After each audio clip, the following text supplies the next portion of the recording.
Hello? Yo, is this where the fucking memes happen? Yep, this is where the memes happen. Well, I mean, you're here, Alright, so I'm it's in already the right happening. Yo, hell yeah, gamer. It's on you. 6 a.m. Please, dear God, why am I here? Oh my god.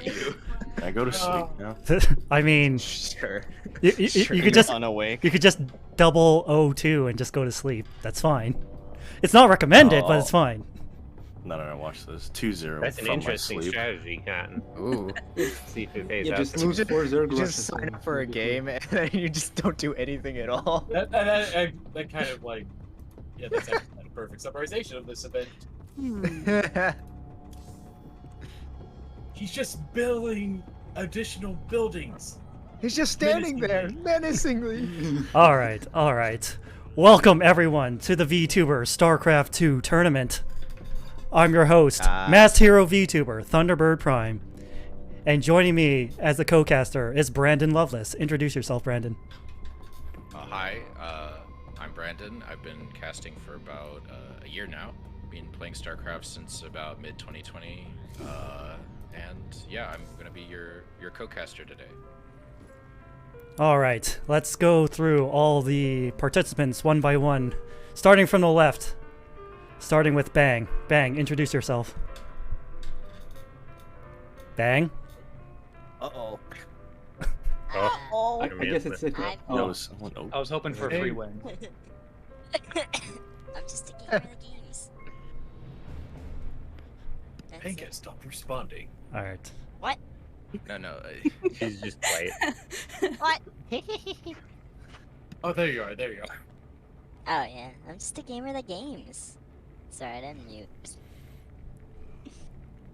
That's pretty much it. I just play StarCraft and I yell. A perfect fit for this tournament. That sounds about right. True. All right, next up we have Baku Red.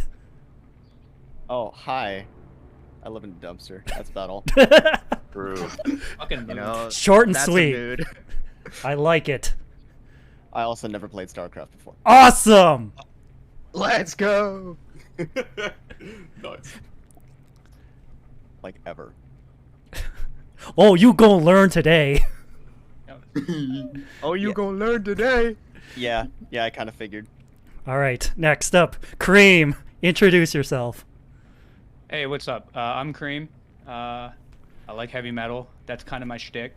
I've never played. Well, okay, that's all. I played StarCraft the original way back when I was younger, but I've never played 2, and I'm hoping to put on a good show for the watchers, not for me. I'm about to get demolished.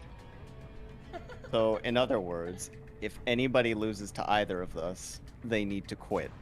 Yeah, They just or need the to tournament, quit- or the tournament's quit rigged. Either StarCraft. one. Yeah, you need to quit StarCraft, you need to leave the tournament, and you need to quit. No, please don't quit VTube and just do what you want. I don't know Do if the walk of shame. Uninstall, No, but you cannot please. call yourself a gamer anymore. Look, if Shrine throws game 1 and I fight you in round 2, I'll throw. let's go through And I'll leave.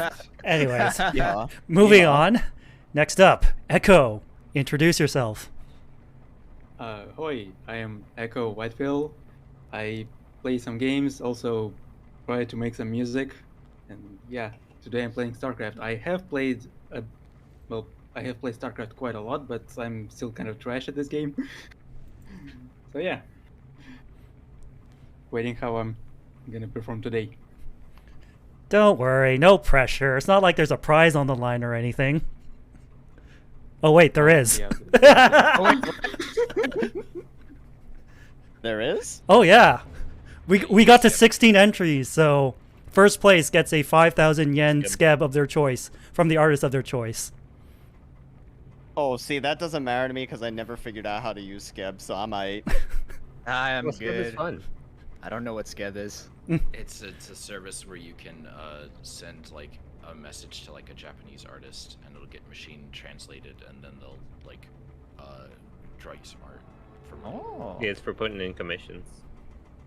Yeah, that way you can like commission people you might, otherwise have no opportunity to ever commission, because there's independent artists, but then there's like big professionals who like also use it. Like people have made like big animes and like manga and stuff. Oh. Yes, I've seen some big Okay, names anyways, in there. though. Moving on, Ever. introduce yourself. Hi, I am Ever the Failed Weather Witch, and I was an OG StarCraft player, and I only ever did the campaign years ago, ensue. So this is gonna be fun. Oh boy, is it. Yes! Alright, Corn, you're up. Introduce yourself. Kai, I'm, as written on the name, I'm a cereal grain.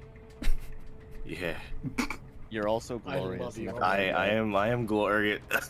I'm so tired. I feel bad for the person who has to follow that one up.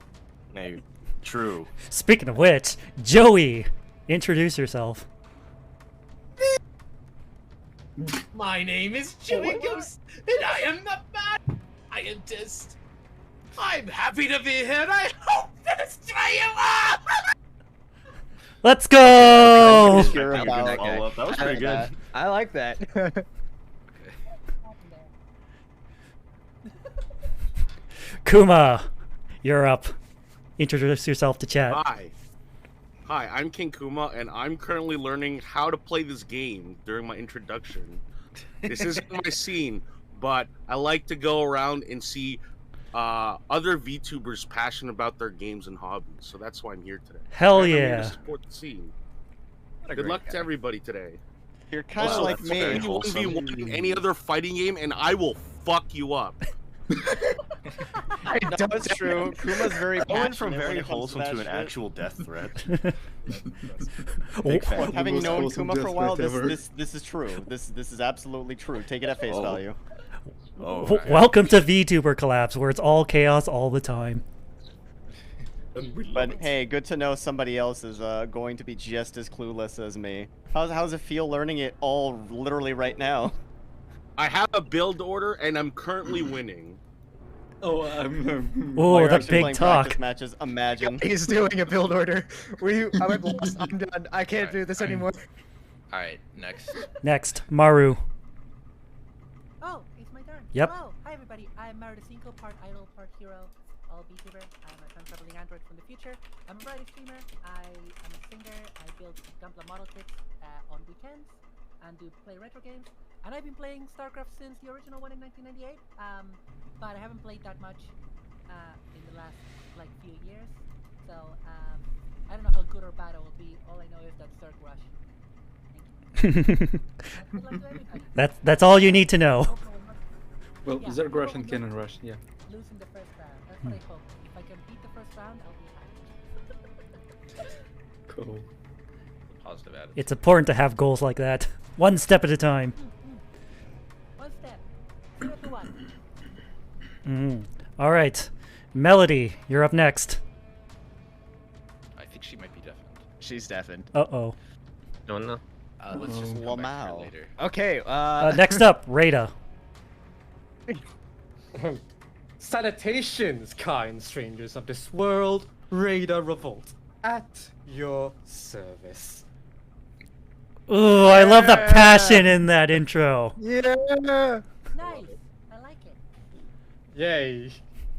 Wait, I can put a little more passion into mine. Yeehaw. You had your turn, Red. Simply astounding. All right, next up, Sentai, you're up. Oh, hello. I'm Megazord. I don't know, I didn't really prepare an intro. Watch the Dungeons of Borger movie, it's really good. It's wacky. Nice. That's all. Nice. All right. Shrine. Hi. I'm Shrine. I'm a catboy. Nya nya. Yeah. Yeah. Yeah. Yeah. Yeah, can you stay away from me? I'm allergic to cats. Oh, yeah, me too. Don't come near me either then. Wait, so how do you live with yourself? I don't. You know what? Oh no. That's fair. He simply lives with the pain. Wow, I felt that. The existential dread is real.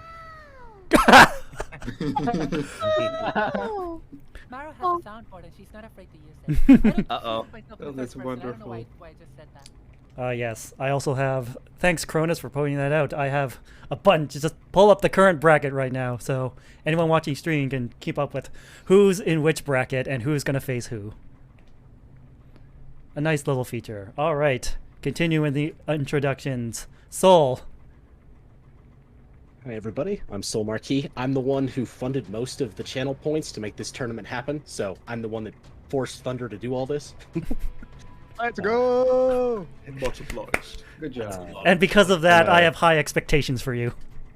Oh, you're gonna be very disappointed. Oh, don't say that. I'm a campaign and a co-op casual. That's valid. All right. T-Roy, want to introduce yourself? Hello, everyone. I'm T-Roy Jenkins, Internet Doge, and living proof that you can be playing this game for over 10 years and still be absolute trash at it. But I'm looking forward to playing with all you fine folks today. Hey, you too. Trash. Listen, being trash at something is the first step to being okay at something. It's more fun to be bad at this game anyway. Honestly, kind of true. You know, at our level, you can build anything you want. I'm pretty sure Thunder is the first person to put together a StarCraft tournament made exclusively of people who don't play StarCraft. I play StarCraft. What are you talking about? Half of us have played it or play it regularly from what I've heard. I played the tutorial. And the other half literally just installed it today. Yes. I installed it last night. I at It's least that got ahead of the 50-50 curve. split. Oh, last night, gang. Gang. And of course. Yeah, like you said today, I'm pretty sure I installed mine around midnight. So, yeehaw. Yeehaw. All right. Based. Time to wrap things up. Virgo, introduce yourself. Greetings. I am hiding behind the Thunderbird's head. Yes, I'm tilting. I am the chunky. Yes, thank you. I am the chunky doggo inside the mecha suit. I am here to show everyone the Terrans are superior. Thank you. Let's go! I've never heard a bigger lie. All right. All right, so. Fake news. True. All right, as you can see on the screen right now, the brackets have been finalized. This is who you're all fighting against. So. Oh, no. Oh, hang on. I need to look I at the can't see bracket anything. I'm going to beat. Oh yeah, the all- stream's on a 1 minute There. delay, so that's why you haven't seen anything. What? I'm gonna beat you. No. Red Baku, or Baku Red, I'm coming for you. All right. Try not to violate my ass too much, buddy. Actually, he he's only saying that to be coy. He wants it. Wait, hold on a minute. Now I'm I'm not uncomfortable. gonna say anything. We're not necessarily start the night on that note. So, Sorry to be a bother. I guess y'all just keep an eye on the text chat channel. If your opponent doesn't show up for whatever reason after, like, say 15 minutes, just like try, and you've pinged them on Discord and messaged them and stuff, just let us know and we'll like just count them as a walkover or something. So. Yes. Oh, so there is the 15 minutes or I can leave kind of rule. Nice. It's not so much we want you to leave. Ideally, you like obviously if you need to Or get like up a to use the round win or bathroom. something. Yeah. Yeah. If y'all need to like get up and grab a snack or use the restroom or something real quick, that's fine. But like ideally, we do want to get through this as quickly as possible. So do try to like minimize any downtime. Sounds good. Is just a quick question? Is everyone in the text chat lobby in StarCraft? It seems like all but how do you do that? So in the in-game chat, if you've got the game open, if you just type /join and then the text channel that's on the challenge page, then you will join the in-game chat. Yes. /join. Thunder VTuber. 2 words. Yeah. Base.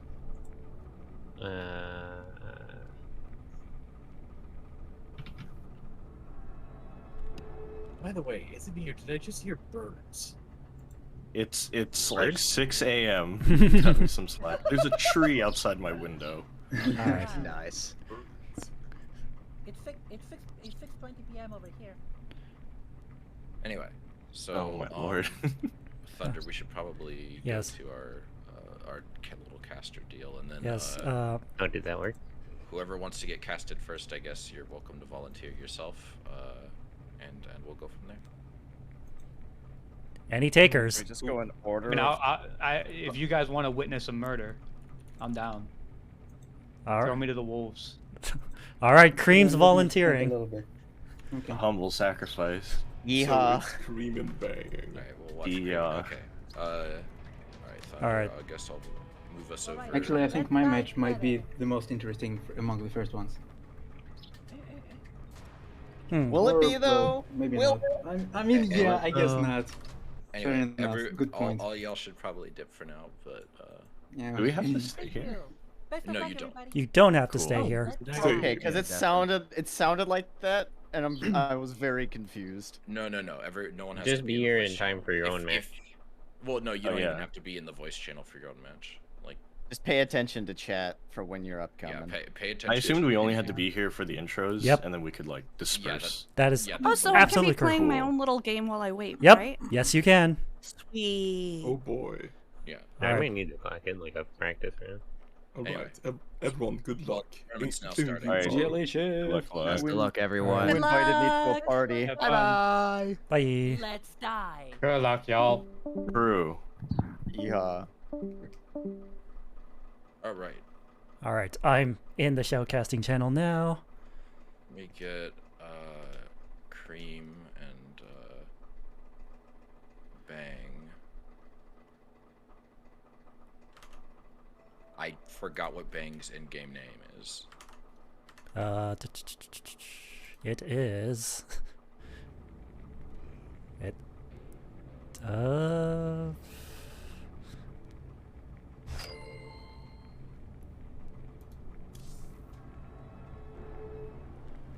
Yep. Bang. Where? Oh, Bang is Hekachu. That is, they are part of LTK, so that makes sense. Alright. All right, and now I need to get the screen sharing up for you.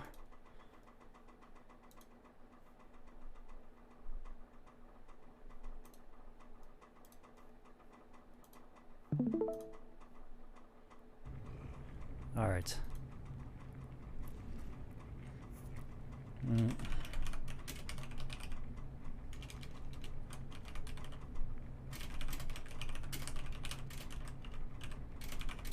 All right, Cream, Bang, which maps do you want to veto? Yeah, having them pick. Oh, I just typed in the party chat.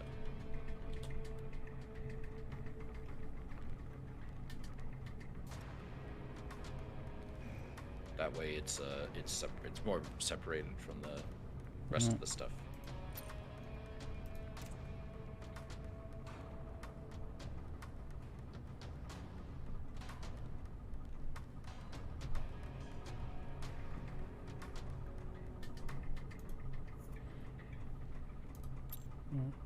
Oh, is he still? Yep.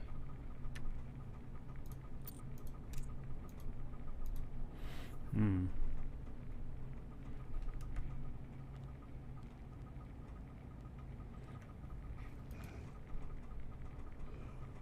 All right.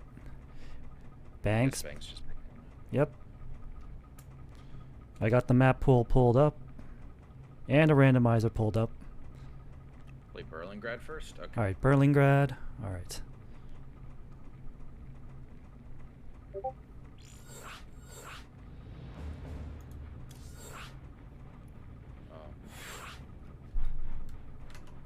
Oh. Da, da, da, da, da.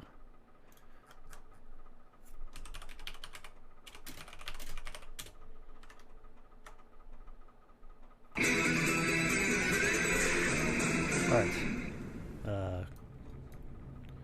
All right. How do we?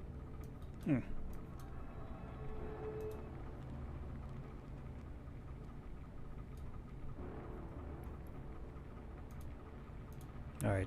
Let me just rearrange them. There we go. Yep.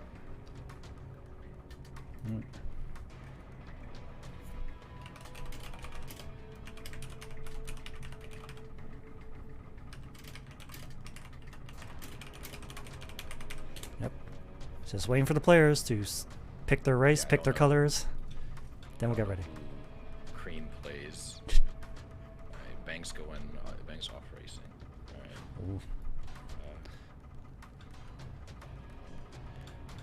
Bang's ready. Just waiting on Cream now.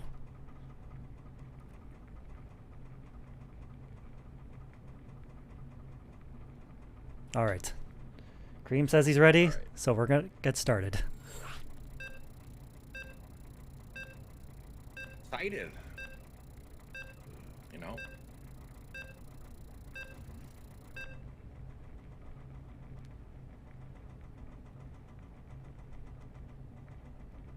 And here we go. Round 1. Cream versus Bang.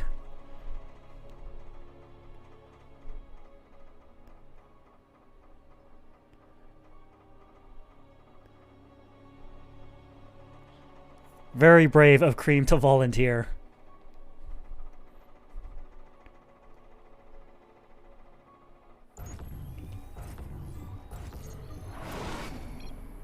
And we're getting started. In this best of 3, in the bottom right, we have Bang as Hekachu from LTK as the pink Terran. And in the top left corner, representing the yellow Protoss, the heavy metal skeleton, Cream. Alright, so looks like Cream knows the basics at least. He's getting that pylon down first. Yeah, he's doing the high ground pylon too, which is good. That's a, you know, typical opener against Terran. Yes. You generally only do low ground walls against Zerg.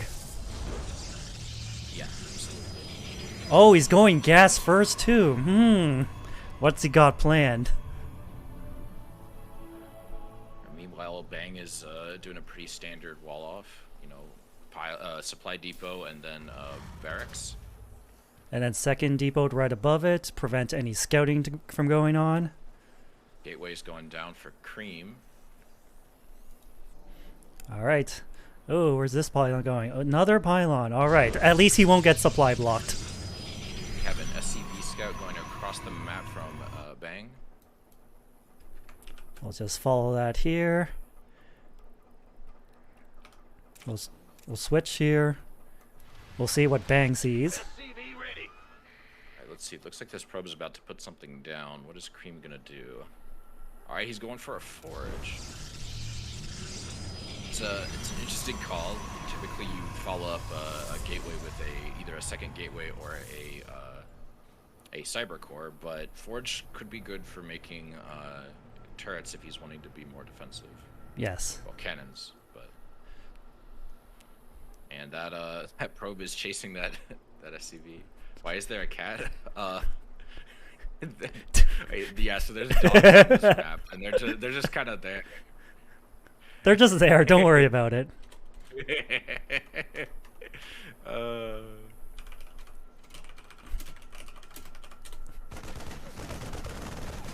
they can't see you. Oh. Chat, because you're an observer. All right, so observer chat can only be seen by other observers. Those two Marines made quick work of that probe. No scouting. I like Bang going for the 3cc build. Ooh. Very greedy, but I think it'll work in her favor. Yeah, Cream did not see that. Cream saw the natural go up, but Cream did not see Bang's third. Yeah, we got the the cyber core going down for Cream, which means that he's going to be able to get warp gate soon. Well, once it's done, at least. Yes. Be able to start warping and stuff a lot faster than just slowly pumping out one zealot at a time for his gateway. Let's see if Cream actually knows about that research. Oh, straight into Robo. Yeah. Interesting choice.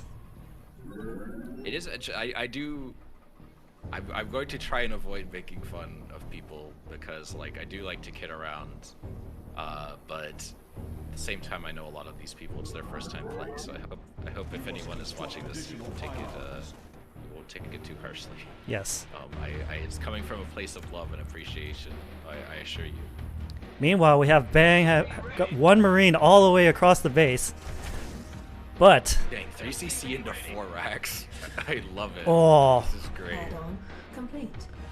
She's just gonna be pumping out Marines. I bet she's got stim on the way. Yes. We've got +1 attack on the way from Cream, but he's gonna need to get to some more gateways and some more pylons to use supply block. Yes. If he wants to start getting some more zealots out. Definitely. He also hasn't really used any of the energy in his base, no chronos yet. And he's only got one worker in the gas. Yeah, I don't know if that was deliberate. There we go. Okay, it looks like it wasn't because he pulled them back up. Definitely a misclick. He has no Artosis pylons so far, so Yes. that is good. He has redundant pylons. Stay positive. There's a small squad of Marines going in here, about 6 Marines. Bang, scouting out the Let's see base. what damage they can do, because there are quite a few zealots here, and I don't think that even though they don't have charge, I don't think the Marines are going to really be able to do much, especially because Stim isn't ready. But Bang is going to see the lack of a natural and going to be heading to the main and see his opponent's tech. Now the base is under attack. How will Cream respond? The zealots seem to be going away from the action here. A trickle of Marines is now headed towards Cream's base. And here comes the engagement. These stutter steps are actually pretty solid, you know, avoiding all the zealots. The zealots keep pulling back. There are more zealots coming out, but they're not going to be able to warp in fast enough to deal anything. Yes. Cream doesn't have warp gate technology researched yet. Have mercy. Oh. Oh, poor Cream. Remember, Cream wanted this. He wanted one of 2 possible matches up. Bang she is going easy on him. Bang main Zerg, not Terran. Oh, pulling the probes now. Can they save this base? Pulling the boys, let's go. Let's go. But unfortunately, Terrans have the stim pack. They're gonna quickly kite away from these probes, and I don't even think he stimmed most of the, or she stimmed most of these, excuse me, because most of these Marines have pulled up. yes, half of them have. Only half of them use stim. Yeah, there's more Marines. There's just Marines constantly. Oh, as you can see on the left side, 22 probes lost. I don't know if Cream is either on the hopium or isn't aware of how to surrender in game. But, Oh, here's the GG. Does Cream? There's the GG. I don't think Cream realizes how to surrender. Oh, this is going to be a slow and steady. There's a lot of Marines here. There we go. Well, that was certainly a first match. All right. All right. All right. We should probably let Cream know how to surrender.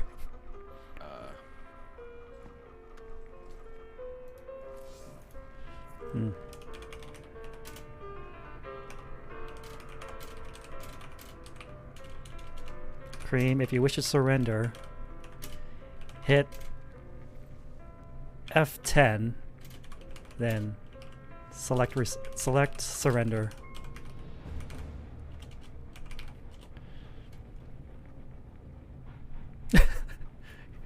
Cream, this is a best of 3. Okay, so I guess we are. It's fine. Listen, man, I know people who are in Diamond who've been playing this game for years who do not read the rules. It's fine. It's fine. I mean, I shouldn't, and even then he's new. I mean, you have to earn that. Oh my god. Oh. Also, I think I may have typed your channel name wrong into my chat client. What's the channel name again? Thunderbird Prime CH, all one word. Oh, it's because I spelled Prime wrong, like forehead. It happens. I forgot the R. All right, now we're good. Now I can see the chat. All right. Why, yes, Cream. Zerg is certainly easy once you learn the race. Yeah, Zerg. I would say certain things are easier. I think the idea of like, oh, your tech structures are just like, you just make the tech buildings to get the tech. tell them to insta F10 Yes. next game. I'm not gonna do that. We- That's so mean. we- It's That's just BM. Plus, Cream just said he had Bang has to earn the win. which Bang did earn the win. He's just being stubborn. All right, so Anyway, the top right, we have the pink Protoss player with a single point to her name. It's Bang as Hekachu from LTK. yes, just updating the score. There we go. And in the bottom left, as the red Zerg, we have Cream. I wonder what HMS stands for. It stands for Heavy Metal Skeleton. Oh, that's cool. I like that. Yes. It certainly doesn't stand for Her Majesty's ship. Yeah, I'm sorry. The tournament has already started. Maybe if there's another one. But there's a lot of StarCraft tournaments out there, so there's always others to try. Yes. All right. It looks like Cream's going for a bit of an interesting build. It's an early pool. Meanwhile, Bang is oh no. Forge first. Oh no. Going for a cannon. Oh no, yeah. The probe's already at the base. Oh no. Oh, she's not even going into the natural. She's just like. Oh. Oh, okay. She's probably scouting out just to check for a 12 pool, and then she's. She does see it's an early pool, but I don't think it's gonna matter. Yeah. She's Oh, gonna yep. put it on Here comes the low ground here's pylon. The thing is, like, this actually is a pretty good spot if he knew how to go Ravager, so that he could counter a cannon rush that he missed. However, I do not expect that to be the case. Oh, but he is going Roach War. Maybe he has an inkling. He hasn't scouted this pylon, but I think he has a feeling. I think he does. The Lings coming out, they'll probably be fast enough to kill the probe, so he might only have to deal with one turret, but I don't know if he's going to realize what he needs to do. However, yeah. Oh, it's best of 3, King Kuma. I'm morphing here. Oh. Morbid. Oh. I love it when players are having fun. Oh, oh, oh, oh, oh! Come on, get the probe, get the probe, get the probe! Bang is playing random currently, I believe. Yeah.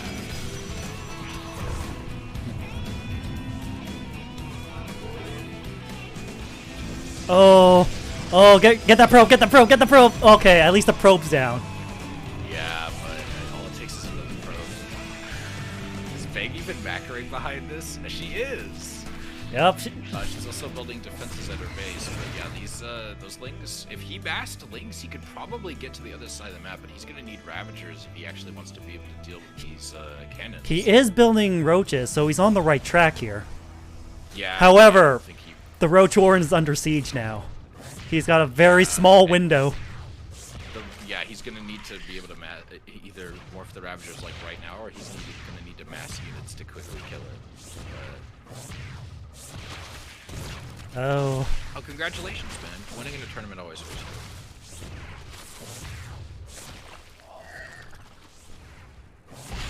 Oh, oh, that's one cannon down. Okay. Hey, that's honestly not bad for a new player. Like, all things considered, he handled that very well. It could have gone a lot worse. He did save the Roach Warren. He did not just trickle Lings out and watch them slowly die. He is, I think, focusing on the wrong target here. This pylon isn't really... I don't even know if the cannons are in range. Nope, they are not. But I do think it's smart to go for the cannons in this case, because I believe both of those cannons are indeed in range of those two pylons. So... Oh, and I'm surprised that the high ground is allowing the Roach to outrange. Oh, Cream, you had it! You had it! Get back! Yeah, you could have killed that to cannon for free. I mean, it's gonna just slowly regenerate shields. It's still got only 29 health. Yeah, 29 health and shields going up. Looking at Bang, Bang is throwing down some gateways. She's getting a cyber core. She's She's getting a third. Nexus at 4:30. Let's fucking go. 3 gates. Cyber's finishing up very soon. Oh, he's building a spine crawler, Cream. Yeah, I think he's maybe not realizing that he was actually in a decent position there. He doesn't. Spines aren't bad against cannons, obviously, but he's got a Roach Warren out. Like, obviously not really the best build for having a Roach Warren, but he does have one. I'm watching with intense and fast. Yes. It's like watching a toddler take their first steps. Their first steps are always the most important. Meanwhile, we have a Twilight Council coming up. You never know. In 5 years, this man might be like beating Cyril at GSL. Well, not GSL, ESL. All right, second cannon he's down. In a good position. Yes. Literally, just don't do anything else. Just let these units attack, and you will slowly but surely kill these. Oh.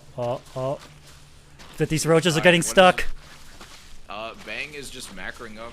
She's got 51 workers. She's bringing in a decent money. Cream is floating to 2.4k minerals somehow. She's researching Blink. She has 7 gateways. Oh. I think she's just gonna go in with Blink stocks, which honestly I wouldn't even blame her, because like the guy's making roaches. Yeah, he's safe. You're safe, man. Just go out. And then Yes. take the natural. Take it.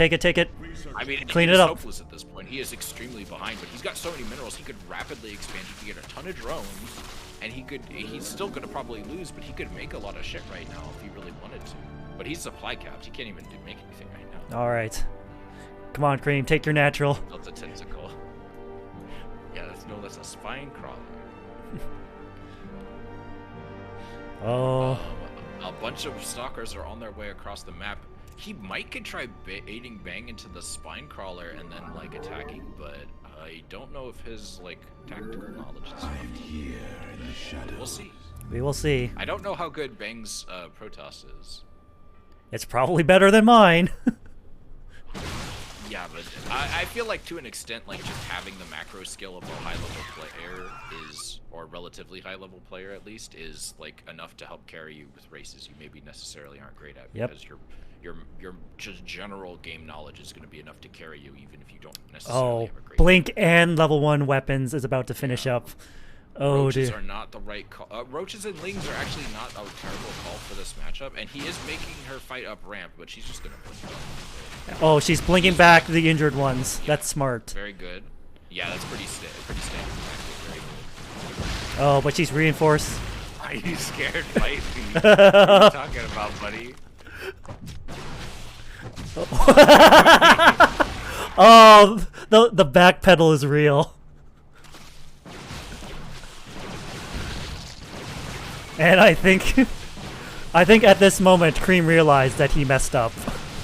Oh, 4 minutes is pretty standard. I apologize. I don't really know toss that well. And there we go. I guess I'm used to Zerg, where it's like they have to open a specific way in order to be able to get their third on time. But and there we have it. Lasted longer at least. Yes. See progress. All right.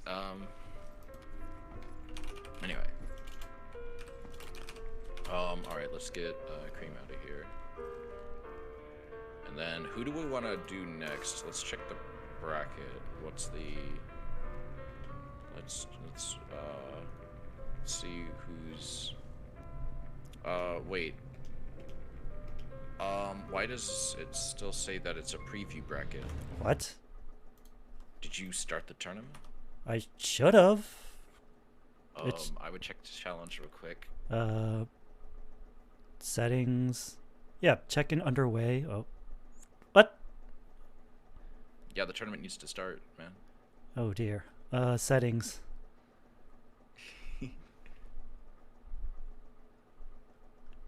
I thought it started automatically. I don't believe so.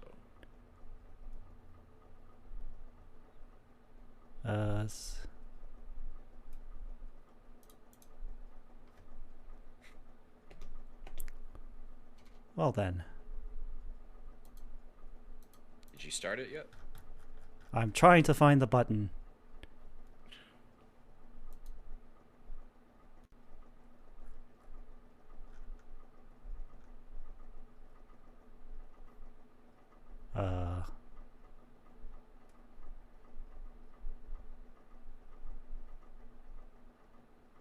Standings. Nope. Register. Nope.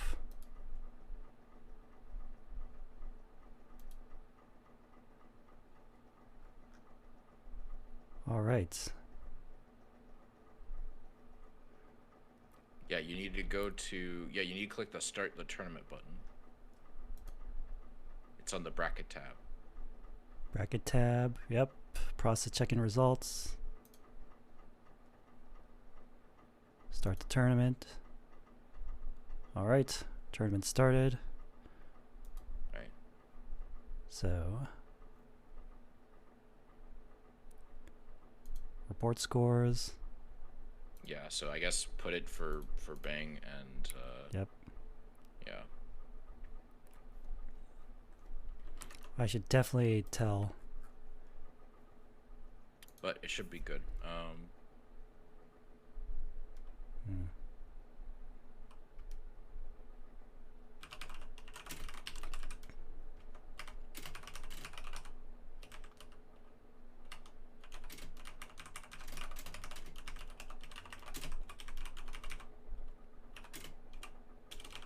Currently fixing that now. Alright. So apparently Kuma won his first match. We can just find Kuma. There we go. Well, he needs to win too. Oh. All right. Remember, because it's best of 3. Best of 3, right.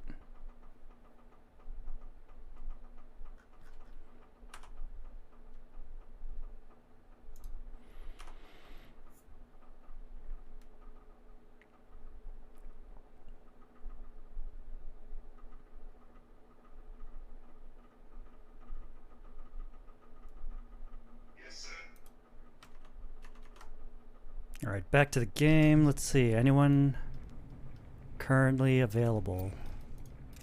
All right. It looks like Sentai and Radia are trying to All right. get into a match together. All right, we can get them in here. Huh. Yep. We'll get that set up nice and quick.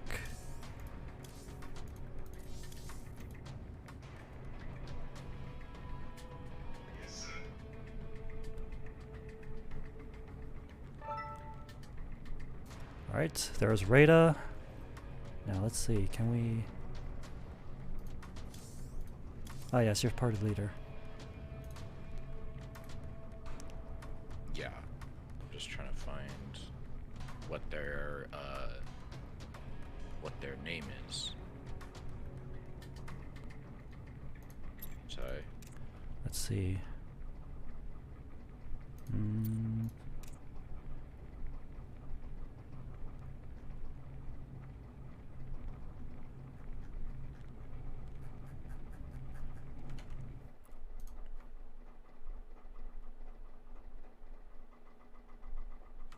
Okay, there we go. I think the problem is they just didn't realize.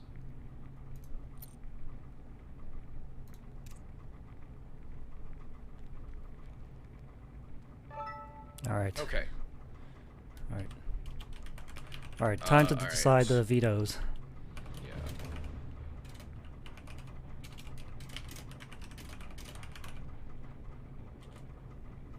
I think it might be. Yeah. Let's.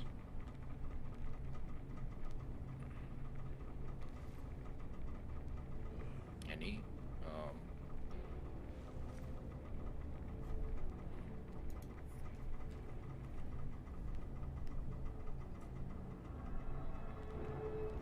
It looks like Melody beat Echo Whitefill. Mm-hmm. And looks like T-Roy advanced, beating Soul.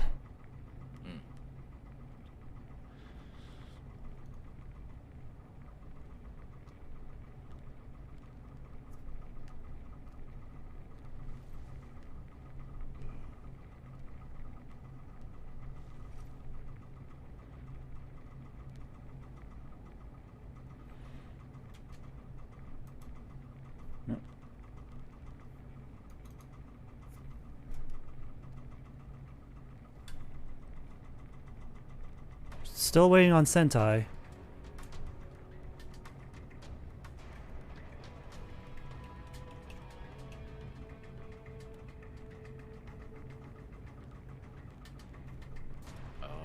Did they get up or can they not?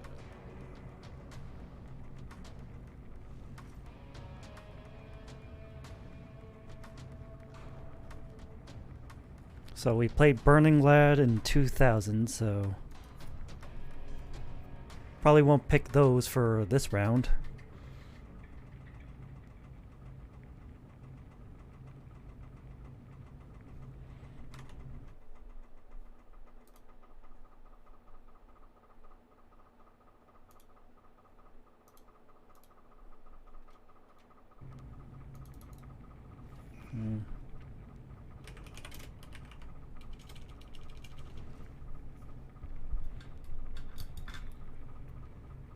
So Rada's choosing to not veto any maps. That's fine. Okay, so let's just do Blackburn. Blackburn it is. You'll hardly ever see that in a tournament. Yeah, I'm guessing the reason why is because it's a sort physical distance between the two maps. That's probably why it gets vetoed a lot. I think people just don't like the layout as much. Yeah.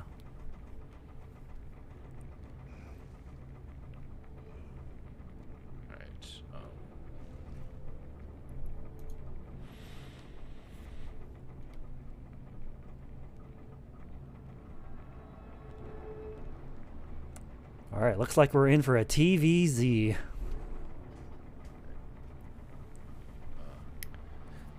Oh, don't worry, Sentai. You're new. We'll walk you through the process. Don't worry about it.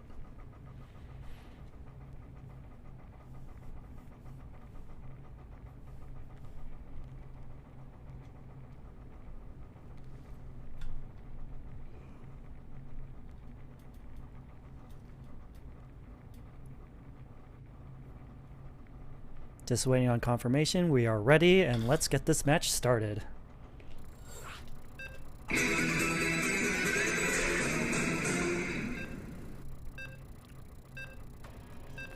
Oh, then Boom just followed the channel. I didn't know what region. Oh hell yeah, that's sick. I didn't know what region.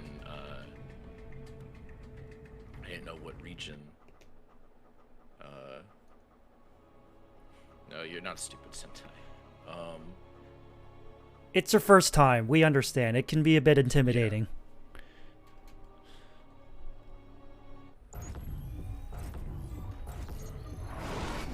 All right, in the bottom right, we have Radia Revolt as the blue Zerg.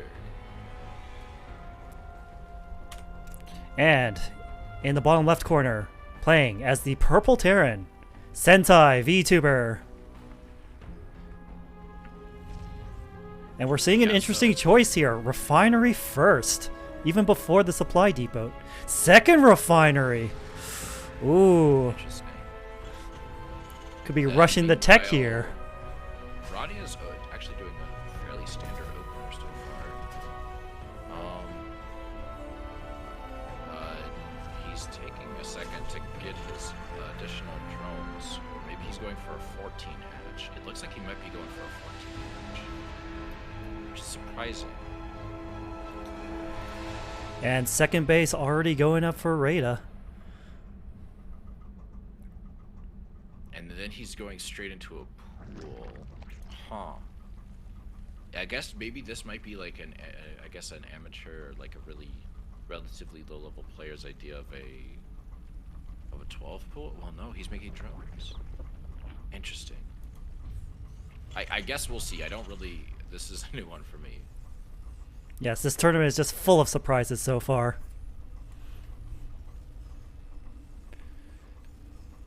Meanwhile, Sentai's getting up their barracks. Yeah. Although not walling off here, it's leaving his entrance wide open.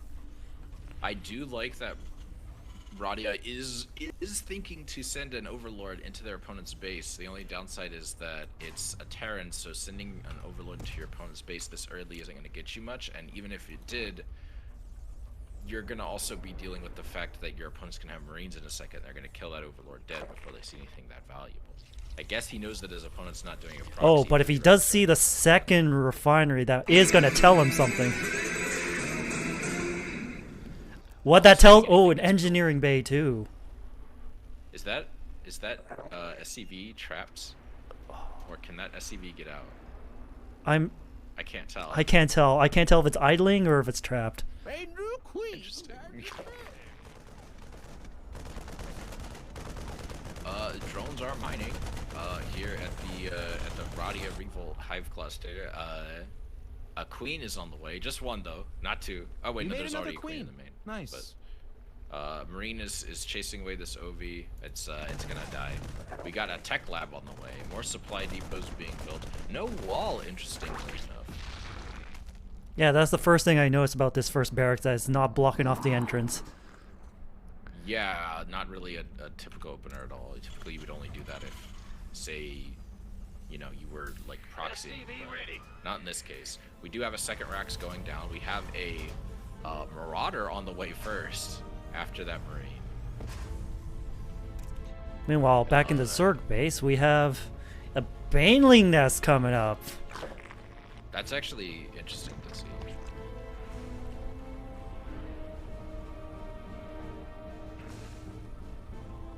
Meanwhile, the Natural's slowly getting workers up. Radia keeping up with the larva injections. And what's this over here? Oh, it's just an overlord keeping an eye on the central area. Yeah, that's I don't hate that placement actually. Like, if it'd probably be better to put him more in the center, but that is a viable pathway. Like, if Sentai doesn't just F2A move across the map, Radia will have vision of it, and I like that. Assuming Radia is looking at their mini map. Yes. Like, that's an important part of that as well. You want to actually be able to see. It looks like Radia is going for a interesting third base on this map. Typically, I don't see people take this as their third on Blackburn. Usually, I see people take the either the 3 o'clock or the 9 o'clock base, or if they're being really crazy, they take the gold base. Which I would have loved to see. That would have been awesome. Oh yeah. I would have loved to see him take the gold base. But he's getting a lair. He's getting ling speed. He's getting another queen. He's got a, which is good. I do think it's good. He's gonna need more queens if he wants to spread creep. But he hasn't mined any gas from that extractor he built. And Sentai is turning his main base command center into a planetary fortress. Okay. Interesting. He's built a missile turret blindly. I guess he's aware of the short aerial distance between the two bases, and he's expecting some kind of drop, which is not a bad idea.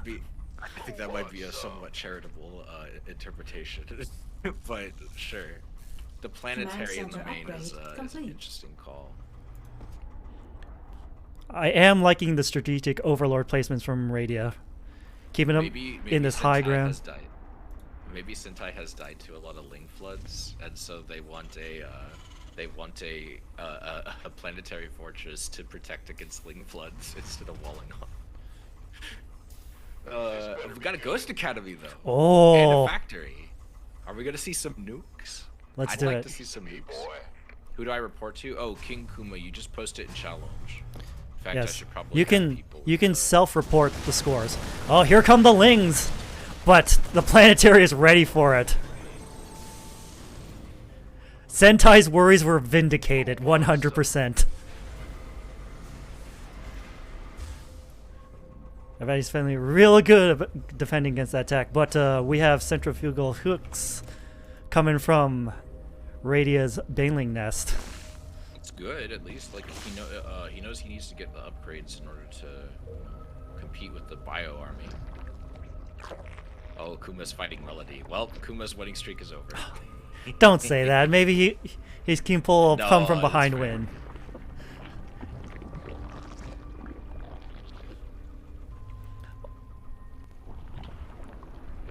Also, you can go to the Challenge screen and report the score yourself. Yes, that is the intent. There's a little, like, I think a magnifying glass icon. Yes. If I remember correctly, you There click is. it and you just type your score in, and it should automatically update the bracket. It'll It'll let you know who your next opponent is. If you get knocked to losers, it'll put you to losers. Very convenient.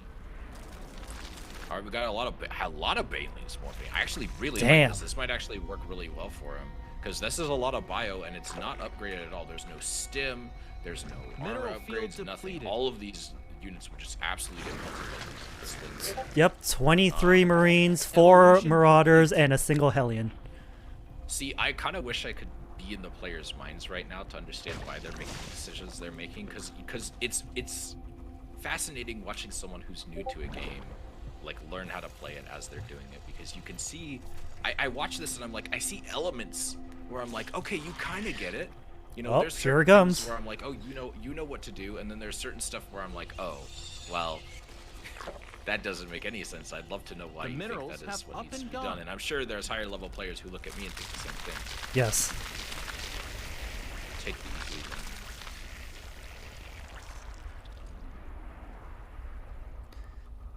21 Banelings morphing in. If Sentai doesn't see this coming, he's going to be in a world of hurt.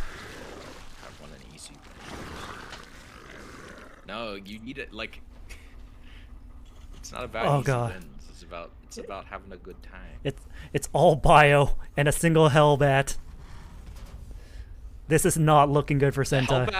The Hellbat and the Hellion might actually help here, and some ghosts. If he can snipe those ghosts, oh, here it comes. Here it comes.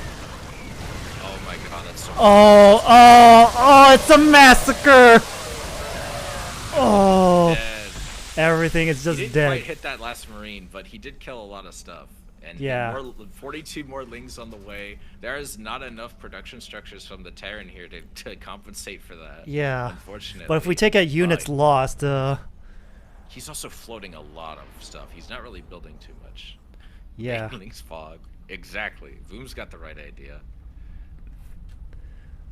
That was beautiful, though. As a Zerg player, I've got to say, that's fine art. Yes. There's nothing more beautiful than watching a Baneling blow up on a big pile of Marines. Yes.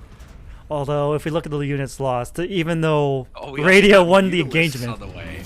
I would love to see what Sentai's MMR would be if they played right.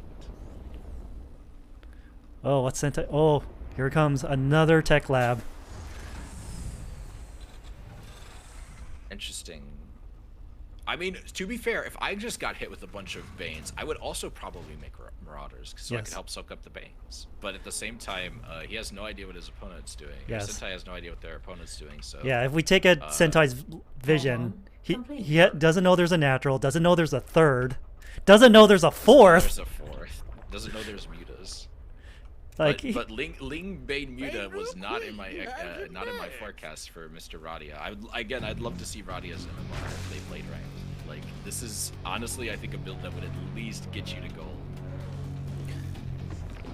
Maybe Heisel.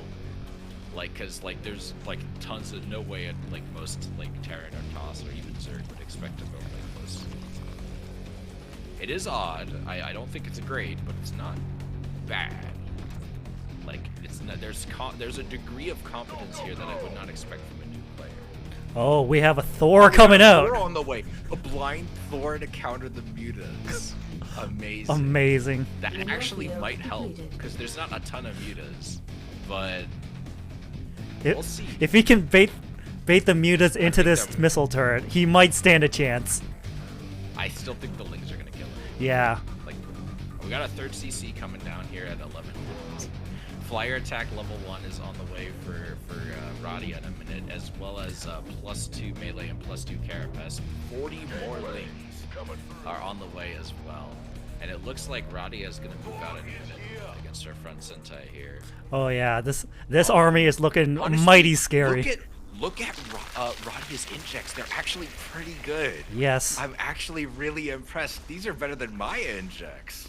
Yes. Like, I'm shocked. I'm actually really impressed. Radia, if you're watching this, homie, play some ranked matches. You're doing all right, I think. I forgot what Radia said his history was with this game was, but I'd actually love to know. Like, this seems like someone who's played before. Definitely. I will say, Radia, you are floating a ton of money. Mineral Please fields spend. depleted. Please. Like, I actually like your army comp. Your injections are great. Your worker count's pretty med, but you're not spending your money. But other than that, I'd say you're actually making some pretty good choices here for the most part. Like these injects are like complete. Well, I think he actually has maybe too many queens at all of his bases. Yeah, but, maybe use some of those like, queens for creep spread. Like none of these have full energy. Oh god, here we go. They are all yeah. Also, there's been no creep spread. Yes. But some of these mechanics are like, okay, you're actually doing a good job. Yes. Yeah, so Here we go. Get those mutas away from those turrets. Oh, all of these workers are gonna. Oh, 25! Oh my god, that was a massacre. Everything's getting destroyed. The Thor's gone. And now these Marines are gone. The second Thor is going down. Yeah, this is over. This is over. And this one Thor, he heard what happened outside. He's sticking. No, he's bravely charging in. He's gonna make his last stand here. There are no lings coming behind this, unfortunately. But like a lot of the bases are gonna go. No SCVs getting pulled to heal anything. The Thor's ironically actually gonna do pretty good against these mutas here. The mutas sadly are gonna just keep fighting in that. Looks like they'll kill it, but they're gonna get wiped out by this turret. Nope, they might actually survive. Oh, gotta pull those away. Pull those away. You don't have to throw them out. Aww. Honestly, Sora, campaign I would say is better than no experience because campaign at least is gonna teach you things like unit control and like basic macro mechanics. And tech trees. We've got another 64 lings on the way. Oh. Very good, very good. And Oh. that's for sure gonna be able to wipe the rest of this. And a fifth base in the corner.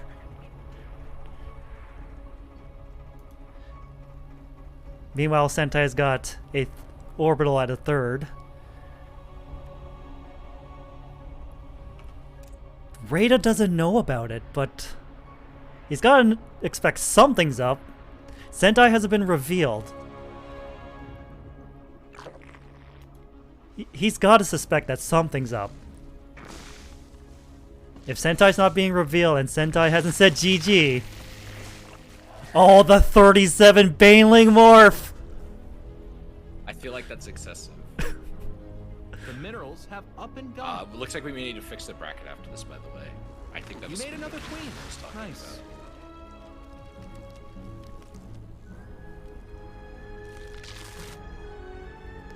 He's just making like all Bailey's here. This man like watched that music video from like 10 years ago where it's like a parody of Justin Bieber, but it's just Bailey. Oh, the one by Husky? Yeah, the one Husky made, and he just watched that 10 years ago, and then he thought back to that when he pulled up this match. My frame rate is dying. Here we go. Here's the engagement. Just gonna see some busts.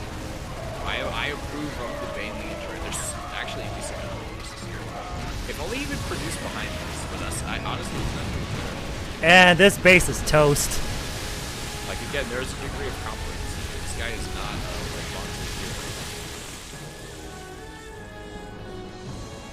here. And looks like Radia's gonna clean up. Completely destroyed. It's over. Sentai has I do not think realizes how this is, but it's fine. Again, a lot of these players are new. I appreciate them for giving it a shot. Oh, the Baneleys aren't attacking the buildings because they haven't been set to auto attack yet for buildings. So I think he's just I think Radia's just able to. Yep, I don't think... Yeah, he's morphing in 60 Zerglings. Just because. Yeah, he could in this. Wait, no, they finished. Yeah, Oh. Yep, these should be the last two buildings. Yep, that's... And that'll be game one. That's a GG's. I don't think they realized that he used in-game chat. But... yeah. All right. So that was. Let's fix that bracket real quick before we ask them what they want for map 2. All right.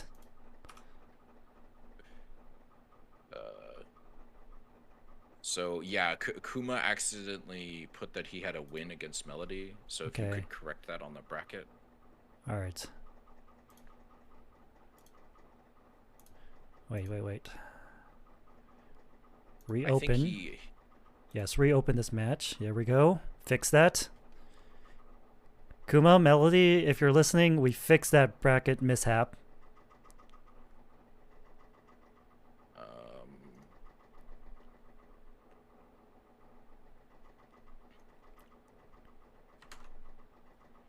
And we'll pop back into the screen. All right. So I probably should just record this whole thing the way through, shouldn't I? I thought about just like pausing and starting the recording based on like how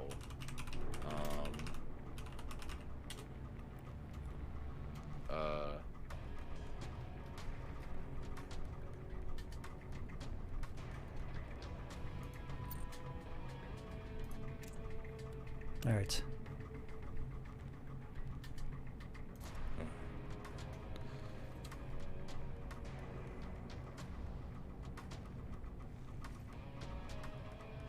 Alright. I have fixed the bracket mishap. I've reopened that match between Kuma and Melody. I've let them know in the chat. Yeah, I guess we'll know if they I'm not sure if they played yet or not, but yeah.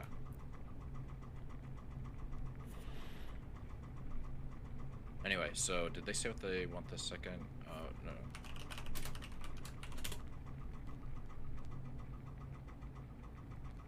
If they don't care, I'll just do whatever. Bang is who is wait, is Bang not in the thing right now? In Thunder VTuber, yep. Yeah, Hekachu. Hekachu. Sure was fine with me. Okay, I guess we're doing just whatever map. Do you want to do? Have we done Hardwire yet? We have not done Hardwire yet. Or Pride. Let's do Pride of Altaris. All right, Pride of Altaris it is. Oh wait. Let's hold on, let me ask.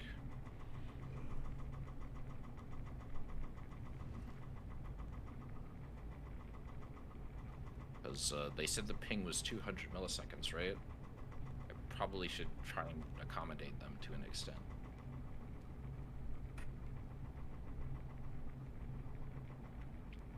I mean, Radio was doing an excellent job considering if they were playing on 200 Fair. ping.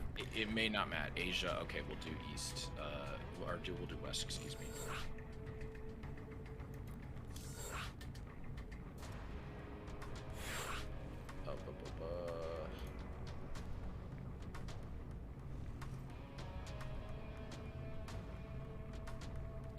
I think we'll be seeing Zerg versus Terran again. Sentai is ready. Yep. And Radio is ready.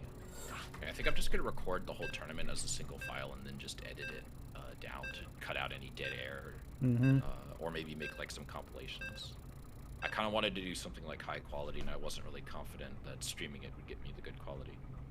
Maybe it wasn't the smartest idea as a streamer, but eh. Hey, we're all learning here.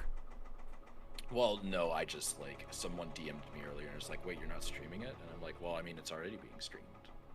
Like, you'd just be seeing my perspective, and that's it. And which is nice, but I'm like, eh. It also kind of, like... Alright. Doesn't really, I don't know. It kind of splits the viewer base, and I didn't feel comfortable doing that with a tournament. I'm not really. Anyway, in the bottom right, we have Radio Revolt as the Blue Zerg. And in the top left, as the purple Terran, we have Sentai VT. Mods, get a prediction going. Let's get ready to Gamba! I actually found out that the prediction system in Twitch is not enabled in every country. Some of my European viewers have told me it's disabled in their country because apparently it like runs afoul of gambling laws or some shit. Oh yeah, that. Which is weird because you can't convert channel points into money. Like, you can't convert them into anything. They don't get you anything. Yes. Like, I guess in theory, a streamer could make a reward where they get you something, but, like, you don't put money in to get, I guess you can put money in to get points, technically, because when you subscribe and stuff, but, like, no one's really doing that for channel points, I don't think. Like, I've never subbed or given bits so I could get more channel points. I just watch the stream. Yes. Looks like Sentai has learned their lesson and they're building the barracks to wall off the ramp. I also think that was not put there in a way to block off that ramp. Meanwhile, this. I'm hoping we could kind of switch between the two killers in this tournament and the relatively like low-level players, because that way it gives some variety. You know, we got the people who play really well, and then we got the people who are just learning. Yes, that was my intention going in. It's like bounce between the killers and the new players, get a lot of variety, so it doesn't get too repetitive or boring. All right, the natural just finished. I'm sorry, what were you saying? I like your mod Ganondorf's 69's username. That's very funny. I like it. Not because of the 69, but Ganon and then underscore Dorf is nice. And then there's also the actual niceness. Nice. This joke's so dumb. Alright, this Overlord's gonna get killed pretty quick. Actually, there's no Marine, so it's actually gonna be completely fine as long as it doesn't get in range of the missile turret. Yes. But I imagine this is gonna go pretty similar to last time. But yeah, Radia, like, man, you know, I'm seeing a degree of competence I didn't really expect from someone who hasn't played ranked before. So I gotta say I'm very impressed. Yep. You know, I highly suggest, like, if you want to learn this and this game is fun for you, I highly suggest, you know, watching some tutorials and stuff. You've already got, I think, some of the skills that you need to like build off of that. Oh, definitely. I will watch Radia's career with great interest. That's not to say any of the other players I don't feel that way about. Everybody has potential, but some people, whether it's with the experience they've had or just talent, they can start off a little showing that potential sooner.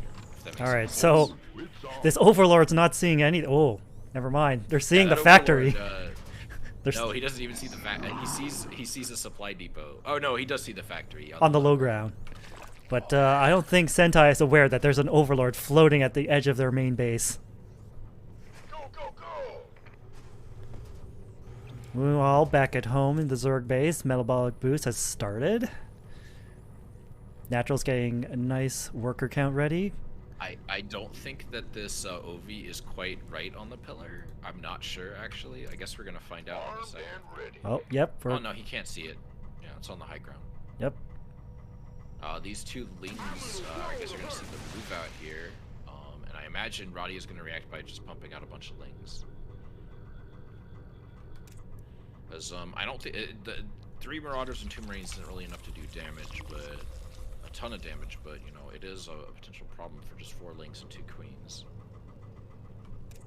Also, it looks like there is a worker that accidentally got misrallied with the army. We got a lair on the way. We got Widow Mines. I like. There's potential here. I would love to see how Radia would adapt their Lingbane Muta strategy to deal with Widow. We evolved. Stuff got better. Speaking of Banelings, the nest is getting right underway. It's halfway done. Yep.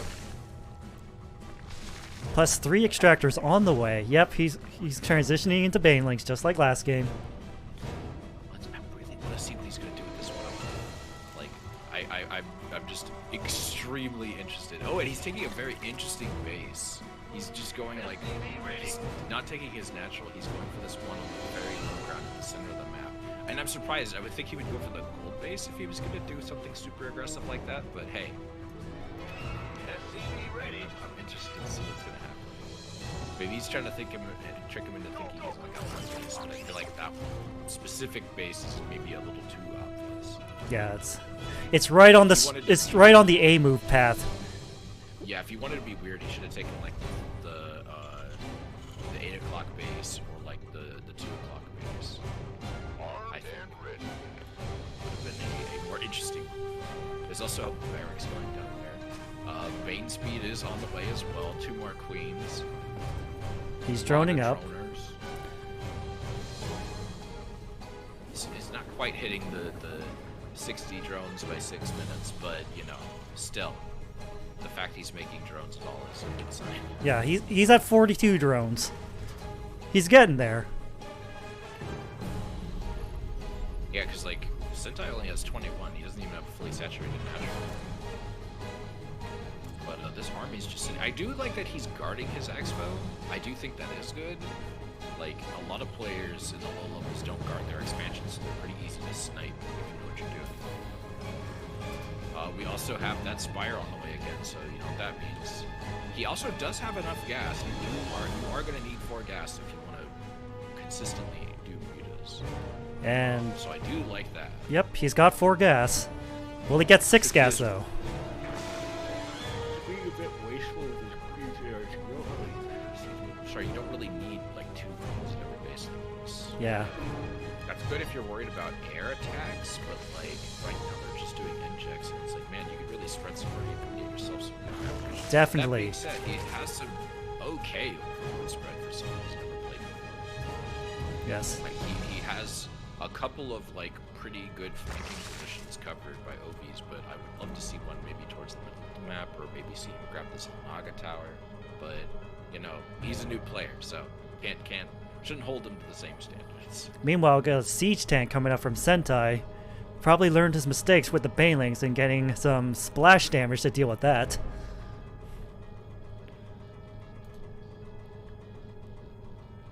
And the armory is up, so the Widow Mines will not be exposed once they fire their shot.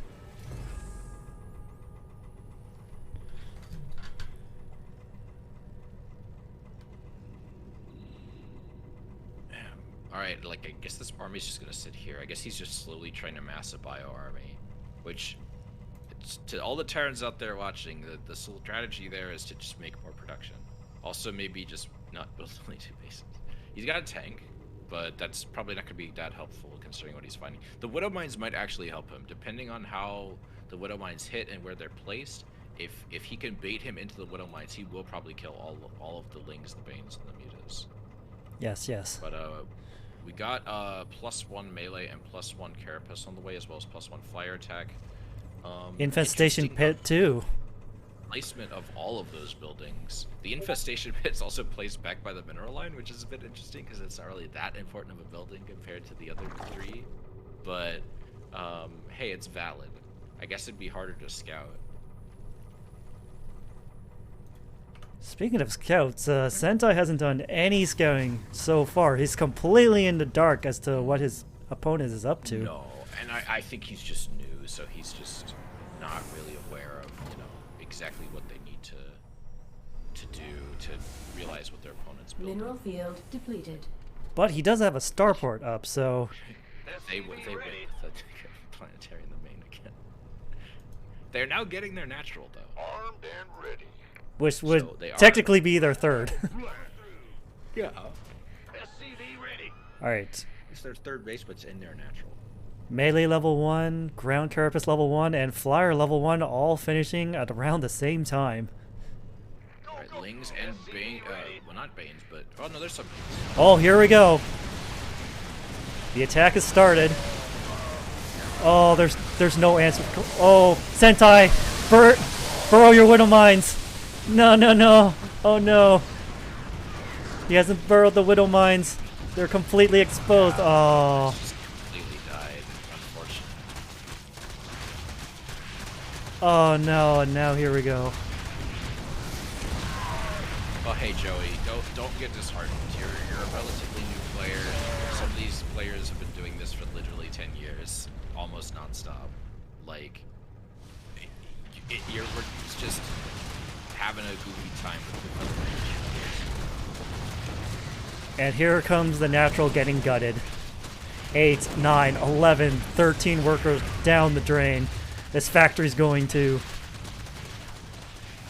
building another missile turret. I mean, yeah, he gets the idea of like missile turrets. Who knows? Yes. Unfortunately, there are 16 Mutas and also 96 Lings. Here we go. Oh, just completely ignoring. Yep. Going straight for the jugular. That orbital is doomed.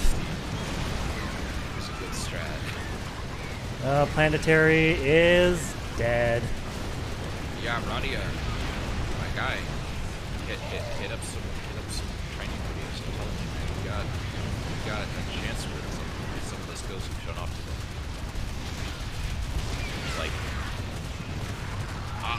Like, obviously I'm not gonna pretend he's like great, but he's not bad for for an unranked player, I would never expect him to do this. But I love them slowly burning down Starport, making a bunch of. Oh, but they were rallied to the main. They got caught midway.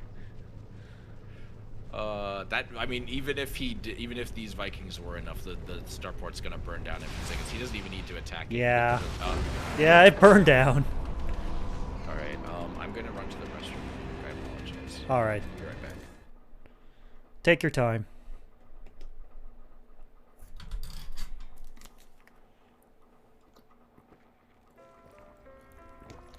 Sentai, you did a good job. For a first-time player, you did pretty well, all things considered. You had the right idea of building missile turrets to take down those mutas. Unfortunately, there was like a whole flock of mutas. One missile turret's not going to cut it, but you had the right idea.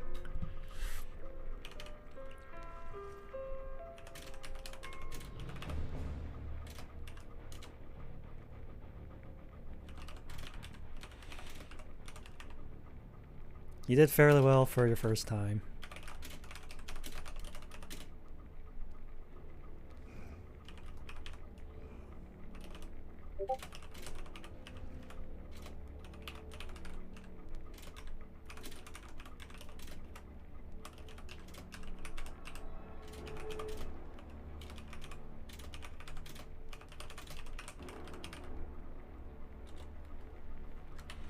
Alright, let's see. Who did I get messaged by? Alright.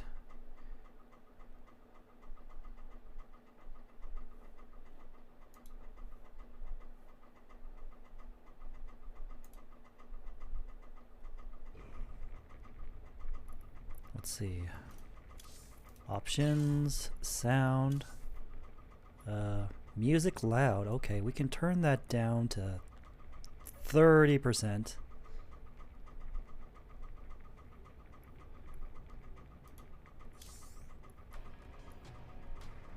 And then we can return to the game, check the current brackets. Alright. Refresh. Alright.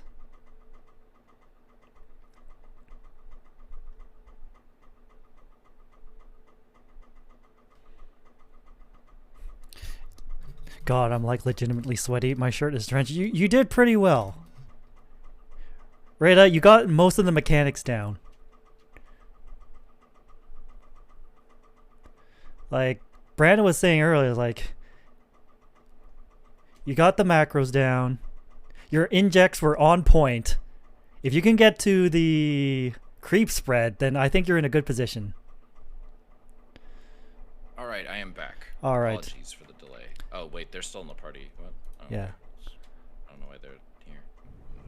Anyway. Anyways, could you turn up your mic just a bit? Okay, I upped the gain slightly. All right. Let's hope that helps. Yes. All right, let's see. I have 4 out of the LEDs on my wave 3 are lit up. Okay, so. All right. Do they have any questions or anything? Anyone? What is the status of the bracket? Okay, we're actually progressing at a decent speed. I'm kind of impressed. Yes.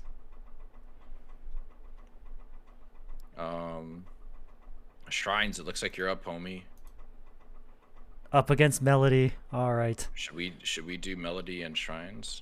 Yes.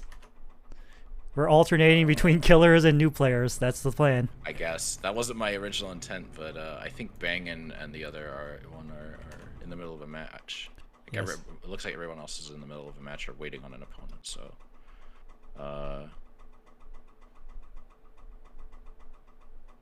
maybe he stepped away, or is having technical issues.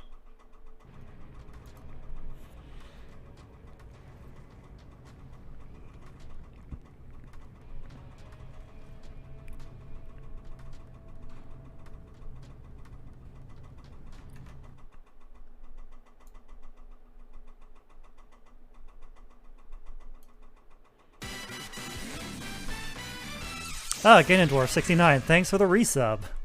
Enjoy your emotes and thank you for your continued support.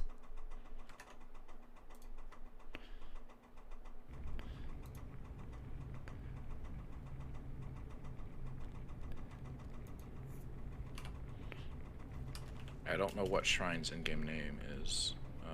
Built wrong. Built wrong is his username? Yep. Oh, he's just away. Oh, he's back. Okay. Alright.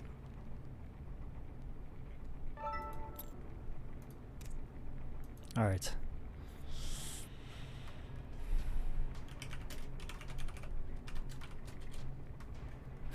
Oh no, oh.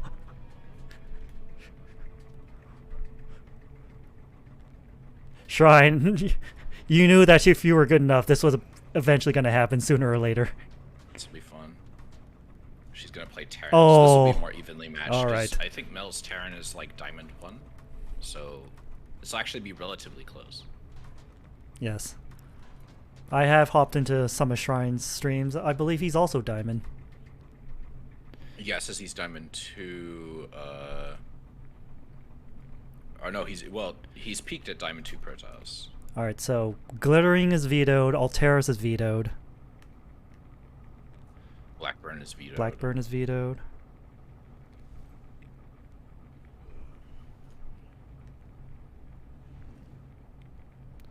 One more.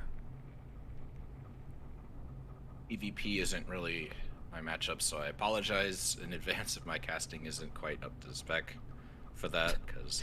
Melody brought out the giraffes. Giraffes? If... I'm trying to think, what would... I don't know what giraffes is. That's a new one. The Colossi? But I thought she played Zerg. Oh, she does. She's off racing Oh. for the people who have a huge MMR difference. Yes. Okay. Alright, so... So it looks like... Yeah. So I look forward to our 3v3 ZVZ Grand Finals. Alright. Looks like 2,000 atmospheres is first.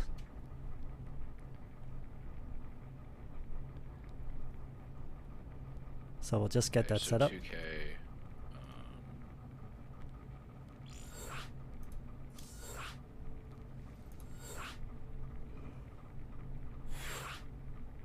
Alright. Oh. Just need to get Melody up there, yep. Yeah.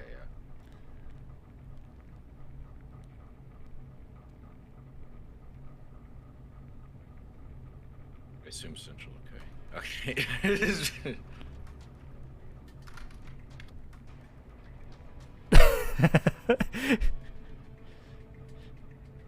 She's in the server room walls. Mel. Alright. Yep. Purple Terran and light blue Protoss. Alright, Mel's ready. Just waiting on Shrine.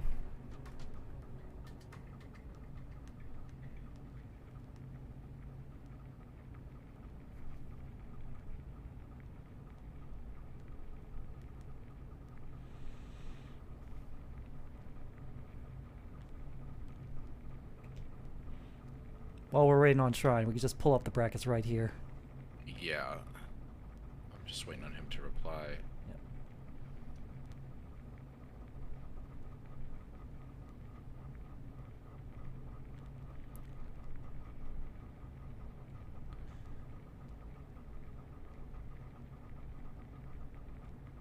Get up or something? Because he just posted. Oh. Maybe he's like cat is throwing up or something. There we go. I know that's happened to me. Okay, sweet.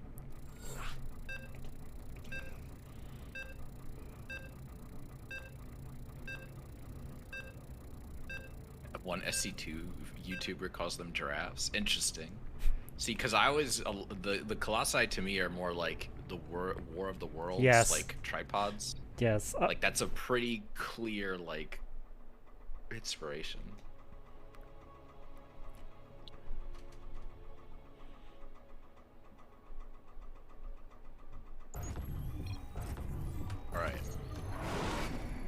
All right, in the bottom left here, we have Built Wrong as the Cyan Protoss. And in the top right, As the pink Terran, we have Melody. Biltrong, also known as Shrine on the Twitch. Neuro calls them giraffes. Ah. I need to watch more Neuro. He seems like a good streamer. Alright. We got fairly standard openings on both sides here. Yeah. This is going to be a lot more like the tournament events I usually cast, because, like, I watched a video by Corey Gaming on video game commentary where he had Artosis on, and Artosis always said to, like, he said that basically he does, he says that, he talked about, like, you don't really know how to play the game unless you're, know how to do something in a game or how it works unless you are capable of executing it yourself. Mm-hmm. And I kind of took that advice to heart, and I was like, okay, I'm going to only really try to cast people either at or slightly above my skill level. Like, if someone wants me to cast, like, you know, a Grandmaster player or something, I'll gladly do it. But I'm always worried my commentary kind of suffers a bit, and I'm sure it improves just with time, just seeing these things over and over again, and you start to learn the builds and realize what's typical, which I've definitely found. But at the same time, you know, it's at least this, it's like, okay, I'm gonna see this and I'm gonna be used to it. Yes. Minus the fact it's a matchup I literally don't play. Definitely. These things come with practice. I mean, I had to take a crash course in last week, like learning all the unit matchups, like get an idea of the build orders, learning how to run a tournament. Yeah. Yep. And tournaments are hard to run. Yes. I respect every tournament organizer out there. Unless you're one of those tournaments that run an anime convention, then in which case y'all don't know what you're doing. Well, Shrine has definitely seen the natural in Melody's, on Melody's side. Yeah, so he knows this isn't something weird. Yep. Pretty typical opener. Yep, one refinery in a barracks, nothing unusual here.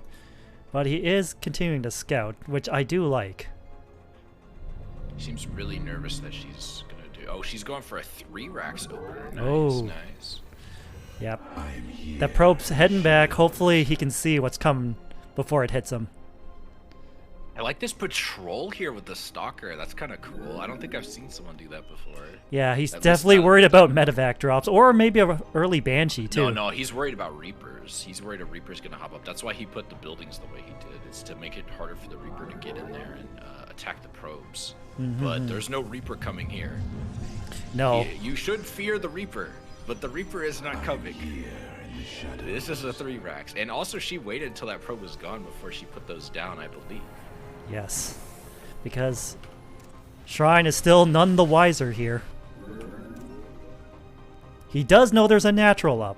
He knows that much at least.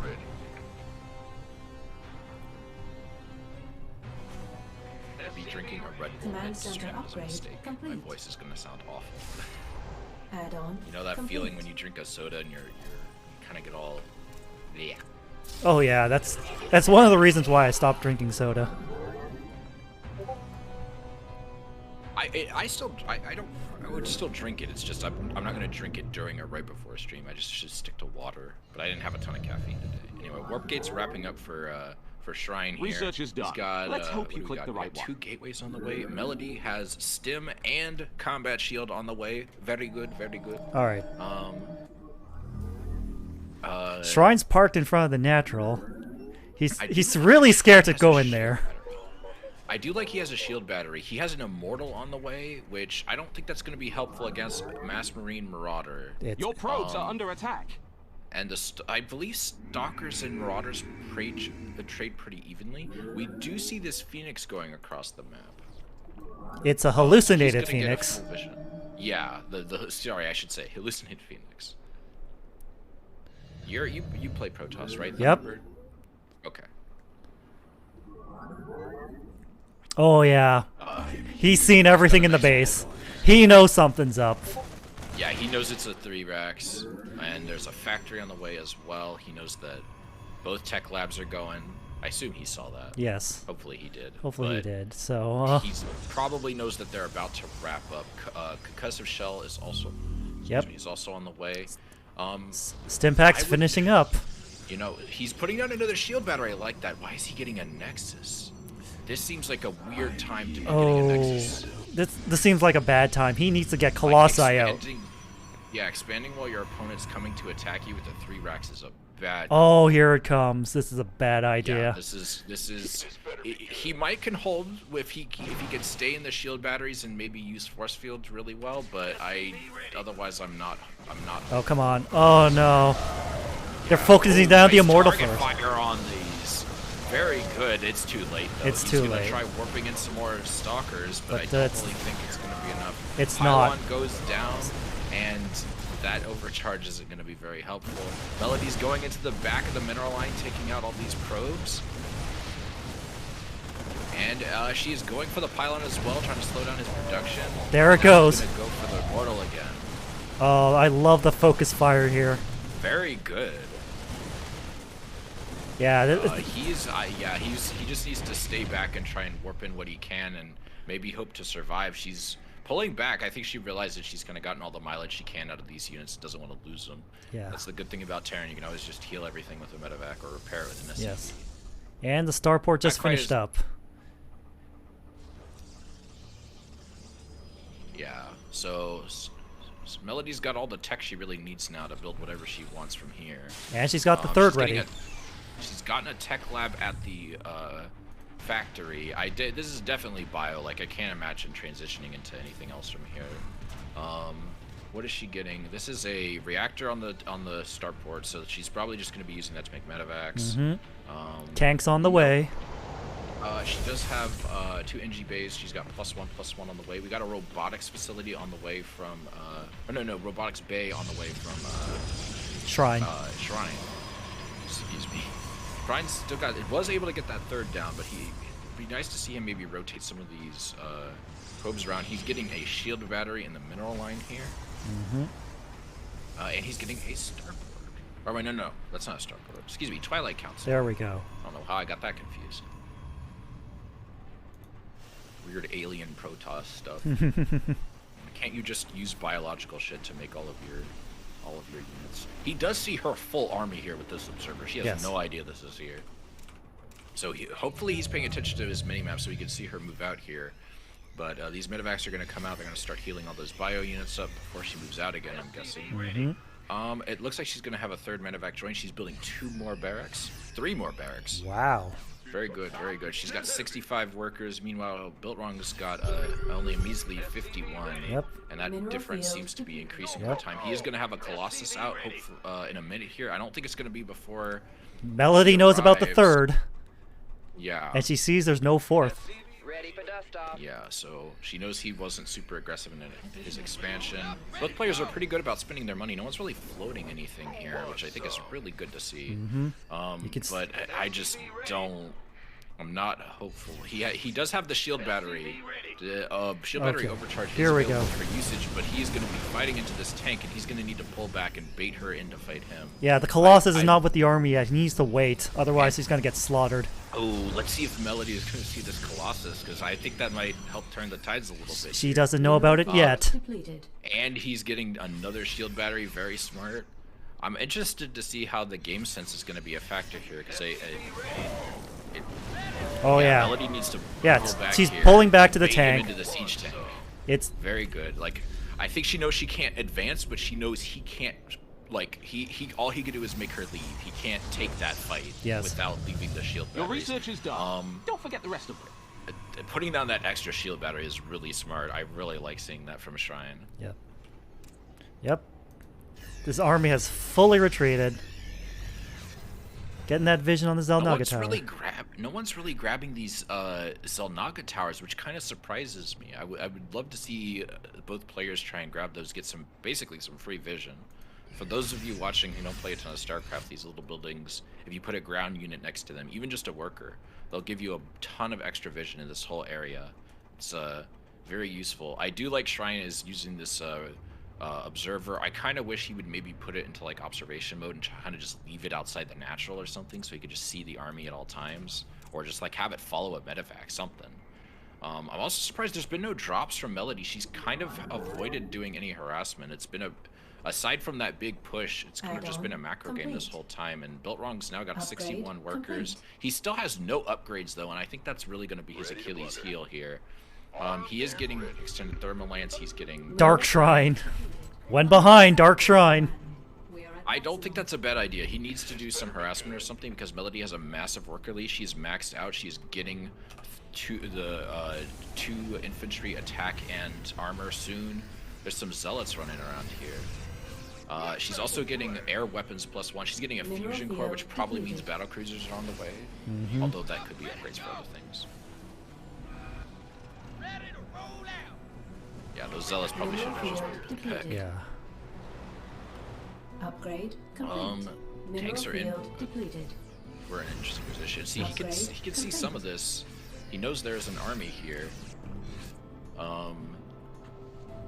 Yeah, +3/+3 ground infantry armor and weapons on the way. Oh, okay. The fusion core is for Liberator range, which is interesting. I'm guessing she's gonna go for some harassment with Liberator, or maybe she's gonna use it to help deal with the. Oh, here comes an engagement. She can take this. She needs to bait them into the tanks. I really like this tank placement behind the rocks. That's really smart. But I think she's gonna have to. Yeah, she's just baiting him into those. I think it's very smart. She's using the medevacs to leapfrog the tanks forward. I think that's really smart too. I don't think I've ever seen anybody done that. It's definitely a very excellent play here. Oh, the Zealot's coming in from behind, but I don't know how much the damage they're going to do. If we can take that, they got one tank at least. Yeah, that is going to hurt, but there's too many valuable units left, and the tanks outrange the Colossi and basically everything. Like, she's got to just go home. I think she accidentally left that tank behind, though. I don't think that was on purpose. But she's got some planetary set up at the 4th, and it looks like there's another base here. Yep. I don't know if she's going to go with another planetary there. Yep. There she goes. 4th is going to be locked down tight, and there goes that tank. Oh well, it's one tank. Oh, we got disruptors on the way. Now That's let's nice. I want to see some bowling. Oh Let's yeah. go. Oh yeah, Melody's Melody definitely with ahead in a terms lot of of units lost if we pull it up right here. Yeah, if you check the units lost tab, 5,900. number of units lost, but it's 5,000 mineral difference. Like, well, almost 5,000 mineral difference. Oh. Those liberators are perfectly positioned. I think this is a genius move.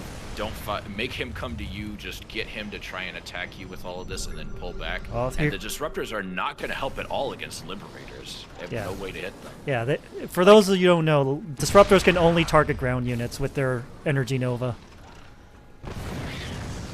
Oh, the tanks are slowly creeping up. Yeah, she's just going to leapfrog her siege units forward and sort of force him.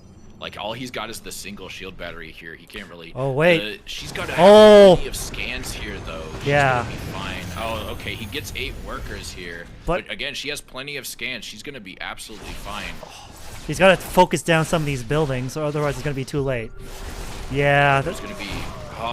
the Marines. They are getting them. Oh, the tanks on the low ground, too, helping out.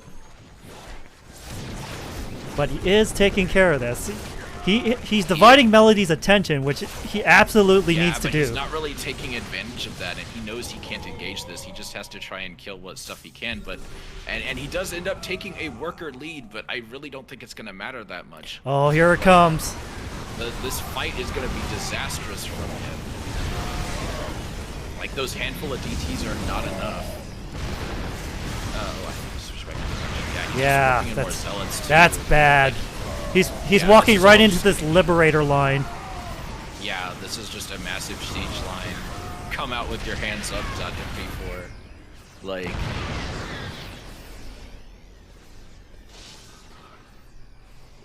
Oh, here come the liberators again. Your siege units. I think this is absolutely the right move. Leapfrog your stuff forward. You know he can't come out to you, and he can't really stop you from doing it. Like, there's just too many siege units. Like, this is really over for Built Wrong. He's also floating a lot of minerals. Like, I think his only real hope would have been to mass zealots and try to get the tanks in this. And Melody's just gonna scan here once she realizes the DTs are here. But using DTs against the tanks, not a bad idea. They're all just gonna be, unfortunately, for Mr. Built Wrong here, Mr. Shrine. He managed to get 2 or 3, but that's not going to be enough. He could maybe try blinking onto stuff, but he's going to end up losing a lot of stuff, and he just doesn't have the gas income from this. He didn't end up getting his gases at his 3rd at all, like, and now he's just doing nothing. He's getting another Nexus. Man, that's not your problem right now. The problem is you didn't get your gases at your third or your fourth. Come on. I think maybe he didn't realize he didn't, and he just thinks he doesn't have enough gas, so he's expanding. Yeah. Oh, here comes an attack on Like the 5th. Like he's got plenty of freed supply. So, Melody has actually a lot of base. So she has she's getting a 6 base, and she's getting +3/+3 vehicle weapons and +3 vehicle weapons and +3 air, and looks like she's also working on vehicle armor, which will be useful. And I love this. The 6th base is coming down, and there it goes. Yeah, there's all these colossi are gonna die to Vikings. They just have nothing here. Like she's just gonna get to push in on this third for free. Not that there was a ton here, but yeah, stops that warp in. Poor zealots. I believe, if I'm not mistaken, that if you kill a warp in like that, those warp ins don't really fight. Yeah, they don't. I could be mistaken. Yeah, I need to properly play my Protoss to learn anything. And then we get the GG. The GG. So good job to both players. Very good. First round goes to Melody. All right, let's see what map 2 is. All right.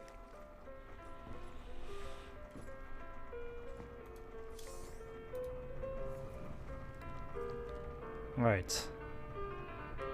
So Pride, Blackburn, Glittering, and Berlingrad are vetoed. And we just played 2K. Yeah, we just did 2K.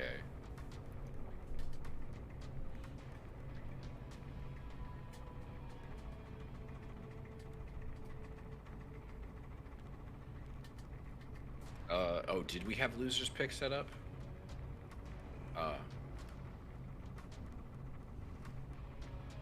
Yes. Yes, we did. It just never came up because every time we tried to veto maps, players were like... people just don't care or don't know. Hardwire? Was that? Yep. We didn't ban Hardwire, right? Okay. Good. We banned Pride, Glittering, Blackbird, and Burning Glad. So Hardwire is valid. Okay. Also, Melody, if you're watching this, thank you for mentioning the maps that are still in the game for people, because I forget sometimes. I don't know why my brain does that. I'm like, oh, these got vetoed, and then it's like, well, what's left? And then my brain's like, huh. Oh, I have the map pool pulled up on my phone just in case. No, I can see the map pool at any time. It's just like my brain just has trouble like mentally checking off the stuff. Ready? All right, everybody's ready. I'm ready. We're going.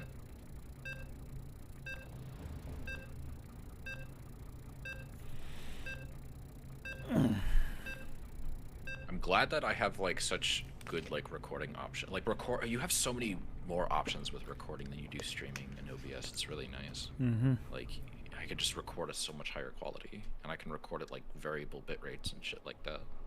So good. And I can record in better codecs. Definitely. Like I could record in a codec that literally cuts down my space usage, storage usage by like 25%. It's awesome. Anyway, in the bottom left here, we have Built Wrong, aka Shrine, as the Cyan Protoss. And in the top right, as the Purple Terran, we have Melody, currently leading the series 1-0. Yes. Once again, we both see a standard opening for both of these players. Pylon first and supply first. Yeah. Outside of Cheese, I don't really know any Terran builds that don't start with just walling off the ramp, but maybe I need to learn more about Terran. Like, it seems like every single Terran I've watched play does that unless they're cheesing or brand new. Shrine going off with the wall off near the gases. I have seen some players do it where they wall off near the little cliffs that the Reapers jump up, but it depends on the player, really. I have no idea which is more viable. So if someone in the chat would like to tell me that, I will gladly listen. Meanwhile, we caught an early scout coming out from Shrine. Just gonna check out Melody's base, see if there's anything unusual coming up, but he's gonna park in the natural, deciding whether or not to go up the ramp. Yeah, I wonder if he's trying to make her think that he's gonna cannon rush, but she hasn't sent a scout out yet. So as far as she knows, he could be. But Yep, he sees the reactor go down right away. yeah, she's chasing down the probe, putting down her natural. I guess the plus side with Terran is you could always pick up your natural if someone starts cannon rushing you. Yep. Assuming you finish it in time, of course. But I think this probe is just there to keep her occupied. Like I know a lot of TOS who do that. They'll send the probe over, fully know it's going to die, fully know that they're not cannon rushing, and just basically bug people. One time I had some dude who was a complete ass, and he put down a pylon just to troll me, and then I got my got over there was no forge, and I'm like, you motherfucker. You absolute troll. Made me panic for nothing. And all you lost was like a probe. 75 like 125 minerals total, because he had to cancel the pylon and he had to he lost the probe. Alright, looks like we're seeing a 3 racks again, and hopefully for Shrine's case he actually sees it this time and knows how to respond to it. Yep, oh yep, he's definitely seeing the second racks. Hopefully this might be just patrolling. Yeah, he's just basically having it circle on. Oh, and she cancels it and goes for a 3cc. Let's go. Oh, the mind games. So greedy. I love it. That's big brain. Like, make him think you're built. And who knows? Maybe he didn't even realize it was a 3 racks. But so he's probably gonna focus if assuming he saw the 3 racks. Yeah. It actually could have been a 2-1-1. But I assumed it was gonna be another 3 racks. Yeah. But I think he's thinking the same thing too. That's why he's getting the Robo Bay up.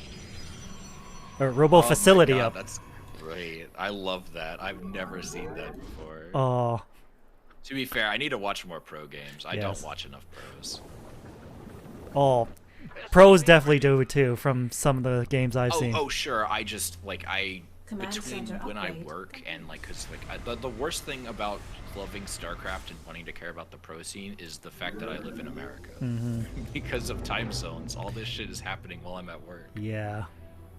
It is what it is. Research complete. Yeah, I mean, I'm getting a new job soon, so I might be lucky and I might actually be able to actually watch this stuff. Hell I do yeah. like that. I'm gonna start working like noon, so I might actually be able to watch ESL or some shit. And I'll be working on the days where the company's the least busy, so I might actually be able to sneak a few ESL matches in there. I Yeah. do like the double shield battery here, although it's not really gonna matter much for Shrine here, because he's going in with these 3 stalkers, but he doesn't have blink or anything. I don't know he's gonna be able to really get any damage done.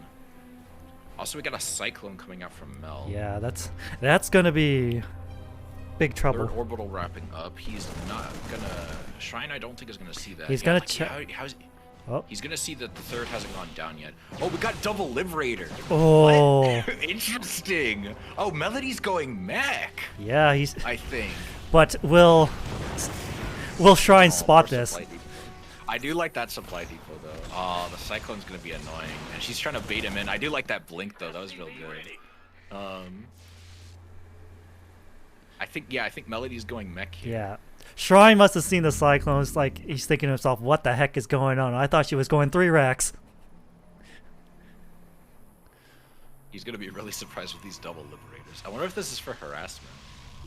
Yeah, she looks like she's sending this across the map, and it's gonna go all the way straight down to this man's main, and he has nothing here. He's got the stalkers that have come home, but he's gonna need to rush up there, and he doesn't have blink. Yeah, he's not researching. He has Blink. no Stargate either. Like he has nothing to defend. I mean, Twilight Council's only halfway done. Blink is not going to be ready in time. That being said, this observer is making its way across the map, and assuming he's not like F2A moving out. Well, no, he pulled it back. Yeah, it's coming back. Melody is going into the natural with the other Liberator. This is going to be very frustrating for him. He's going to need to either split his army, or he's going to need to deal with the fact that he's about to lose a couple probes here. No, he evacuated some of the He does probes. pull them, but Yes. he pulls both probes. This sucks for him because he's going to lose a lot of mining time here. But he does split his army to take care of these Liberators, so good on him. Melody, meanwhile, Not paying attention. The first Liberator goes down. To be fair, though, she did get 5, and she has denied him a ton of mining time. So I would say that is worth it in the end, personally. Again, this is not really my matchup, but I'm like, that's like a solid like 30 seconds. He was just not mining at all. Like that she's got 60 workers. She's macroing up good. She's getting another lib. She's getting a Viking. Another siege tank. Yeah, Armory. another siege tank. Another command center. Another factory. I would say like maybe this is typical with 3cc because she seems to be going very greedy build, going heavy eco. So of course she's not going to have as many production structures, but there aren't a ton. But I think that's going to change in the near future. She's building up her supply depots. That hallucinated Phoenix is in there and is going to see everything. He for sure knows that this is mech. He's going to see the factories. He's going to see the third CC. And he's going to have to really adjust his strategy. Yep. Stalkers aren't... Stalkers can blink on top of tanks, but aside from that, they're not really the best move. Yeah, I am not liking this thermal lance research when he sees the mech. Yeah, that's weird. I don't know what he's thinking. Charge makes sense. He can maybe like swarm the tanks or something. Again, this is nothing's getting done around here. I apologize if that's not really the typical Protoss response to mech, but Colossi is just a weird call. Like maybe against Hellbats it makes sense, but he's not fighting. She hasn't made a single Hellion or Hellbat this entire All he saw were siege tanks, libs, and a cyclone. Oh. Uh-oh. Is there a network problem? Oh, please, no. Oh, okay, we're back. Oh no. Oh no, oh no. Game pause. Oh, she paused the game. Okay. I think she maybe was just waiting for him to like readjust.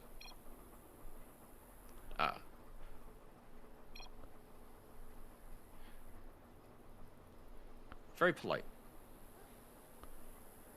Yes, we appreciate. It's like the good manners we like to see from the StarCraft community. We appreciate good sportsmanship here. Meanwhile, Melody is turning out hella tanks and Vikings. Tanks, And Vikings. we've also got we've got two factories on the way. Vehicle, weapons, and air upgrades on the way. Oh, I guess he's maybe having internet issues. Uh-oh. All right, apologize for the delay, folks. Seems we're having some slight technical difficulties on there on you go. Shrine's end, but I'm sure he'll get those resolved soon.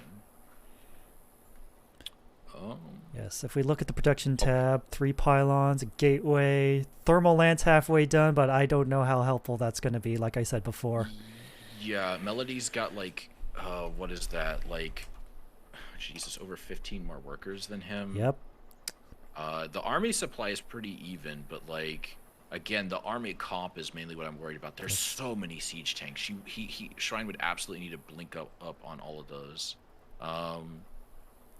And in terms of income is actually like the gas is mainly favored towards Mel. The mineral count's pretty favored towards Mel too. It's not as bad, but it's there. And in terms of losses, sorry, computer crash. Jesus Christ. But yeah, like Melody actually has lost a lot to him, but she cost him so much mining time. I don't think it's I don't think the losses themselves are the problem. Yeah. Like I think, you know, she's doing fine. Like all she lost was an SCV, a deep boat, and 2 libs, but she cost Shrine a lot of mining time. Yeah, and six probes sucks, especially when you're only on 2 bases. Yeah. Let's see, we have 2 Zealots, 2 Immortals, 12 Stalkers, and 2 Sentries. Yeah, and meanwhile, Melody's got a Hellion, a Viking, a Cyclone, a Lib, 5 tanks, and 8 Marines. Yeah. Where are those Marines even? 4 are in the bunker.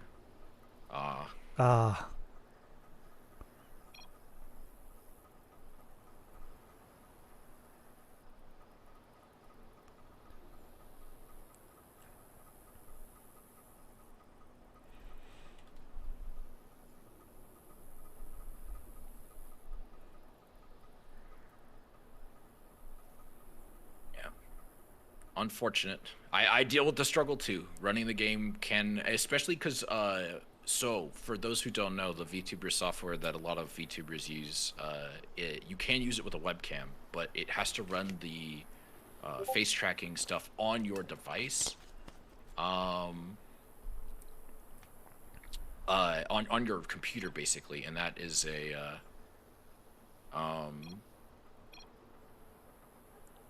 and that just eats up resources. And StarCraft is probably going to use a bit more CPU than most games because it's having to calculate all this pathfinding AI. All right, we're back to the action. Switching to everyone mode. Oh, yeah. These tanks on the high ground are definitely helping. Charge is going to spit in 10 able seconds. To get this CC here. Oh, Melody pulled the boys to repair. Oh, he's not going to get the looks CC. like this. Oh, she's going for an orbital. I'm surprised she didn't go for a plant. Well, no, orbital makes sense. I'm kind of surprised she didn't go for a planetary though, maybe to help defend that position better. But the tanks are more than enough. Like he can't push up on that. He will lose a lot if he does. He is making more probes behind this. He's making another nexus, and it looks like he's gonna go in there. Is he gonna go home? I also like that he's getting a nexus down here, but his observer can see that she's got quite the defenses there. So he's not going to engage there. Definitely not. Yeah, the VTuber struggle is absolutely right, Ganondorf. He's moving on behind. I like this flank, but I don't think it's enough. I appreciate the moxie, my friend. He had the right idea, just not the right unit composition.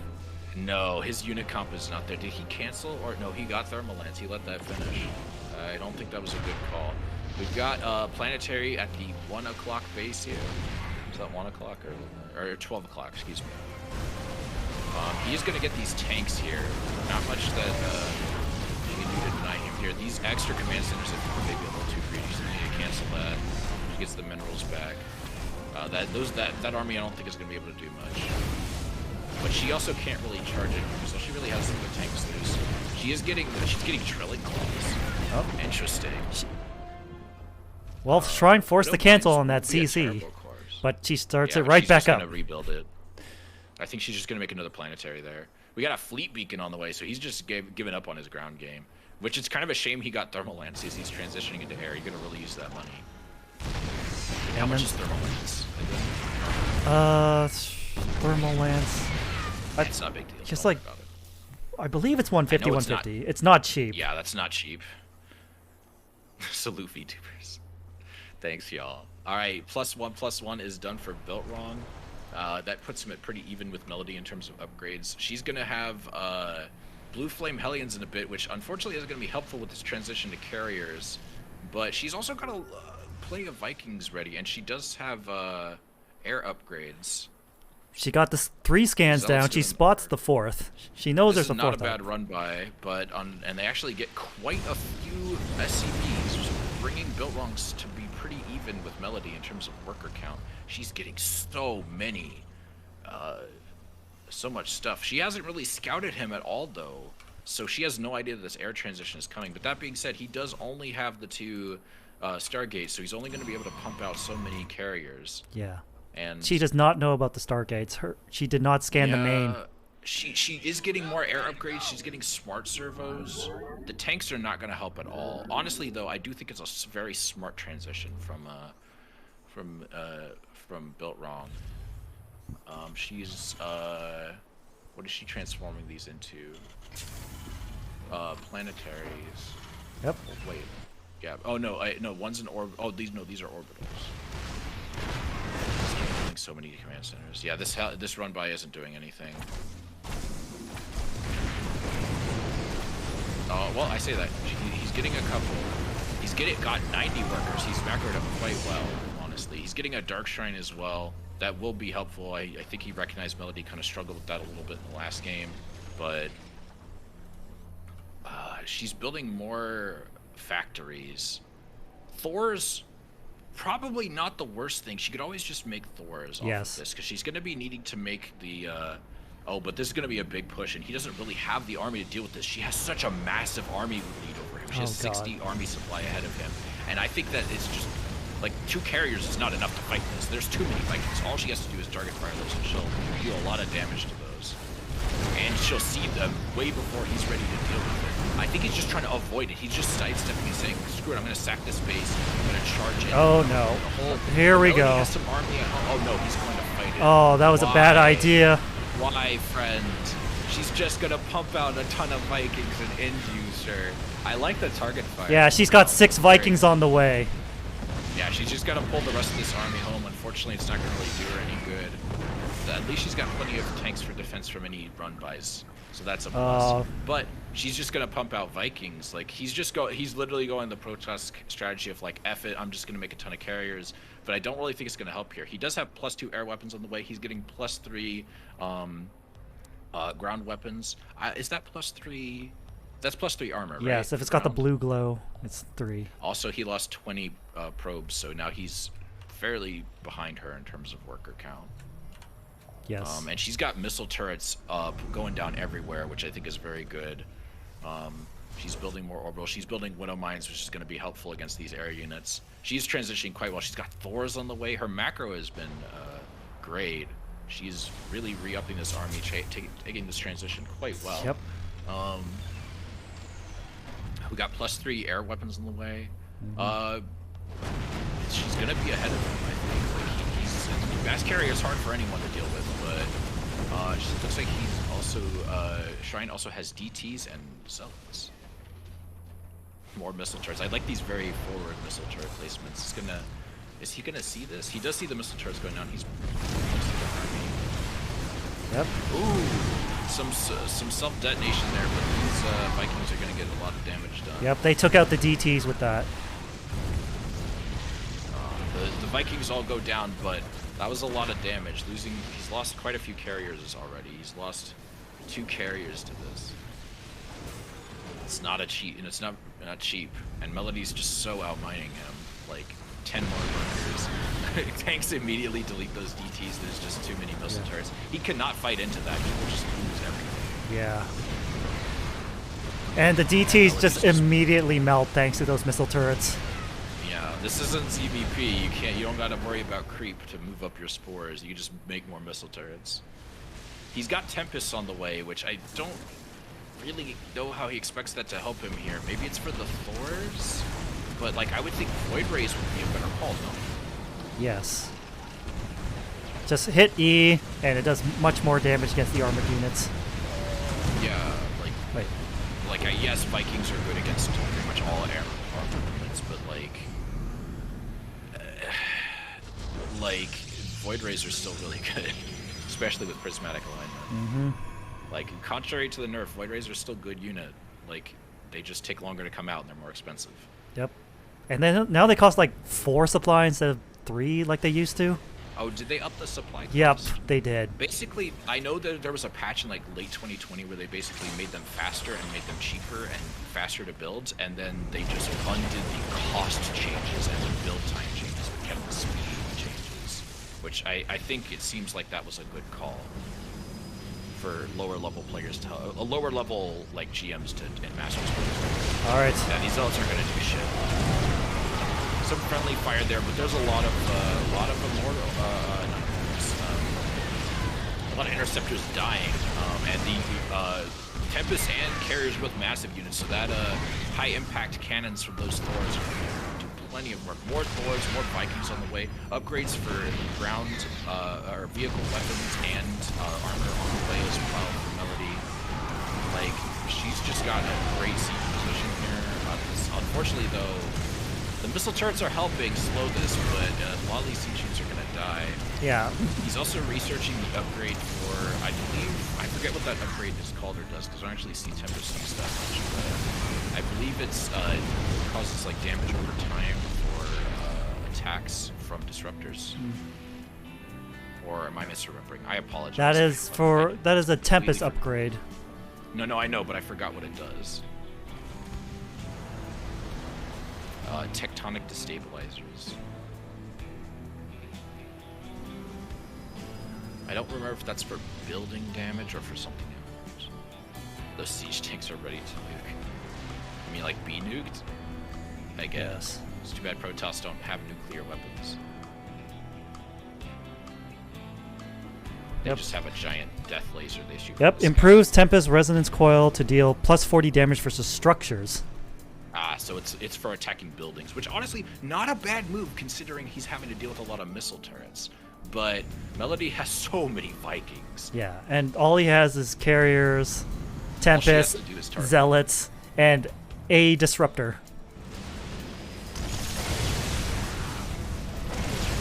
I mean, She's just gonna make him fight into the siege position. Oh, and he's completely out of position to take that advantage of that overcharge he just used. and the Sky That's gonna Toss be army a just goes painful down. round. Yeah, she does lose all of the ground units, but literally she can just land these Vikings and kill Yeah. all of these for free. And Disruptor's down. DT's down. The one DT. The hero DT. He's finally making Void Rays. He's getting +3 air weapons here. Melody's +3 vehicle weapons is about to finish. She's got 7 Liberators on the way. Yeah. That's kind of ridiculous, actually. Oh, I like the mule drop for the hasty repair. Very good. Melody's tapped out of resources in her main and probably doesn't have much left for her natural, but she's expanded quite well. Both players have. They actually have a pretty even number of bases. Not quite. One, though, and two, the three, mining 4, 5, is not 6. as good for built wrong for sure. Yeah. Melody's on 7. Yeah, she's in a much better position here. But it is a relatively close game. It's actually lasted quite long. It's going quite well. But carriers are coming out. But again, with only 3, did he build more? Or yeah, he only has 3 Stargates. That's not really enough to like fight this. Melody's got so much production and income. She's actually floating quite a lot. Well, I say that not so true. She's maxed out, so makes sense. Yeah. She's getting +1 vehicle armor, and it looks like she's going to siege and attack into this fight position down here. Our Protoss friends. And these libs are going to go in. They're going to pull back, try to bait him into the Widow Mines. Vikings going in. Thor's going in. It looks like your pylons are under attack. Why did he make Archons? It's such an interesting call. Yeah, this is over, I think, for Shrine. Like, I really don't know what he can do here. He's trying his best with these like, occasional ground units, but, like, it's not enough. Yeah. There's just too much for him to deal with right now. I mean... I'm surprised she doesn't transform the Wars. She's just kind of taking some free damage here. Yeah, I don't know what the Zealots were for. It's like she's got Lib Siege that nobody even do. This is the longest game so far, and yeah, then we got the GG. And Melody And takes... that is our set. It was a long, hard-fought match. But in the end, Melody comes out on top. Alright, who do we want to do next? Let's check the bracket. So it looks like Bang and T-Roy Jenkins are they in a match yet? Or... Let's take a look.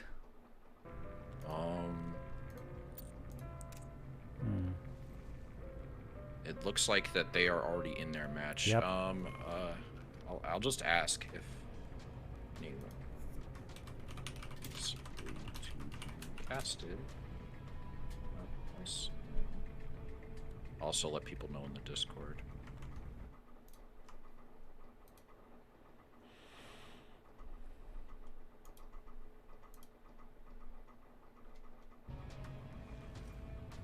Anyway.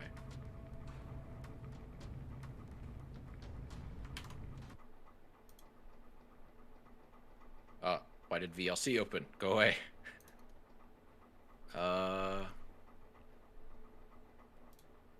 It looks like everyone's kind of in the middle of a match now, so I apologize. There's going to be a little bit of downtime here. Radia and E-Weather. Okay, it looks like Radia is still in-game. Rada. Why did I say Radia? Rada. I'm stupid. My phonics is bad.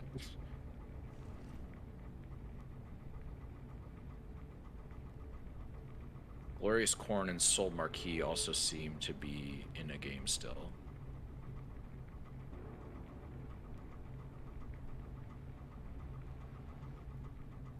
So far, I'm enjoying it. Yeah, I just started. All right, I guess we got a little bit here. If anyone's watching, I guess just ping us when your match comes up. I'll have to cut this out of the recording.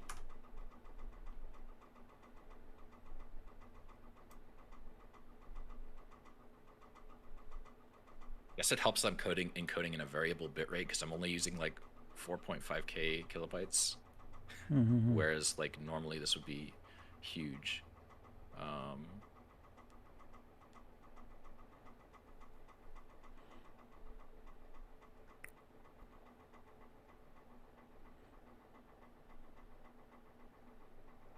I'm here to see the big W's. Welcome, Red. Yeah, I say like I know this is a more casual tournament, but just if we just say ladder maps, it's way easier than like, hey, here's the giant list of maps that Blizzard has added to the game over the course of a decade. Pick your fill.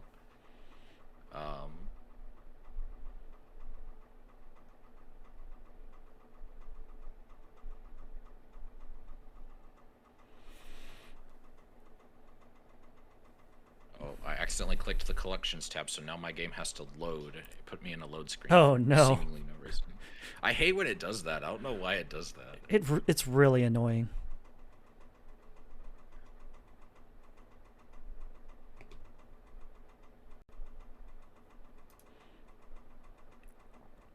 Like,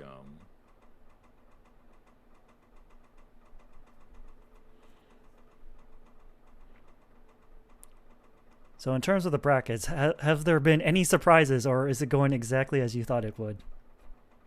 well, my main expectation was like Bang and Melody will make it all the way to grand finals and they will fight off. I didn't think they'd be fighting this soon, but I guess like I probably should have figured. Yeah. But one of them is going to get sent to the losers bracket, probably make their way up through losers bracket, and then we will get the and then we'll see which one of them is the best. I guess if you're just going off MMR, I would say I expect Melody to win, but like MMR isn't the full story, and I know those two have probably played each other more than a few times, so who knows? Maybe they'll like. I have friends that I've played a ton of times where I eventually kind of figure out something they kind of suck against, and it kind of becomes a race to whoever can figure out how to exploit something they suck at. Like I have a friend who like he is awful or was awful against lurkers as Terran, but he also knew I was awful against Widow Mines. So it was kind of a race to see if he could kill me with Widow Mines faster than I could get to lurkers, because the second I got to lurkers, he would just crumble. And that's, I would say, is like, you know, what to shoot for. How am I in hell? What hell am I in, Mr. Joey Ghost? Yeah, I'm also confused by that comment. The only hell that might be is that I have to watch pure ZVZ for several games in a row, which is, sorry, just mirror matches are so much less interesting to me in general. I'd say the saving grace is going to be I'm watching two really good players play a ZVZ, so it'll probably be more interesting than your typical ladder match or most of the tournaments I cast. Let's see, in terms of the new players, Cream doing unexpectedly well. But he did lose to King Kuma, which is another new player. Soul's hanging in there so far. We'll just have to see what's going on with Korn. Let's see the result of that match soon enough.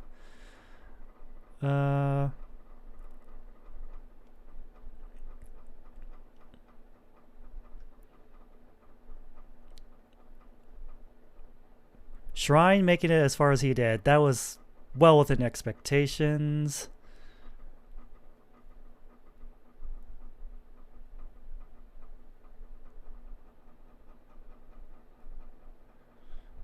Yeah, I'm expecting Soul and Everweather to get pretty far in losers bracket.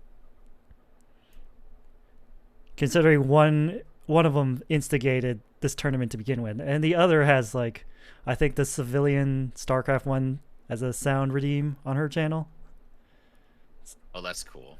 Yeah, it's like how y'all doing? Oh, that just brings back so many memories.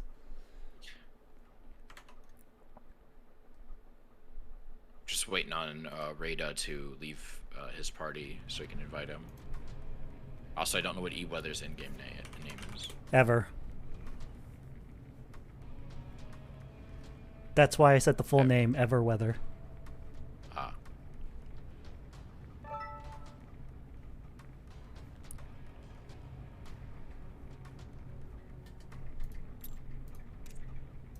Alright. I'm gonna run to the restroom real quick. All Just right. I guess let me know what map they pick. Alright. Oh, loading hell. Yeah, totally.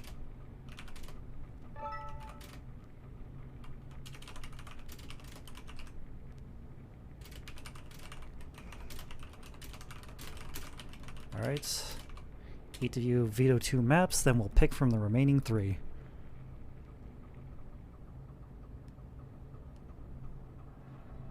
Any map? Alright, let's see. We've done 2K. We've done Blackburn. We've done Hardwire. Alright, so...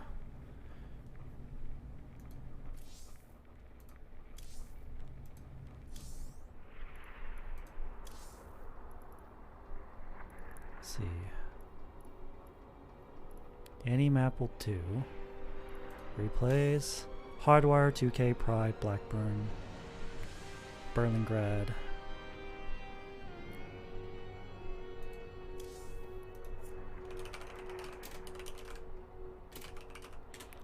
We'll go with Curious Minds.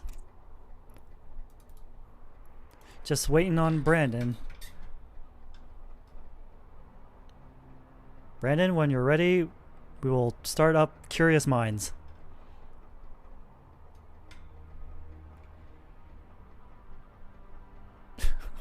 Why is general chat in all Blizzard games cringe? Kuma, I think you just answered your own question. Because it's Blizzard.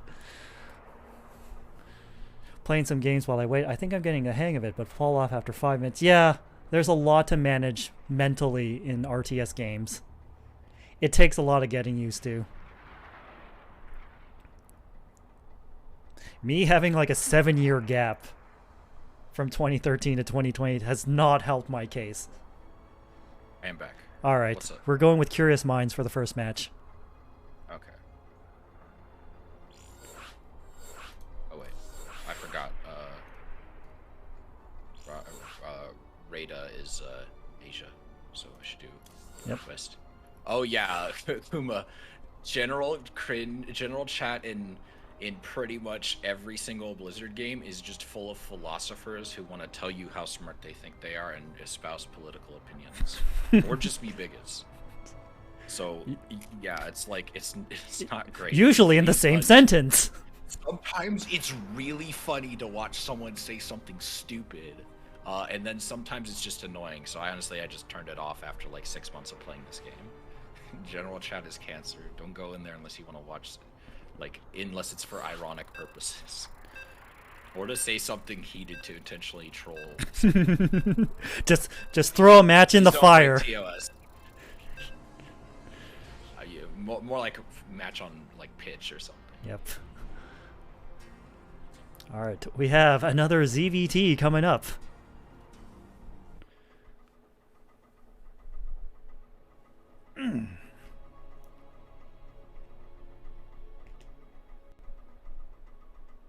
Turn base is more my thing. Yeah, I kind of get you. There's a lot of good like tactical turn-based games, so those are always good. Anyway, bottom right, we have Ever as the purple Terran. And in the top left corner, as the red Zerg, we have Rada Revolt. Alrighty. So I'm interested to see how Ever is gonna do, because I think Ever's a she, right? Yes. I hope so. She's not really walling off like is typical against Terran, against Zerg, or really just as Terran in general. I really like Rada's interesting, like going for a quick hatch. It's very very greedy build. Yep. I kind of like. Speaking of which, it just started. Yeah.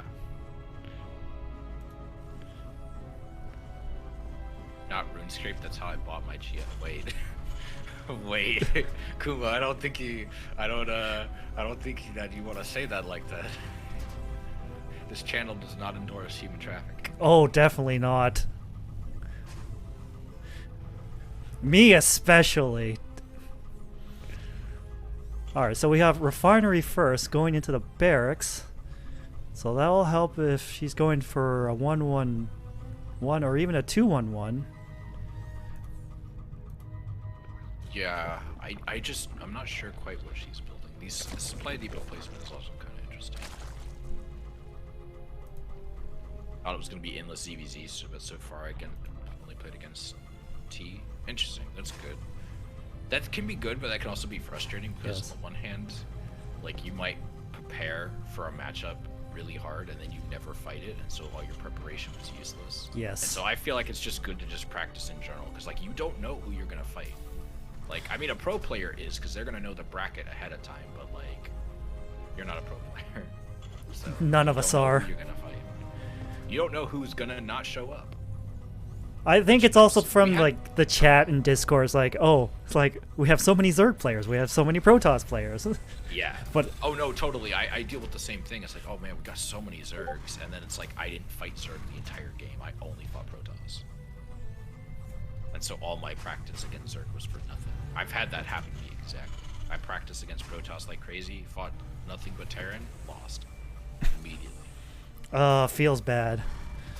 Yeah, but hey, that's the like interesting thing about casting is like you kind of, you know, you gotta really, I guess, remind people that you're one of them. You know, like you also play in tournament.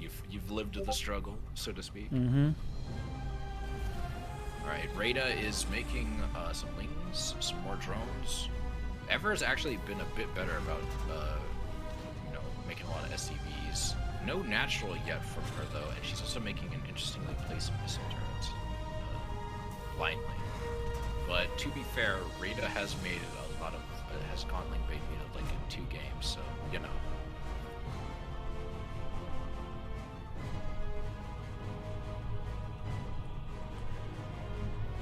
Let's see, we got Ling speed coming up for Rada, tank coming up for Ever, third coming down for Rada.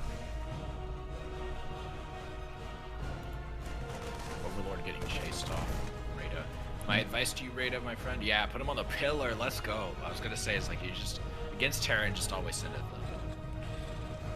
But to be fair, he didn't see a natural, so I'm guessing he was like, oh, I should check the main. Or maybe he sent it initially into the main, I don't know. Getting the extractor, or the refineries before the base is an interesting decision. Yeah. Like, that's a long walk back to the command center at the top of the ramp. Meanwhile, Rada is going with a third base. Yep. Honestly, like at this point, I'd say yeah, be aggressive. You got 1,000 minerals, spend it on something. Loading a bit of larva, Rada is. Yes. But he's got link speed wrapping up soon. Interesting position of this SCV at the in the bottom left base. Is that for a proxy base? It might be, because when the match starts, it points where your opponent is. So I don't think this is a scouting SCV. Yeah, like I can't think of why that would be there unless it's to build a base. But she's gotten to the point where she can make a base multiple times and hasn't done it. There we go. It is a proxy base. A very out of sight. Why did she build the extractors there then? I don't know. Is she playing some sort of 4D chess here? I think she wants to get gas, but like is trying to save money for that proxy. But again, like I say, getting your naturals more important than getting a proxy right now. Like the Overlord sees this refinery, but the Overlord's also seeing that the SCVs are going a long way. So if Rada's paying attention, he's gonna know something's up here. Yeah, like just the mining deficiency. It's not like as a result of this, like she is not really mining it more efficiently than him, even though he has less workers, simply because they're having to take that long trip all the way back. Mm-hmm. Like the CC's about to finish, but there's a lot of lings there, and there's not really a ton of defenses. It's just 2 tanks and some marines. Like I don't think this is gonna. And all these SCVs traveling this far means that they're pretty vulnerable in that chime, and it's harder to rally them away from the mineral and the gas. Oh, here come the Baneling morphs. Yeah, this is gonna be bad. The tanks might help a little bit with the Banes, but there's going to be enough links to where I don't think it's going to be a Yeah. big difference. Only 2 tanks, even in siege mode. That's not going to take care of all the banelings. They don't fire fast enough. And the centrifugal hooks are finishing up right now. Yeah, Bane speed.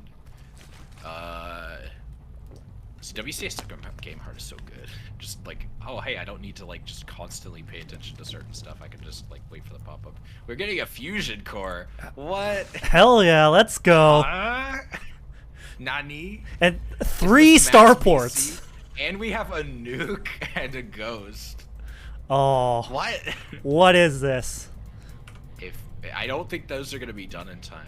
I mean, If, as Stay9 said, if opponent does something non-standard, just go fucking kill them. Yeah, that's fair. Yeah, yeah. So many. I'm surprised World Workers didn't die there. Yeah.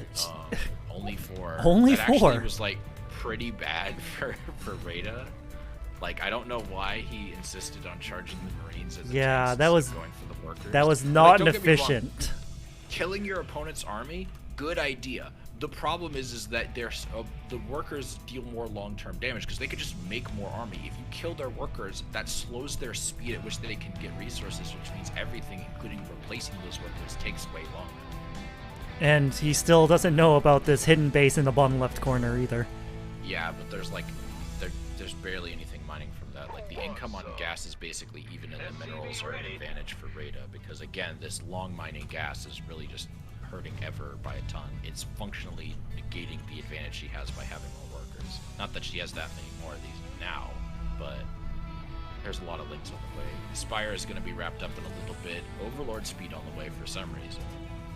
Not a bad upgrade, obviously, but we'll see how useful it's going to be. We have oh, she built 2 Ghost Academies so she can get EMP and a cloak at the same time, but EMP isn't really that useful against Zerg unless they're making spellcasters, so I'm not really sure why she's researching. Maybe she doesn't realize that. Like EMP is good against Toss because it gets rid of shields, but against Zerg they don't have shields, so it's only really good against spellcasters. But like, unless it's a Queen Walk at this Oh, stage, I know why he's getting Overlord speed. He's doing a Baneling drop. where? I don't see that. I see the Overlord research. Oh, he morphed 2 Dropper Lords. Let's go. Let's go. See if he can sneak them past. I wonder what the... Oh, she's just slowly making a single battle cruiser. Battle cruisers are kind of rough for new players to deal with, so I will be interested to see how that turns out. You could use another 4... or another 2 Banes and shove them in the other Dropper Lord. But let's see how this goes. Here comes Dropper Lord number 1. If he just flies it into the main, I think it's going to just get killed. But yeah. It'd be amazing if these ghosts snipe the Dropper Lord before it can drop its payload. Alright. Enhanced Shockwave is just a completely useless upgrade right now. I don't know why Yeah. she bothered. There's no Infestors, no Vipers. Yeah. Like, there's Queens, but like, okay, it's a Queen. It's a Queen. You're not getting, like, Queen locked here, although that would be fun. Alright. Maybe it's like some big brain play where I'll EMP the Queen so they can't transfuse while my battle cruisers attack. But then he could just make spores and be fine. Oh, here it comes. Here comes the Baneling drop. Also, he's got a Spire, so if he knows what he's doing, he'll just pump out. Oh, there we go. That Yep, 6 go worker. down. He does a decent amount of damage to them, but he could she could always repair. Yeah, he's seen the entire base. He sees the 3 starports, the factory, the 2 Ghost Academies. Did he see those? He did see those, but Yeah. let's see if he knows how to react to that. Because if I were him, I would immediately be making corruptors. Yeah. Oh. Because he knows that there's... Oh, I stand corrected. Are covered. 4 starports. Is there? Yeah. 1, 2, 3 on the 9 o'clock position, and the 4th one's right Oh, I beside the see it now. CC. It's above the CC. All right.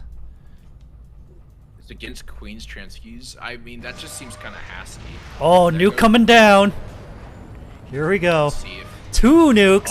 Oh, he moves she's it away from the army, though. yes. But this. Oh, Oh, is it? he doesn't know how to hold fire. Oh. It gets 11 workers, which is actually not. That's not bad. Oh. But he saves a good chunk of them. But now these ghosts are going in. They're...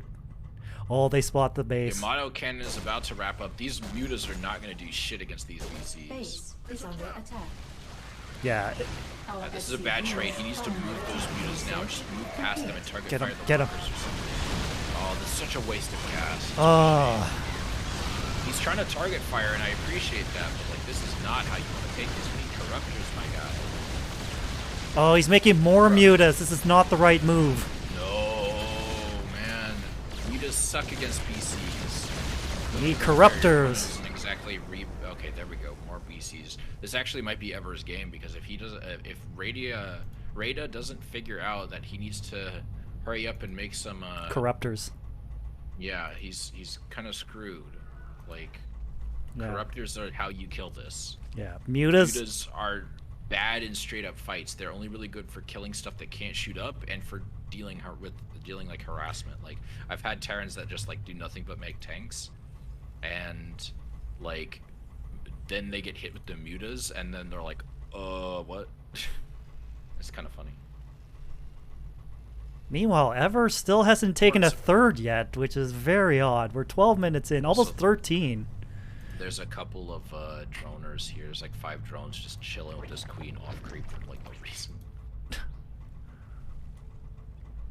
Oh, because, yeah. He evacuated them to avoid the nuke and completely forgot about him.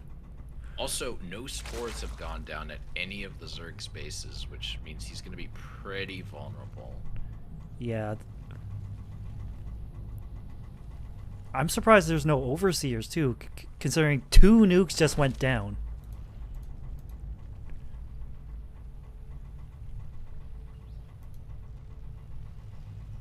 And this bizarre natural in the corner forever. Almost saturated, but not quite. Wouldn't even call it a natural, I just call it a proxy Yeah. base. She is upgrading it to a planetary, which I guess is good for Ling run bys, but if it's a Bane run by, it's not going to do shit. Like, this is part of why I say don't do Ling run bys against Terran if it's a planetary. Just use Banes, because you'll do a lot of damage to the planetary, and you'll probably kill most of, if not all of the SCVs. Oh. And we got the blind warp in. Oh. This is going to do a lot of damage. Yeah, he doesn't have any air units, and he's still just making them. Yeah, this is not the right answer, Rada. The Lings literally can't do anything. They're just here for the abuse. Just take the Lings, go across the map, and ignore them. Just do what they're doing. Rada, what are you doing? Rada, get him out of there! Rada! Rada! Yeah, this is the Bronze League hero in action. He is making corruption, but this is the Bronze League coming out from Rada, unfortunately. I don't think 2 corruptors are gonna cut it. Yeah, two spores are not gonna cut it either, unfortunately. Like, 3 spores at every base. Queens, corruptors are what's gonna save you here. I get what he's trying to do. Oh, the F2A move. It's hurting him.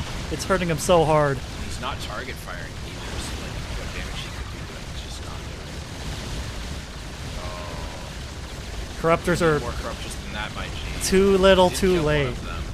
Like, a single battle cruiser going down does hurt. Like, it's like, man, you need more than, you need like, I would say at least 10. Oh, and these 2 corruptors, they're gonna pop out. They're just gonna die. I wish you would just send these links across the map so they can just win. You can just kill everything.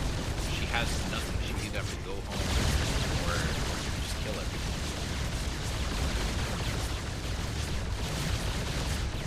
Yeah, wait for more corruptors. He's just empty, unfortunately. He just doesn't have the unit control. Yeah. Making it her fight the spores is pretty smart. Like, she doesn't seem to understand what's like target fire. Oh. Yeah, he has gotten a couple, but she's continuing to turn these out. She's got a decent bank, but it's gonna run out eventually. She's gonna run out of stuff. I do like he is now going across the map. He is eating up a bunch of these workers. He's getting her gas geyser. Yeah, see, like, the Lings are gonna die, but they're gonna deal damage before they die, which is better than them just sitting there doing nothing. And that's... Ever wins. Ever wins. New players struggle against mass BC like that, unfortunately.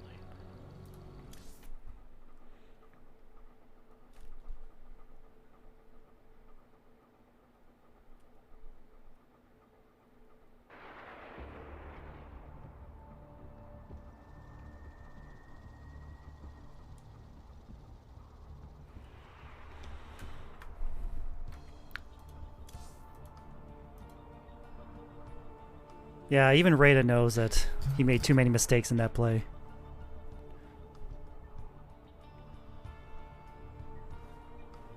Hey, what's a map we haven't done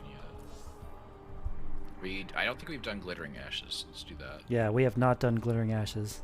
What is with the shoutout command? It's not working. I don't know. Oh, wait. Keep doing the wrong server for him.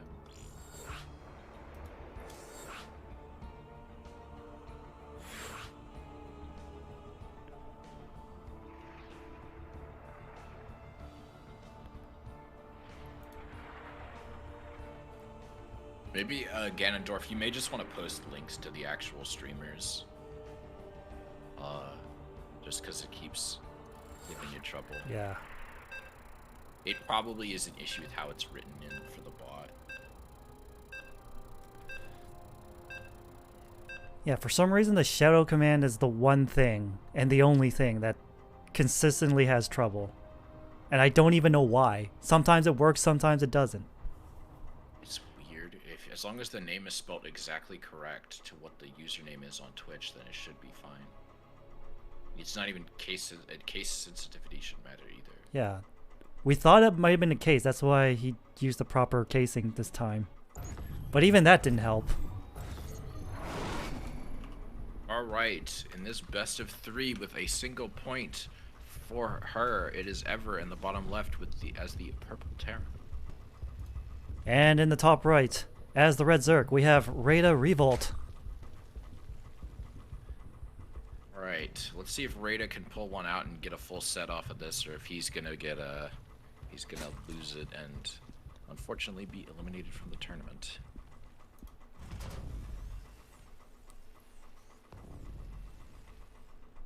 Again, weird placement with the supply depot. Not sure why it's going in the back there instead of helping with a wall off.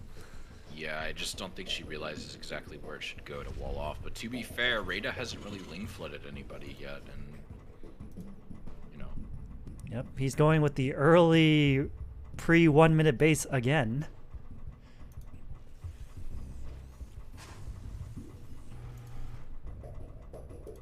And the Overlord making his way across the map.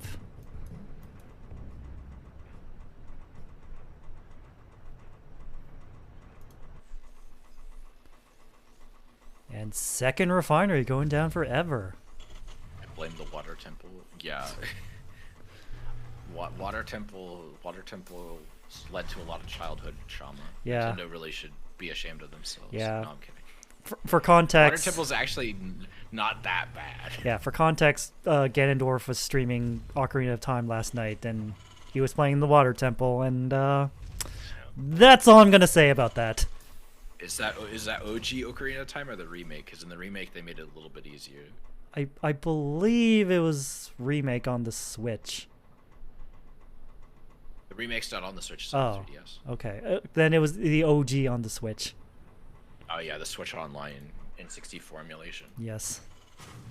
Yeah, they in the remake they put some lines on the ground to show you which room controls the water and how to get to them.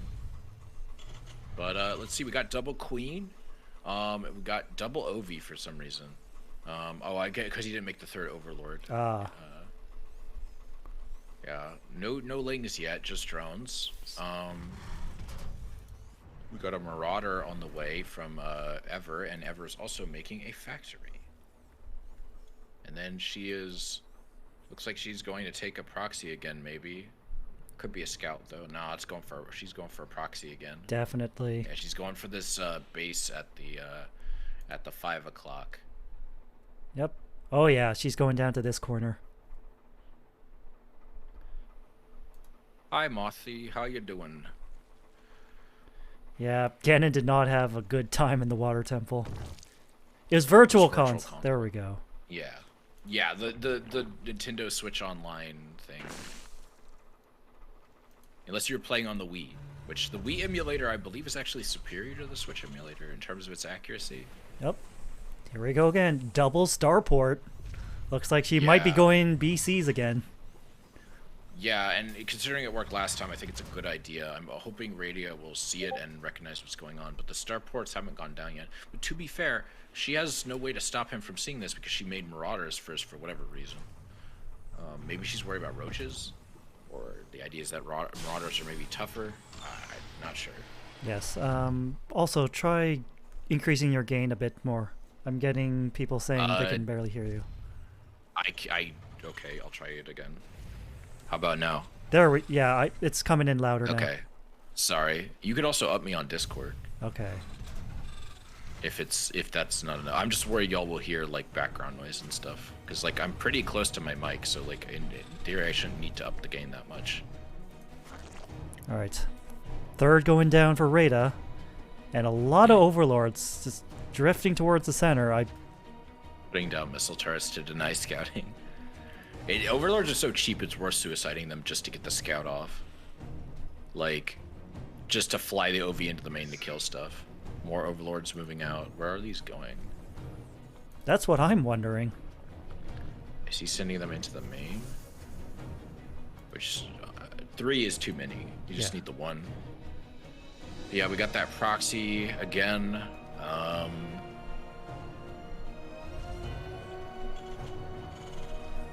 What else?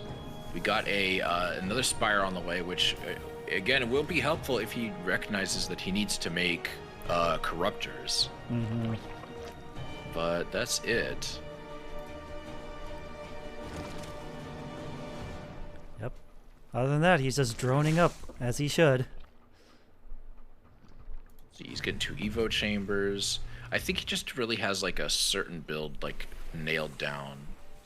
And I guess we'll see how it goes for him. Yes.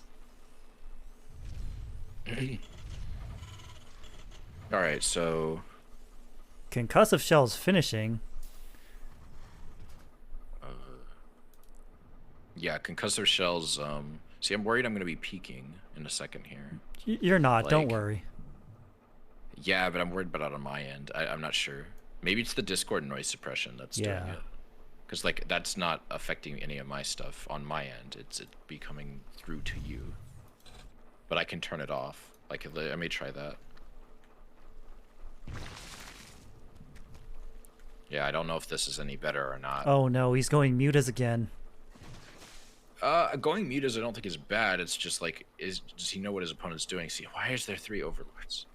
I guess he just wants to make extra sure he'll see everything. But it seems okay, like yeah, he just knows it now. He's turning them away. Yeah, and then there's a Thor, which is going to really help against the mutas, and there's also a lot of missile turrets. But there's nothing to do with any lings, so if the lings get in, then the lings are going to do a ton of damage. Fusion Core is on the way, though. Vikings are coming up, probably to deal with the overlords. And maybe the mutas as well. If I were him, I would just mass lings and send them in. I don't know why he's just sitting around. I think he's scared of BCs again. He doesn't need 4 overlords. You've got plenty of supply, man.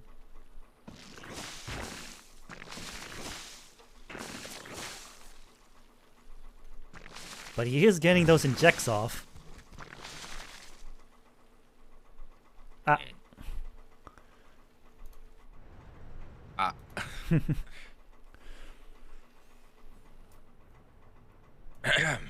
Okay, so Vikings are out. I think, yeah, they are just, maybe they were just to get the overlords, but mutas are out. 38 lings on the way. +1 melee carapace and flyer armor is on the way. We do already have +1 ground weapons and concussive shells done. Marauders are not going to be helpful though. Yeah. Like, Marauders ain't going to do shit. Yeah. Just the lings are just gonna run by. It's like, oh, concussive shells. That'll barely slow them down. I actually need to reduce the amount of time I record in between matches because I'm noticing my hard drive is starting to fill up. Uh-oh. It says it's gonna be full in 9 hours, Ooh. but I'll figure something out. It'll work out because this recording is like 15,000 megabytes. It's like 15 gigs. Oh, scan it. A lot of scans going off. Spots But the there spire. are corruptors on the way. Sees there's no bases in the 12 o'clock and 11 o'clock position. Seems like an interesting decision to try to scan there first, but Maybe Ever's thinking, like, maybe Rada also has proxy bases. maybe. Rada does need to get more drones, though. Like, Oh, yeah. again, Ever still has the same problem of, like, long mining for tons of inefficiency, though she is building more starports. I'm not sure how good that's going to be when your opponent's busting down your main and destroys your fusion core, but we'll see. I really wish he would just go in. The longer he waits, the bigger of the problem this is for him. Especially with these 2 proxy starports, 3 proxy starports in this hidden Like, base. he knows she absolutely has no defenses. Yeah. Like, he could kill either one of these bases, no problem. Like, he might struggle a little bit with the planetary because of the splash damage from the planetary, but, like, nothing else is going to do that. Yeah, the longer he waits, the worse it's going to be for him. I know 9 hours is plenty of time, but listen, I like my storage and I don't like deleting files because I'm a data hoarder at heart. I just need to buy more storage. Yeah. 4th going down for Rada, and a lot of mutas too. Should probably buy like just a cheap 1 terabyte SSD. Like a SATA SSD. And I think Ever forgot about this extra starport and hasn't attached to Tech Lab yet. She's gonna need that. Yeah.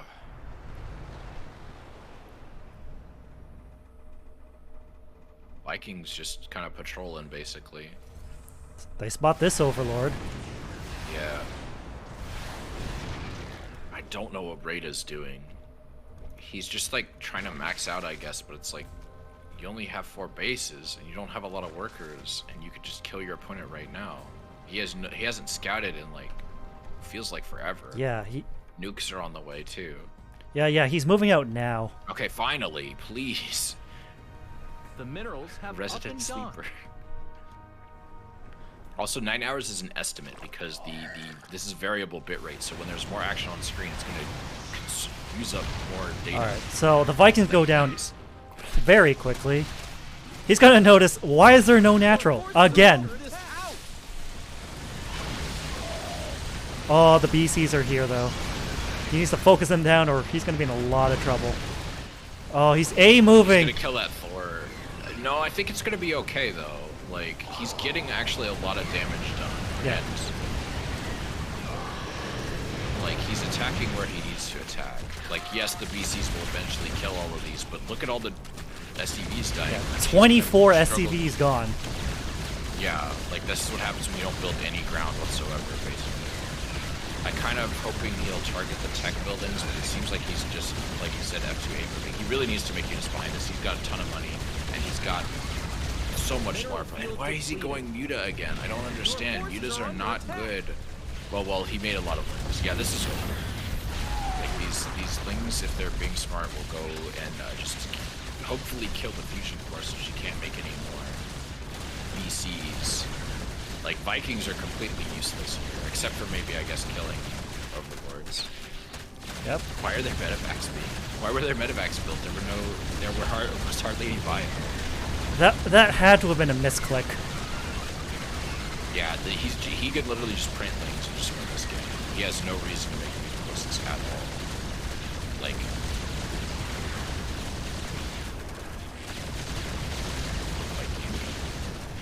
poor Viking. Yeah.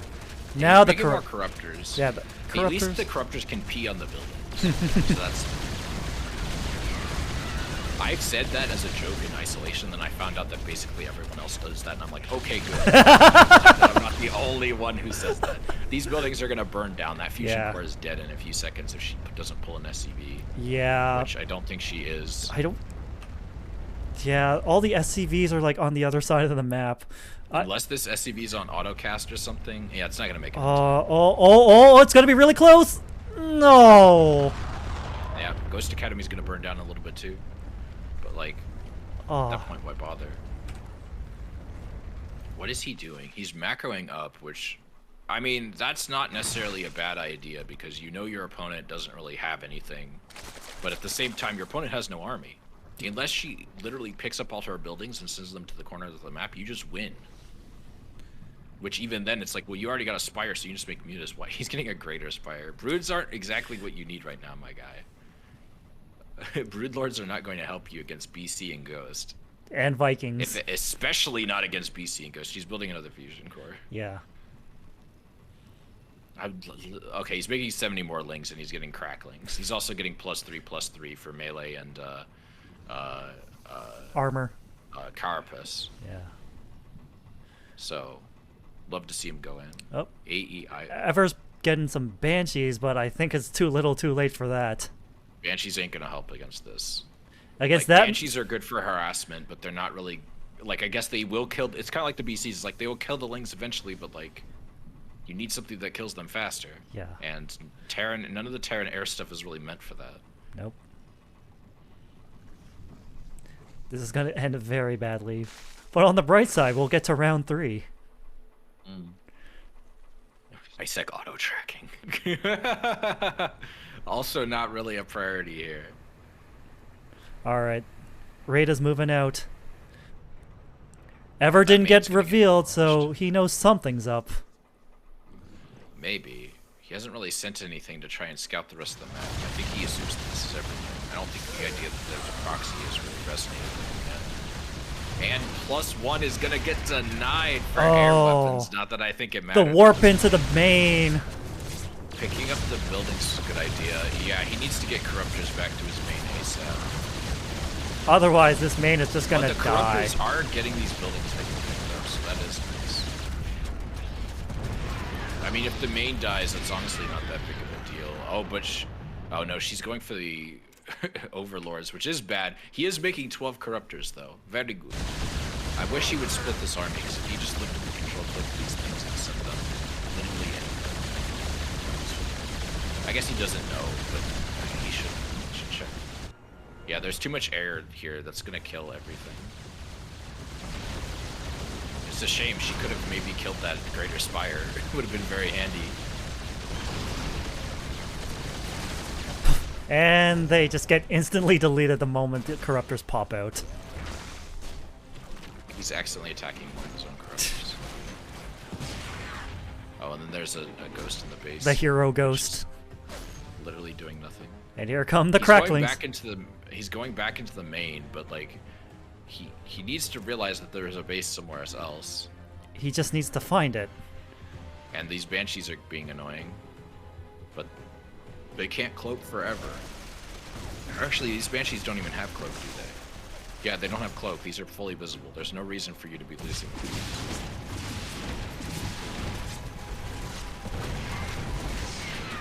And that's gets the Viking's getting killed by broodlings. That Viking has 1 health. It just literally breathe on it and it's dead. Oh my god. Swarm host. Ember is kind of stuck here. She's just basically starting from square one. She's supply capped, and she's trying to make more air, but like, once this queue's done, she can't really make BCEs anymore. Yeah, no fusion core. Yeah, he is. Rada is checking the rest of the map. Swarm hosts are an interesting call, because like, yes, he's fortified, but like your Ling Flood is gonna absolutely outdo anything that she has. Like Swarm host just seems silly. Yeah. Unless it was on accident. Because that's pretty common for Zerg players to accidentally make a Swarm host. Come on, Rada. She's right there. Just go in for the kill. Yep, there we go. There we go. Literally all you can do is pick up your buildings and pray.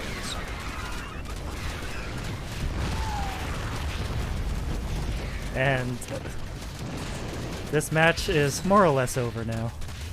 Yeah, I mean it was over a while ago, and then we get the ends. No GGs, but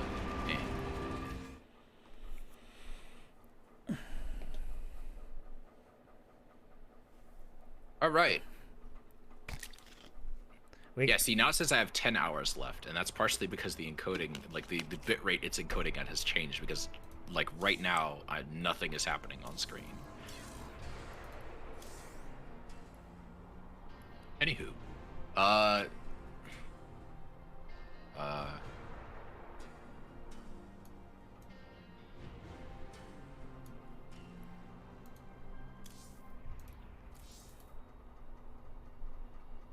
What's a map we haven't done in a while? I think we've done them all, so the last one...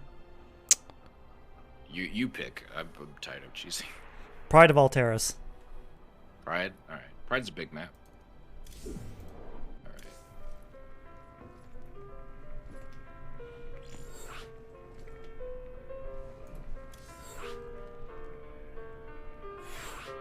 I'm just checking the brackets here.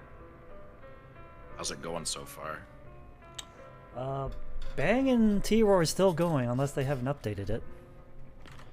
Maybe I need to F5 on my... I mean, I imagine Bang's off racing, and if I believe T-Roy is Diamond, no? That should be an interesting match then. Yeah, it's like, it'll probably be close, something like Melody and Shrine playing each other. It's like, it's gonna be relatively close. I didn't say if they were ready or not.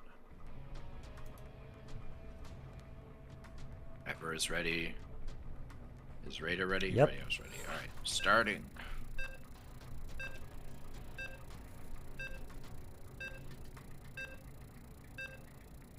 I'm so excited. This is our first round 3.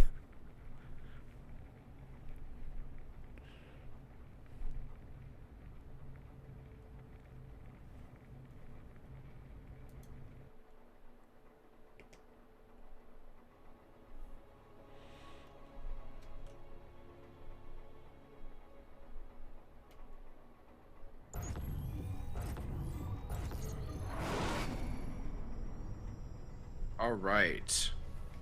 In the bottom right here, we have Ever with a single point to her name as the Purple Terran. And in the top left, hoping to make a comeback, as the Red Zerg, it is Rada Revolt. All right. So the set will be decided here. Who the heck is Bang? I don't know. I've never met Bang before. I've never heard of them. They're a fake VTuber. They literally just Bang. She must have just made this model just for this tournament. She wanted to take the scab from these poor VTubers here who have never played StarCraft and just scam them all. Bang is a scam VTuber. Brandon Lovelace, 2022. Love you, Bang. All right, so great streamer. Just like before, even before the 1 minute mark, Rada's getting their second base. What I'm most interested to see is if either of these players can like adapt their playstyle to match what the other is playing. We did see that from Rada last game. He did start making corruptors to deal with those BCs. Oh, we're seeing a proxy Rex? Let's go! Let's go! First proxy Rex of the tournament. Oh. I don't know how this is gonna go. Hopefully she makes Marines and not Marauders.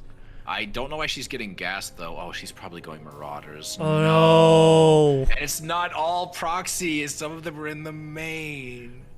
Oh no! A proxy Rex would have been so good though. Like it's not even in a place you would normally check for it, and she's still turning at the proxy Rex. Oh god! I'm sorry, I don't mean to be mean. I don't need to be mean. This ain't mean. This is interesting. We have not seen this yet so far. I'm not trying to be mean, but I don't know what the thought process here. I really wish I could just crawl inside Ever's head and understand what's going on. Oh. Now the question is it going to see be a proxy 3 Rex? It would have been really cool. Is it going to be Reactor or Tech Lab on this lonely barracks? You know it's going to be Tech Lab, man. It's going to be Marauders. Meanwhile, Rada's going to be checking here. Wait, she's building another, so 2 proxy Rex, but then she built 1 at home. I guess maybe it was Big Brain. Maybe it was to throw him off. Yes. If it was, then I'm gonna be really impressed. Oh. And then she's making a single Marine, but she's supply count. No, it was going so well. And again, he doesn't see it. The Overlord is just barely. Well, maybe he saw the missile turret, but I wonder if that's gonna tip him off. The Lynx might run by it. Maybe not. I don't know. I don't think the Lynx will. Their pathfinding AI will tell them to come here. Yeah. Not if he just tells them to F2s them into the natural domain. If the classic ever with the long mining gas. Calculated to snipe the third overlord. Slight miscalculation, it seems. You might want to call the engineers on that. Ever's playing 5D chess here. Proxy factory, and one's a reactor, but one's a tech lab. A tech lab.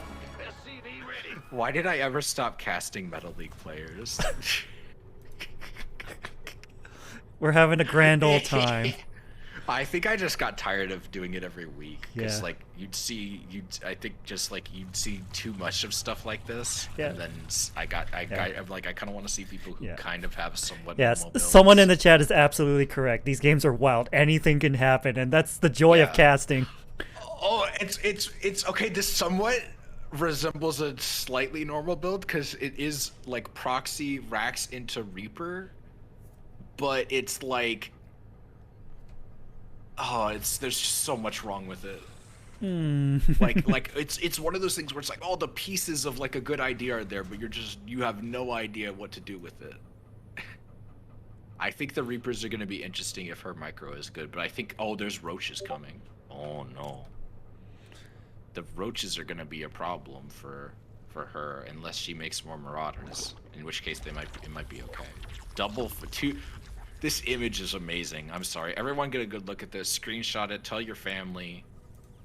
The mind of the Terran is truly unknowable. I say that. That's not fair. She's a new player.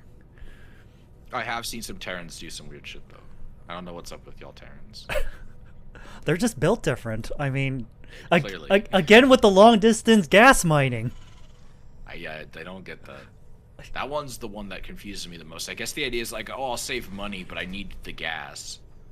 And it's like, obviously it's not optimal at all. No. But like, I think that's the thought process behind it. Also factory, or not factory, armory for something. Another tech lab at that proxy factory. Also, this is a lot of, I wonder if she's gonna actually use the grenades from the Reapers. That'll be interesting. Yeah, GG's Kuma, thank you for stopping by. We appreciate you participating. I'm glad to hear that you had fun, Kuma. Oh, is she gonna use the Reapers as high ground vision for the tanks? Is that her plan? No, I don't think so. I think it's just a different unit, so it's gonna be unexpected. But Reaper grenades, if done well, I think could be interesting. Like, I don't know what to think of this. Both of these builds are really weird. I'd say Rada has the most normal stuff. He's getting +1. He isn't getting speed though. Also, going roaches into Mudas seems odd to me. Like, it's a lot of gas. All the siege tanks are actually going to do a lot of damage. Except she unsieged them, so it's actually going to be really bad. Like, she's going to kill some of these roaches, but they're gonna get rid of everything else. And yeah, he target fires the tank, and the tank's just gonna go down. It does get quite a few roaches and softens up the rest, but this push just completely failed. Yeah, I'm interested to see what he hasn't. He saw that, right? He saw that missile turret, but I guess he just didn't think anything about it. He just hasn't bothered to check.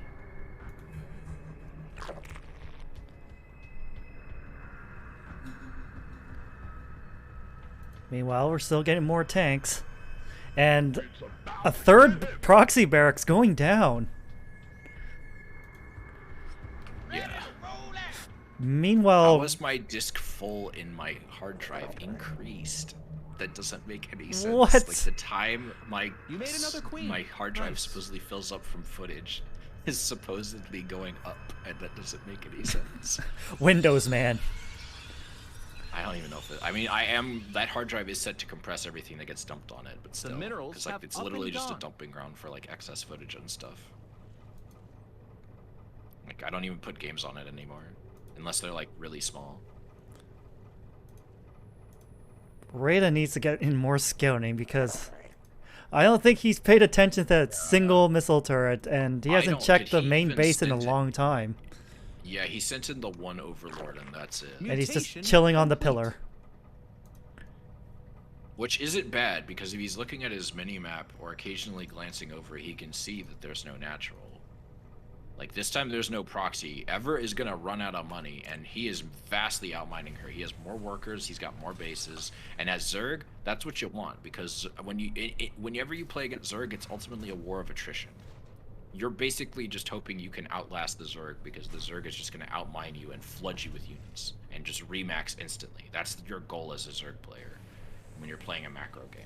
Which is why, as Terran and Toss, you need to do harassment, you need to quickly get, you know, your really powerful units and hit with a good timing, stuff like that.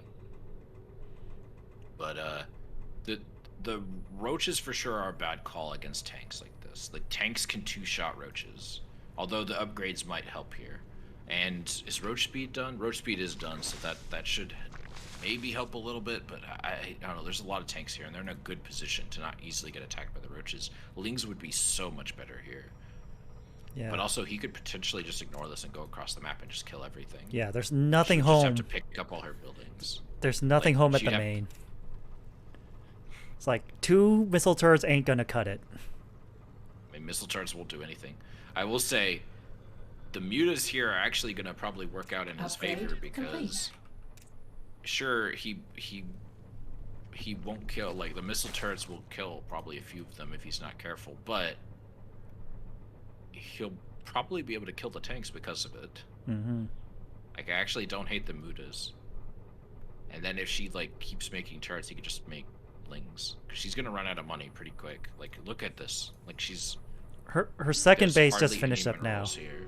but it's Like, far from being saturated. Like, this is just... Yeah, they're moving out. Yeah, she has nothing to hold this.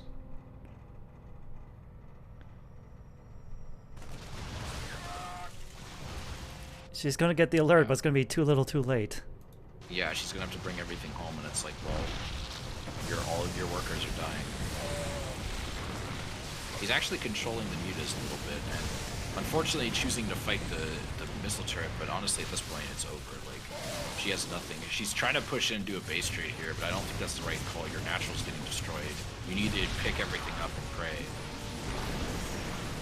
32 almost SCVs. all of yeah, that's 33. Like, he might lose this, but literally all he has to do is make lings, which is exactly what he's doing. Like, this is all of this dies easily to lings. Oh, he didn't pull the workers back. Oh, this tank's unsieged. No. Why would you do that? Anyway, but like, literally the worst timing. I guess actually, you know, they'll kill some of the lings because they're unsieged. So, because when they're sieged, they have a minimum range. Like, they can't fight things that are in melee range. But God, this is just a bad trade. Oh, you hate to see it. Shout out to these long mining drones. Literally just rallying these drones. Roach is coming home. Yeah, nobody's building anything. I'd love to see him make more lings, because he's got 19 larvae just sitting there doing nothing. He's putting down a spine. The roaches are coming home. Kill all of this. Like, yes, your opponent has marauders, but like, marauders aren't that, like, they're good against roaches, but like, not when they're so few. Yeah, you're vastly outnumbered here. Yeah, more stuff beats less stuff. Also, mutas can attack ground for free. And I guess now he needs to start looking for remaining buildings, and I'm hoping he's gonna see where she is. I love these long mining SCVs that are going all the way back to the main, just to get minerals to take them to the third instead of just rallying them to the third. Some of them aren't even going back to the main; they're just sitting there. Oh no! Oh, what the hell! Absolutely wild. But he's gonna see this third CC kill at night. That should reveal all the remaining bases. Yes. Or remaining buildings, I should say. Yeah. Like, even if she picks it up, the mutas will just kill it, albeit slower. Yeah, there it goes. And then, like, he doesn't even need to finish it off. He can just let it catch on fire. 27 mutas. Yeah, I would do that too, honestly. Like, at this point, your opponent doesn't have and can't really make much that can deal with mutalisks. Now he's got to find the other building. She's trying with what little bank she had left. She decided to, instead of making SCVs, or another base, she decided to make a bunch of Marines that are just I'm surprised it didn't show, like, it didn't do like, oh, here's all the remaining stuff on the map. Maybe the production structures need to die for that to happen. There we go. Or maybe that alert doesn't show with WCS Game Art. Are y'all casting the semi? Yeah, that's the plan at least. But this just ended, so let's get them out of here.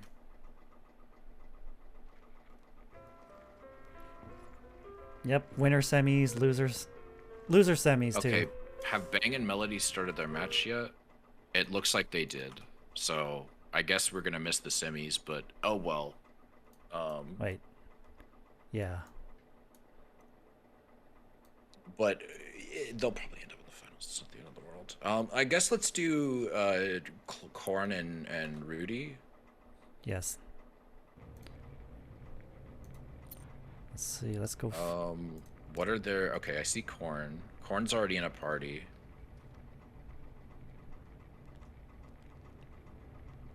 I think T-Roy is Moon Doge.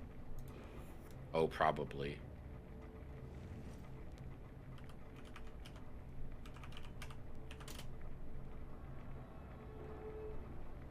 Or, oh, it's not Rudy, it's Roy.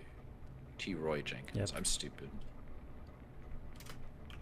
Why is my phonics so bad today? Maybe I should have slept more.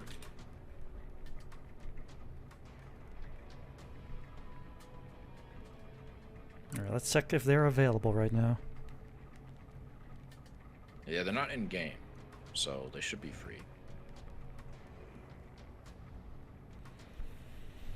Oh, wait, Melody looks like might have invited. She posted a match link. Maybe we can cast her. I don't know. We already said we're gonna do Korn and Moon. I'd feel bad to pull out on them now.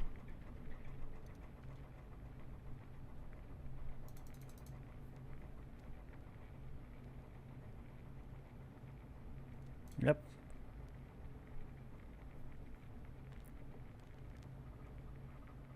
They're in game. What are they doing? Guys? Actually, let's just do, okay. Actually, we should probably cast finals. Actually.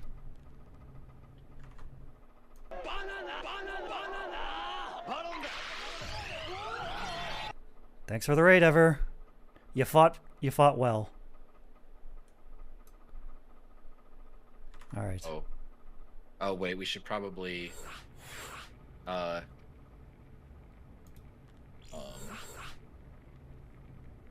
here, accept the link. Click the link. Oh. There we go. Wait, does this have WCS? Oh, shit, it does. Sick. Alright. I'm gonna run to the restroom. Just, I guess, you know, they can go whenever they're ready. Wait, are we watching Melody and... Yeah. Alright.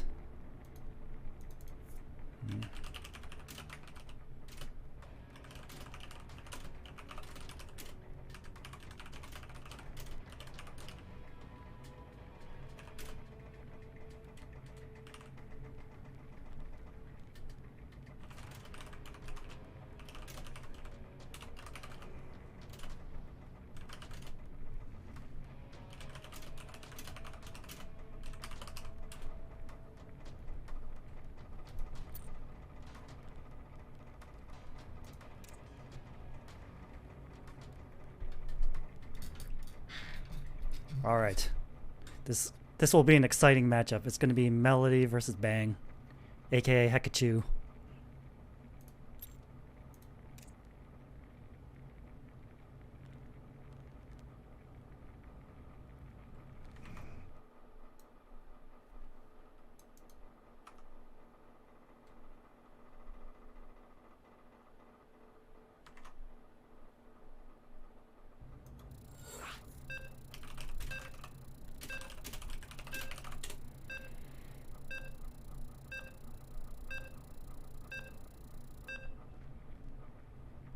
I am back just in time. Yes. Oh yeah.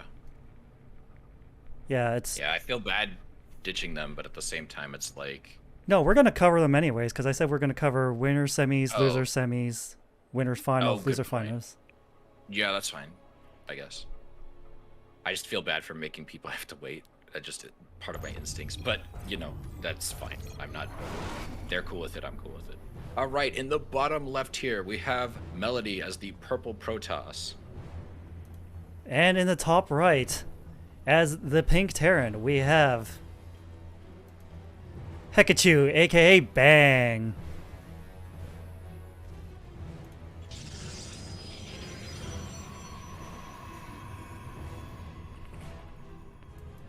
All right. All right. So Melody's starting off with a. Did they both go random, or did they pick Terran and Protoss? I believe it was random. Okay, interesting. So Melody has no idea what Bang has.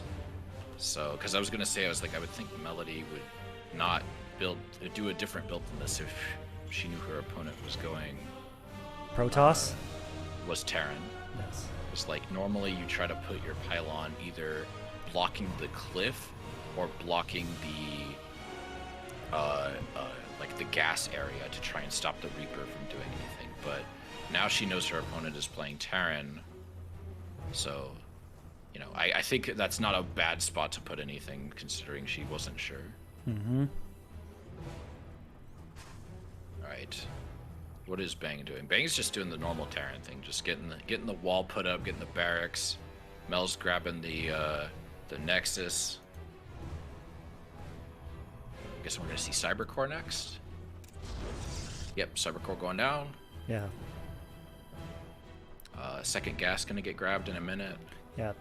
Melody scouting spotted nothing unusual in Bang's main. Yeah. Hope Bang cheeses the Protoss. I also hope that, Boom. The Protoss must always be cheese. Just any good Terran or Zerg should always just have a block of like cheddar cheese ready to just throw at the Protoss. And ideally some fine wine to go with that cheese. Yeah, you don't want to be a monster. You want to make sure that I could have turned that into a cheese punch, couldn't I have? Damn it, whatever. You don't want to be a monster. You want to make sure they have something to relax with after you cheese them. But this Reaper might get off of some free hits here because Melody just now got a Stalker.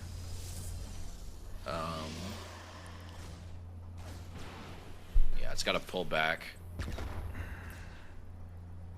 The Reaper makes its timely escape with a mere 21 health. But Reapers, for those of you who don't know in the audience, Reapers heal automatically when out of combat. So, that Reaper will get its health back. Makes him good for harassment. It's kind of like how, we're actually dealing some decent damage here. Got a probe, I believe. Oh, Brandon, do you remember how many A's are in Bang's name on her Twitch channel? No. No. What am I supposed to do? How am I going to remember that? Good point. I was just wondering for the shout out. I do not remember how many A's are in Bang's name. Concussive shells. No, it's more than that. It's like, I think it's like 19 or some shit. 21 A's? Okay, 21 A's. Blackjack! That's close.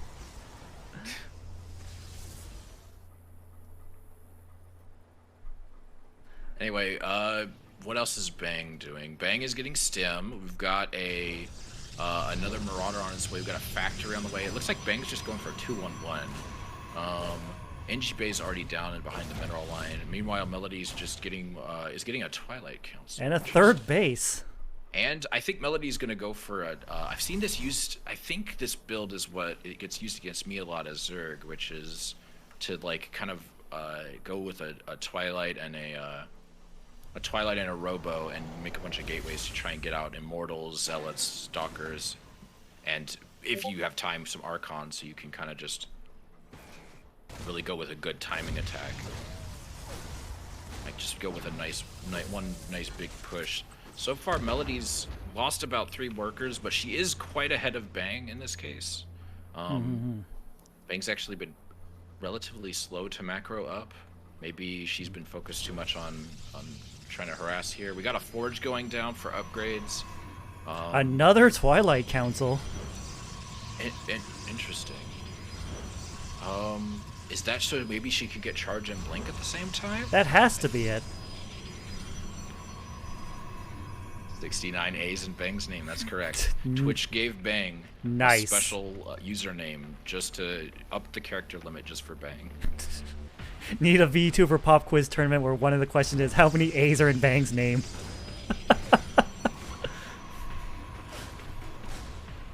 Well, unfortunately for that, since the number is 21, that's instantly ingrained in my brain.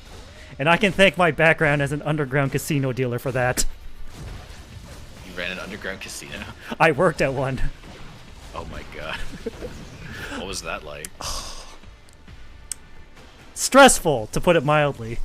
I see. Alright, we got +1/+1 on the way from Bang. Meanwhile, Melody is getting charge as well as +1 ground weapons. More immortals on the way. We got another robotics facility, another gateway. I like the shield battery placement. That's good. Gonna make it a lot easier to hold any pushes. Meanwhile, Bang has been mostly just expanding pretty aggressively, in my opinion. Yep. But again, PvT is not really my matchup, so I apologize if I'm saying some inaccurate stuff. Don't worry, I struggle with this matchup too as a Protoss player.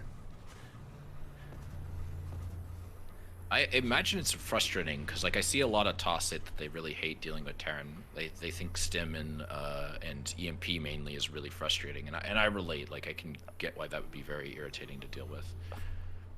Looks like Bang is going in here for some kind of push, maybe. It's not that big of an army. There are a lot of Marauders and a couple Marines. Yeah. The scan went down. Didn't see anything. The army was not where the scan went down. Also, if you want to...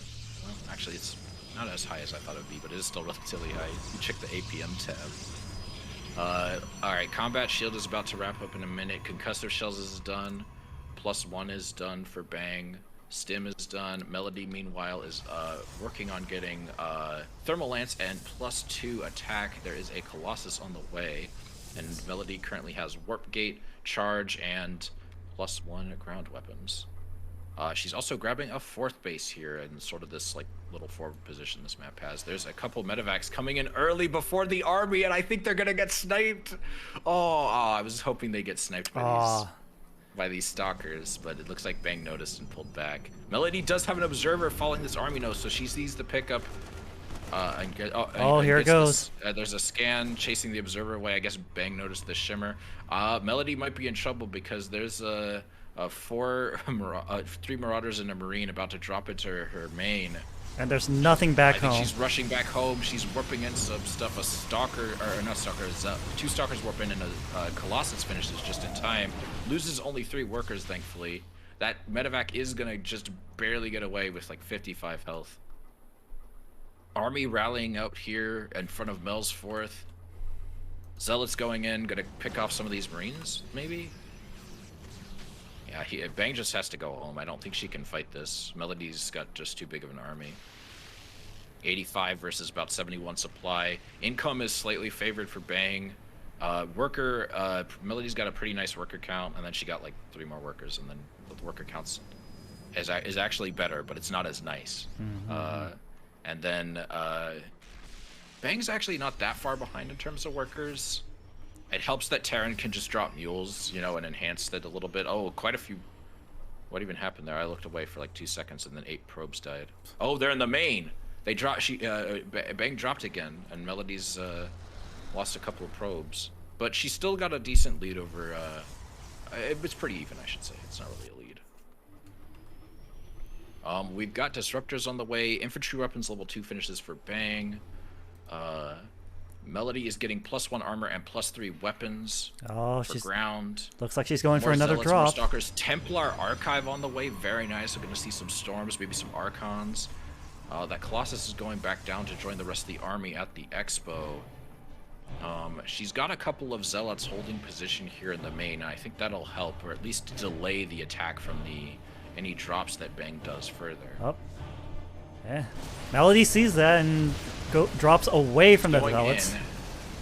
Bang is researching the EMP upgrade for Ghosts, which is going to be very helpful, especially as Templar get into the field. It's going to be a nice fight between Templar feedback and EMP. This Templar is gonna get sniped. No, it looks like Bang only ends up getting the pylon. And also, it's a distraction because Melody's Expo is getting attacked, but it looks like she holds it just fine, and all of the army is forced to pull back from Bang. There's way too many Colossi for Bang to deal with. They're just absolutely incinerating everything. Bang, interestingly, not really focused on actually killing the Templar archive, which kind of surprises me. That'd be a really nice tech building to, like, you know, take out. Yeah, Melody's putting down a Stargate and some more pylons. Both players are at about 200 supply right now. Yeah, I'm surprised she didn't get the Templar. I was for certain she was gonna snipe that first.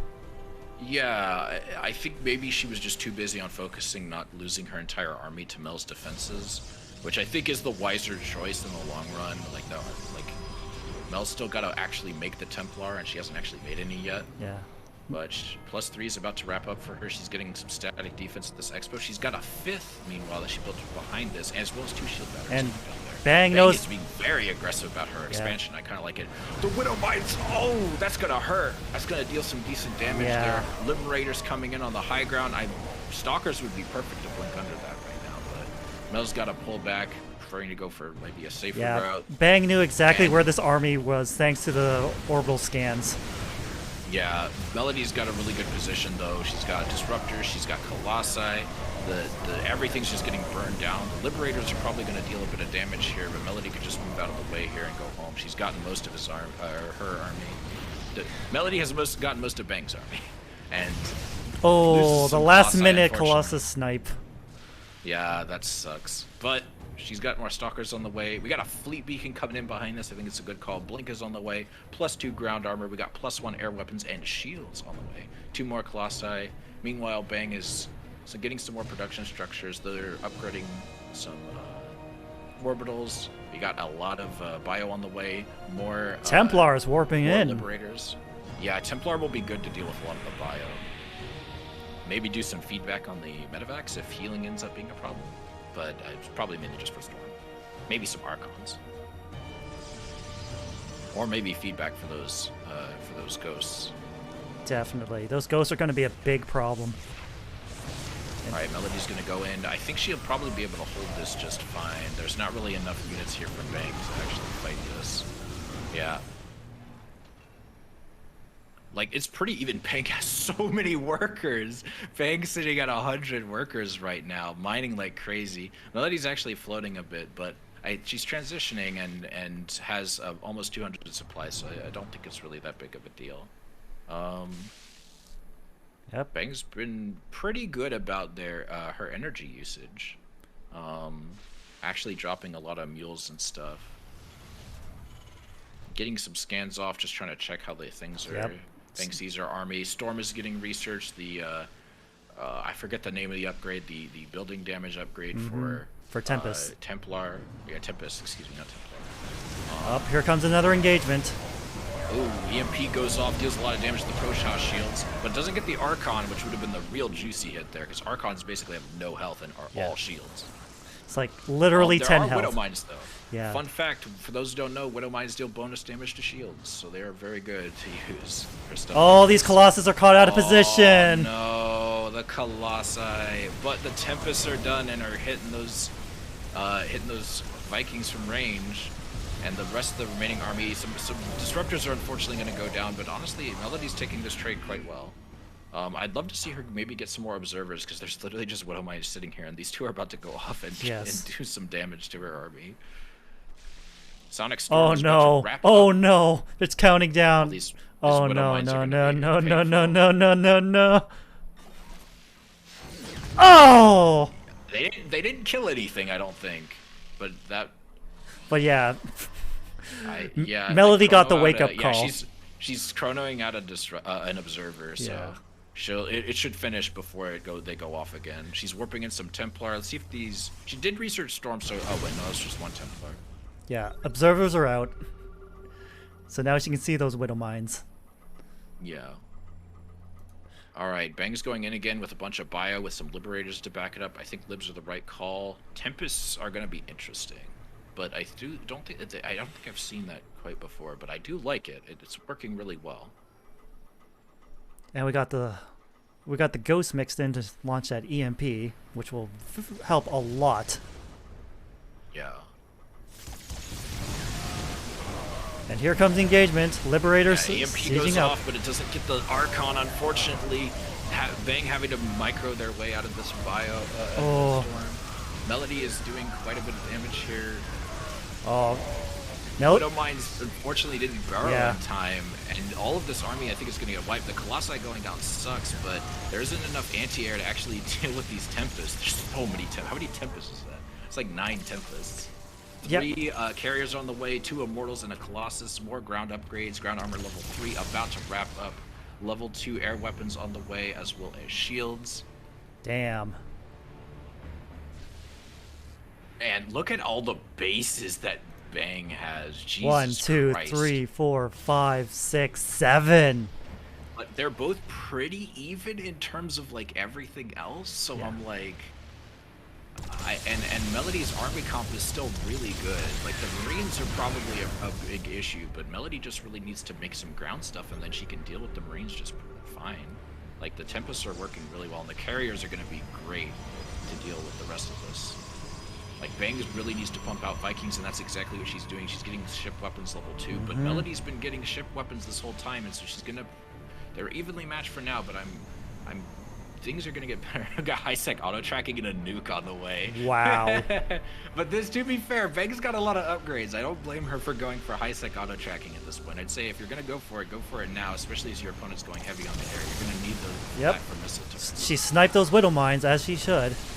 But there's no ground army to deal with this. The Marines are actually doing a decent job here, but I also think there's just a lot of Protoss. Well, no, yeah, Bang's, she's doing just fine. She's pushing Melody back. Melody really needs to get some kind of ground forces out. I mean, here. one Colossus is doing what it can, yes. and unfortunately for Melody, the carriers can't produce interceptors fast enough to actually deal with all this bio, and she's having to pull back. Right into the shield battery. That's where she needs to go. But unfortunately, the shield battery got sniped. Down. But more Zealots are here, and it's going to make the bio have to push back. It might give Melody a little bit of time to finish up these interceptors. And I don't know what the scan was for. Maybe just check for DTs. And the Observer. I think she picked off the Observer.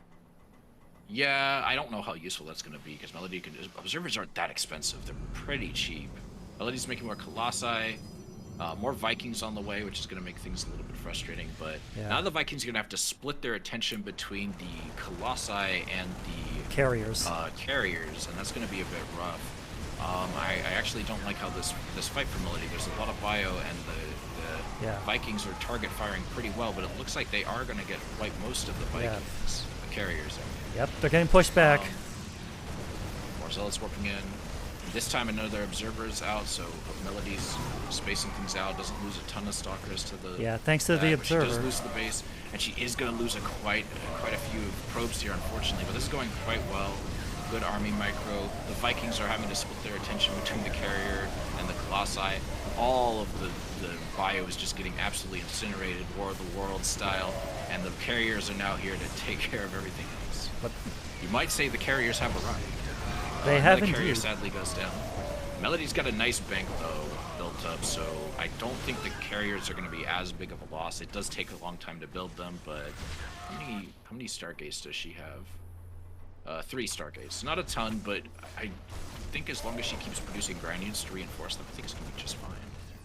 Yeah, she's got 8 warp gates. She can reinforce the ground army just fine. Yeah, Shrine. The VOD will be there, and I'll be uploading like probably higher quality like bitrate recorded footage later. So, you know. All right, we got a pickup here. That may have just been to save. I don't know. Yeah, that wasn't for a drop. That was just for a save.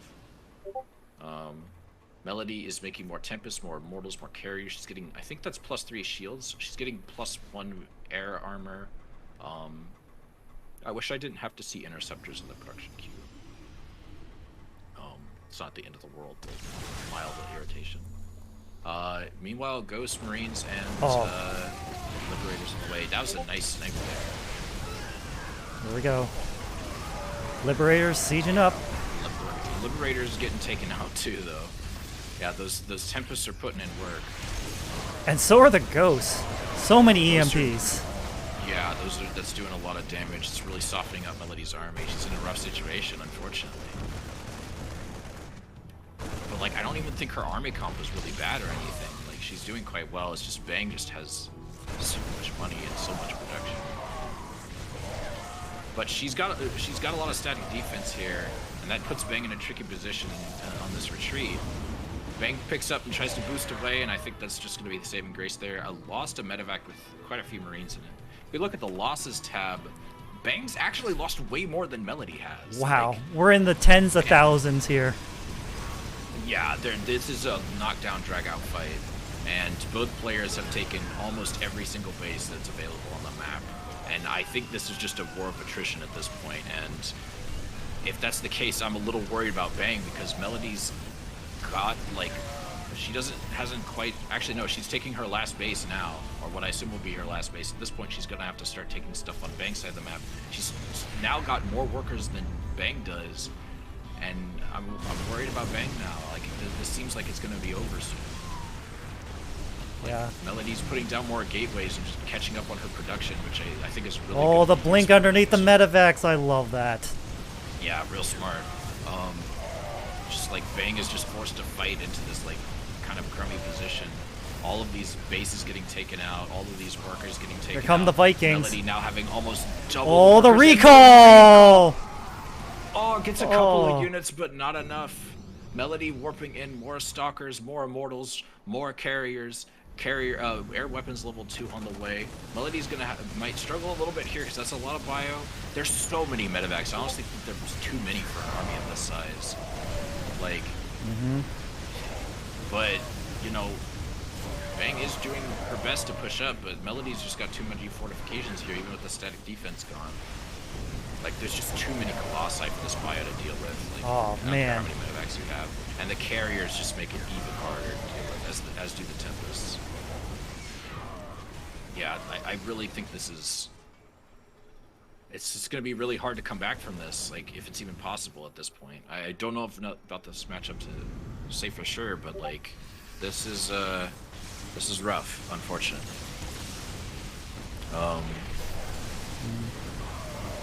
Yeah, Melody's just going to keep pushing in while she's reinforcing with more carriers from behind. The carriers are working out really well. Vikings are in the queue for production, but Bang's running out of minerals. All she has is gas, and Melody's vastly outmining her. She's got better upgrades for just about everything. And just everything is getting incinerated. Like, this is War of the Worlds.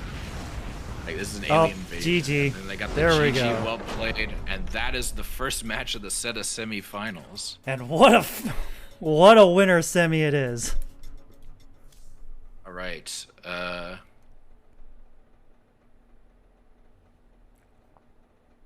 Right. I guess we're just waiting on the invite now, or the lobby link.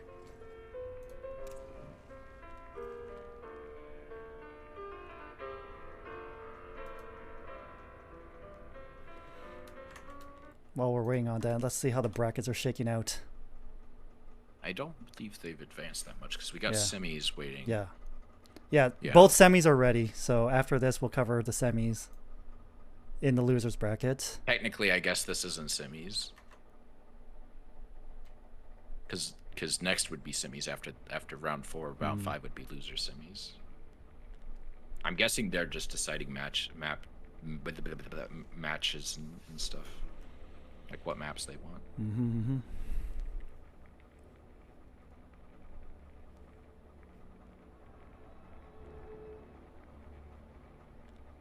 But man, what a match that was.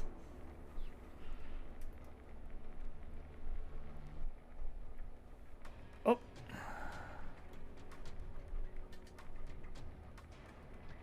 What happened? I heard you say, "Oh," like something happened. No, I was just stretching. There we Oh, go. okay. Stretches is good, especially when you've been sitting for like 3 hours. It's approaching 4 now. Yeah. Is there a limit to the games? What do you mean by limit? The only limit is the resources on the map. Yeah. like in theory the game can go on forever as long as like damage is still being done. Draws are possible, but they're rare. I've only ever seen like 2 draws in my entire life. Yeah, like part of it is like I'm gonna be most tournaments, like professional StarCraft tournaments, typically don't have a losers bracket, like because then it just takes forever. Yeah. Like, but like because like the FGC is very different because like most fighting games have a time limit, whereas StarCraft doesn't have a time limit. Like some tournaments will impose a time limit, but that's tends to be the exception. All right, this time we know for sure they both chose Protoss and Terran. All right, in the bottom left here, we have Melody as the purple Protoss. And in the bottom right, as the pink Terran, hoping to make a comeback, it's Bang. Oh yeah, I forgot. Melody has 1 point. So Yes. should probably have mentioned that. But anyway, Bang going with the high ground, supply depot as is tradition. What is Melody doing? She hasn't built anything. Is she going for like a? Oh, she's going for a gold base. Let's go! Oh! I love it. Oh. This is what I want to see. This is what we're here for. This is great. I used to when I would watch Melody on Twitch back when Romanticide was still in the map pool. When she played Zerg, she would go and she would just immediately take her opponent's base with the purple gas, and like usually like do like a proxy roach queen push.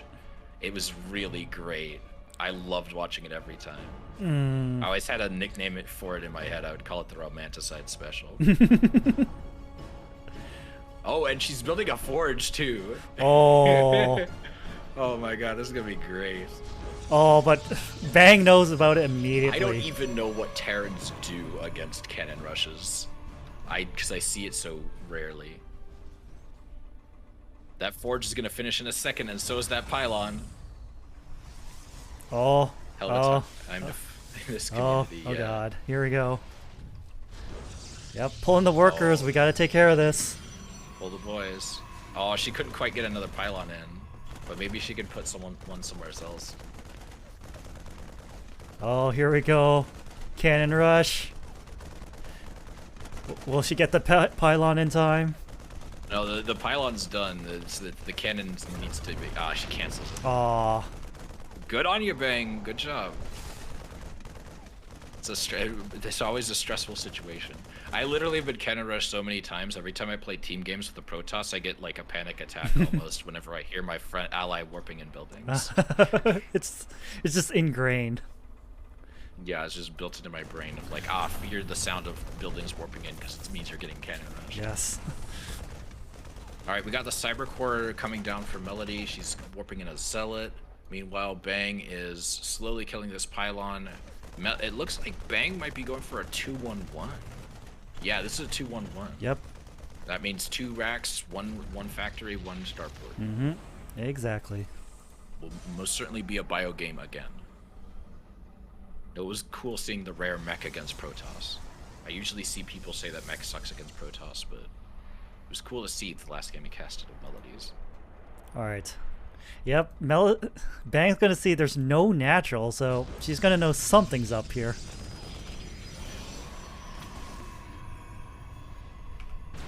She's gonna try to see what's happening in the main base. She sees the forge, a cyber core, and a gateway. But unfortunately, she does not know about the gold base.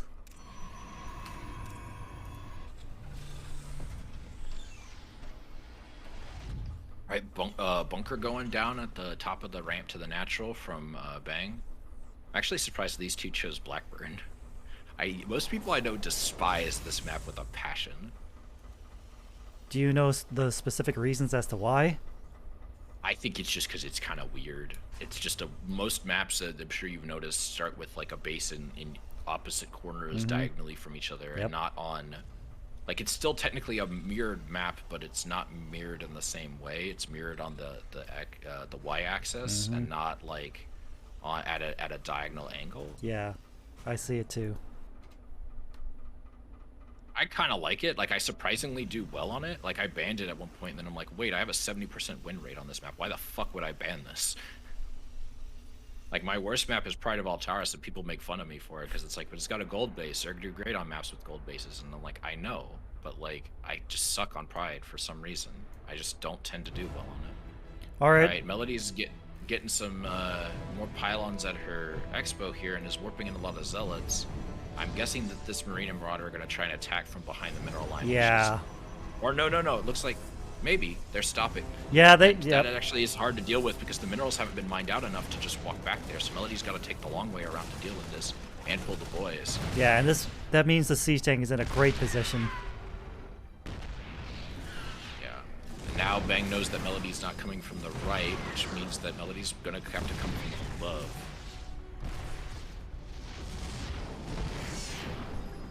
Feel like it's a charge lot all in? It might have been at one point. Concussive Shell has wrapped up, which means the charge lots are going to be less effective because. Right. Good night, Rada. You did well. Yeah, thank you for coming, man. Appreciate you staying up with us. Actually, he said he's in Asia, so like he's actually probably early for him. Yeah. He may have stayed up. It's 5 a.m. now for him. Jesus. Yeah.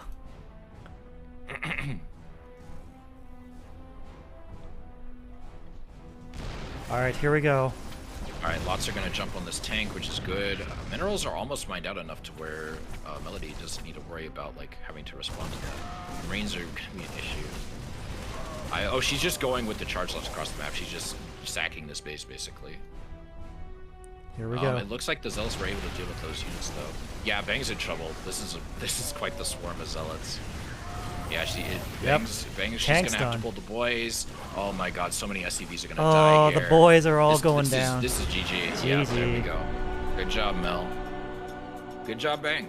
You know, that was a good push there, I thought. Yes. But the gold minerals just are a delicious, delicious feast. Anyway, let's go take care of those two guys in losers. Should we do 4 shrines or should we do Rudy and Korn first? Let's do T-Roy and Korn first. Okay, let me get them in here then. Oh, it doesn't look like they're in the channel. Uh-oh.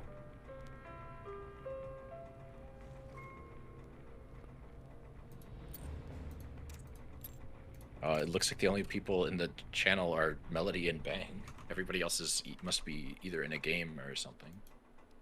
Oh. Yeah. Korn? Yeah, I just checked the Discord. Korn just finished breakfast. Yeah, but that was like 5 minutes ago. Oh.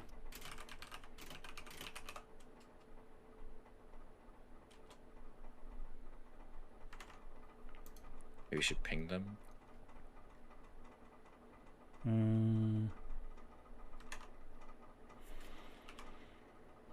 right. Echo. See, now it says my disk will be full in approximately 52 hours. How does this calculation work?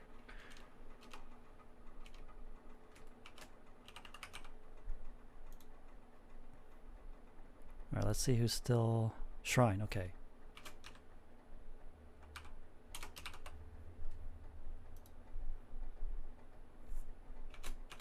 Yeah, we probably should have told those two groups to finish ahead of time.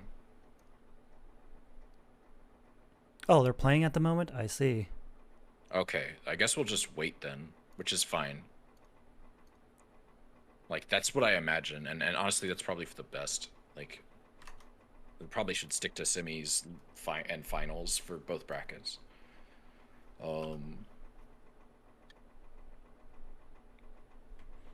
Yeah, we can pull the bracket up right now. Just wait, switch back here. Then pull it up now, as you can see.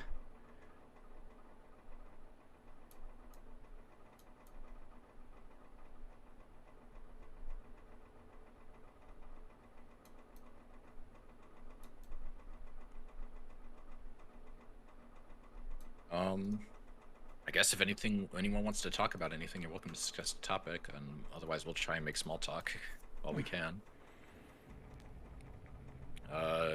Thunderbird, you have any any games you looking forward to that got announced last week? No, not really.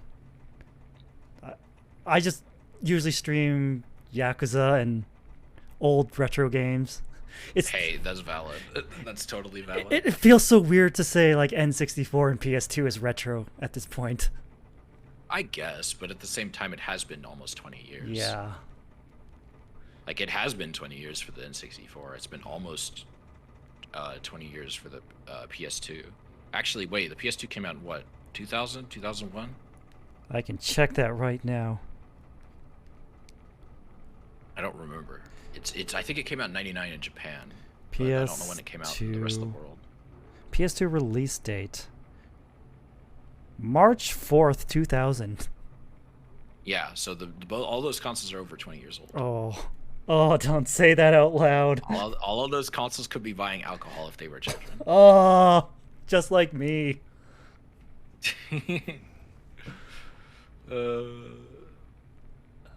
Were you like big into the PS2 and 64? Yeah. You didn't get a GameCube after the N64? No. I'm kind of surprised. Yeah. But that's valid. It's just... I actually didn't own an N64 growing up. My church had one when I used to go to church.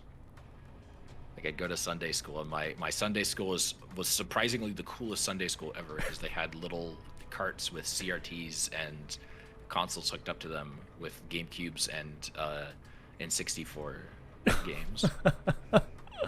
And before worship, you got to play video games, or you could like go and actually do something active. But a lot of people just played Melee. Oh God, PS3, 360, Wii is retro too. Oh. I would say 2 generations back, anything older than that is considered retro. So currently, I would say retro is anything older than the Wii 360 and PS3. Personally, like anything older than the 7th gen is retro. After the next consoles, then I would say those things can qualify for retro. But the GameCube collecting scene is fucking crazy right now, and it's really annoying because I really like the GameCube. Yes, I like the GameCube too. Boomer consoles. Oh, don't say that.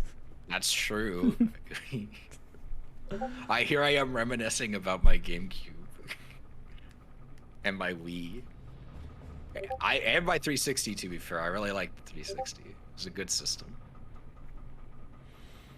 And also, I'm getting well distracted by the Yakuza games. It's like, you could just spend an entire stream just doing side quests in that game. That's the wildest thing that's happened in the last 10 years, is Yakuza going from like this super obscure franchise that Sega basically gave up on trying to localize to a relatively mainstream franchise. Yeah, I think it has a lot to do with like Let's Players covering the games. Oh yeah, like that's a big part of it. Like specifically Matt and Pat back in the old days. Yeah, exactly. The best friends were like a huge reason those games, anyone cares about those. Yes. I was given an N64 as a kid to simply shut up after finishing homework. Quality parenting. At least you got to play Mario 64 or some shit. I wish I could. I played a few computer games as a kid, but I didn't really get a chance to play a ton that weren't Flash games. Like, it was mainly, for me, it was like SimCity 2000 and SimCity 4, and then a bunch of edutainment games.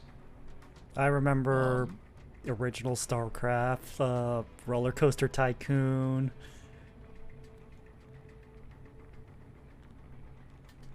I'm sure there were some others that I just... I know my dad was really... Like, he liked playing on PC a lot. That was kind of his go-to when he was younger, when I was a little kid. Like, he would play, like, secretly, unbeknownst to me, he would go to LAN parties on Saturdays, and he would play Duke Nukem 3D with some of his friends from work. Alright, looks like T-Roy and 4 Shrines are ready for loser semis. Yeah. Okay, let's invite them in here then.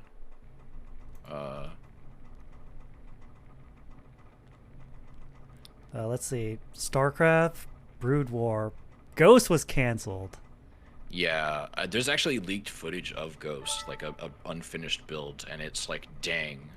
Like, I'm sure they probably knew what they were doing when they canceled it.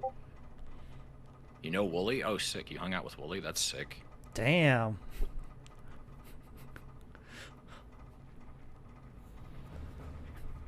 Still, Pat like packing everything up, moving to like the West Coast was like probably the greatest bit ever. That's pretty good. Wooly from Wooly Versus. He's a YouTuber / Twitch streamer. He plays a lot of fighting games. Also, just other weird shit. Like stealing pies. That's such an old joke. I feel bad for them. That joke came full circle with this week's podcast.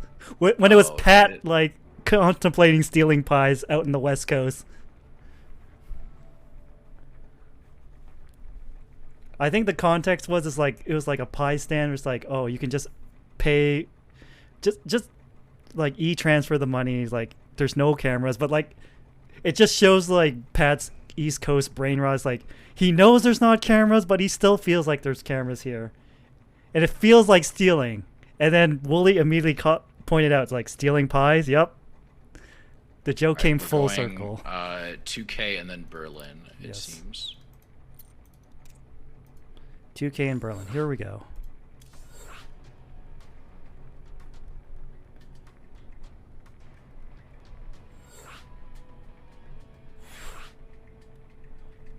Alright.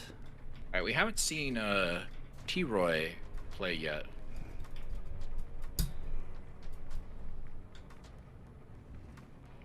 Yes, it'll be very interesting to see what he pulls out in this match.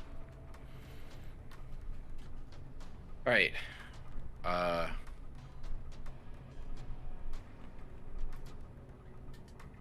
Everyone's ready. Okay. Alright, Losers Finals begins now. I think Losers Finals being a best of 3 works really well when everything else is also a best of 3 because like it kind of helps somewhat keep the time down. Yes. Like honestly, this isn't too much longer so far than what I've, you know, typically cast. So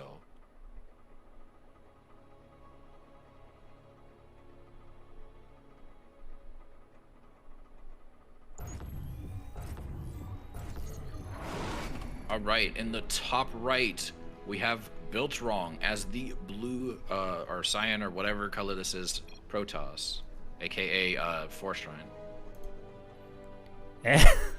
And in the bottom left, as the orange Zerg, we have Moondoge, aka T-Roy Jenkins. Resident StarCraft dog, and also apparently won an online tournament, which is what the little trophy next to his face. Hell yeah.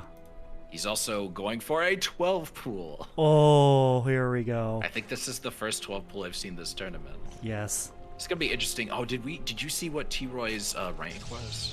Actually, No. I didn't check. I didn't was check curious. Doge fighting, yes. Shrine boy fights dog. Oh wait, are we seeing it? Oh no, this isn't a cannon rush. Yes.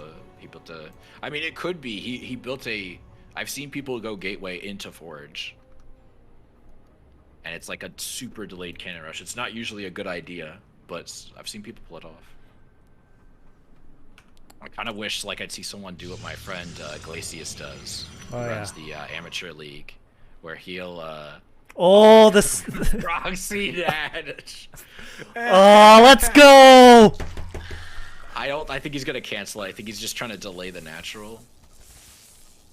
Yeah, that he could try going for a spine, but I think that would be a bad call. Are they actually? Oh no, the building is slowly dying faster than it's building.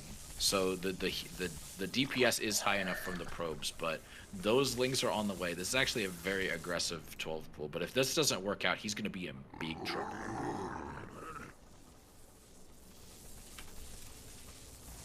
Yeah, but Shrine's walled off. He's fine for now. Yeah, there's just he needs to try and T-Roy needs to try and bait this Zealot out, but at this point, like, there's not a ton of reason for him to. Or he should try attacking this outermost gateway and try and kill it. But there's Adept's gonna go in. Okay. Oh, He couldn't go in. I think he just really needs to. He's being too aggressive, and he's not macroing really behind this that much. Like, this is the downside with that play, is now he doesn't have a natural, and his opponent's going to be able to outproduce him soon. He's going to be really behind. Like, look at the worker difference. He's 5 workers down at this early in the game is pretty rough, and his natural's not going to finish for a while. Like, meanwhile, his opponent has like 2 goddamn gateways. Gateways, and he's gonna have warp gates soon. Double gas, grabbed. Like, if he had been able to kill something, I would have really liked that. But like, as it stands, like, look, he lost 250. He killed a single probe. I guess he cost his opponent some mining time, but like, aside from that, I'm not a fan. Yeah. And he's going with the Lings again, which this time I'm hoping he'll focus on a gateway. But with the Adept there, he's going to lose a lot of these Lings no matter what. Yeah, the Adept does extra damage against light units. Yeah, if he had a Baneling Nest, I think it would be... He could totally Bane bust this, because there's no shield battery at all. I wish he would go for the outer one, because it has the most surface area exposed. But... as it stands, Warp Gate's gonna wrap up in a minute here. There's a Stargate at the high ground, and then we're gonna have a Twilight Council here. So this is a Stargate opener. I'm interested to see if he's gonna make Oracles, Shrine that is. Yeah, walling is important because otherwise you'll just get Ling flooded. Against Zerg, you have to wall off the low ground as Protoss. Like, otherwise the Zerg will just march into your base and kill you. Yes. Or it can deny your natural, and that's a huge pain point. And T-Roy getting his 3rd, finishing up right about now. Alright, looks like we're getting a Void Ray from Shrine, and this Overlord's gonna go in and see the Void Ray building, because if you look closely, it's probably hard with the WCS game part on the way, but if you zoom in, you can actually see the outline of whatever unit's building in a gateway, or a Stargate, excuse me. So, another Void Ray's coming out here. Again, Void Rays since have been patched recently to where they are slower to build and they are more expensive. So this is a bit costly compared to what it would have been literally just a couple of months ago. I do like, I kind of wish the link placement was a little bit better so that Built Wrong could see if a 3rd goes down, but T-Roy could see if when the base goes down, but he at least could potentially see a move out. But he knows for sure the Void Rays are here. He is building spores, which is good. He's going to need spores to help defend this. I'd like to see him maybe make some more queens.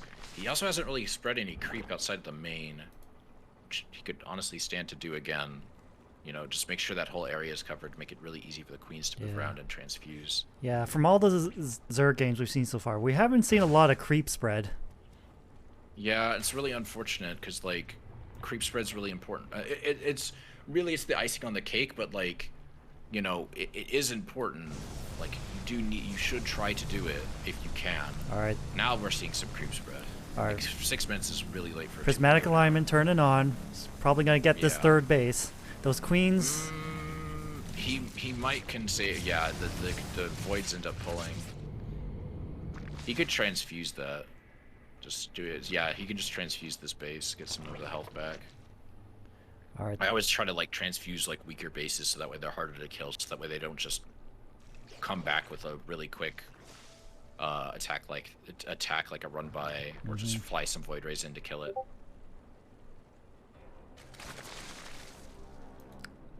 Well, now we're starting to see the creep spreading. Yeah, this is pretty decent so far. There's going to be a bit of a run by here. The queen's going to go down, unfortunately. The base was not transfused, so I'm actually surprised that Shrine is going for the... I mean, going for the queens is good, and that would be very useful, but at the same time, I'm kind of surprised he didn't focus on trying to, like... Snipe that 3rd, kill that base. Yeah, because he will kill these. It's just, like, a lot of stuff is going to get made. Going Hydra Roach right now, I don't think is the right call. You need to get Lings out so you can slow this down. He also T-Roy didn't go for a surround with the Lings, unfortunately.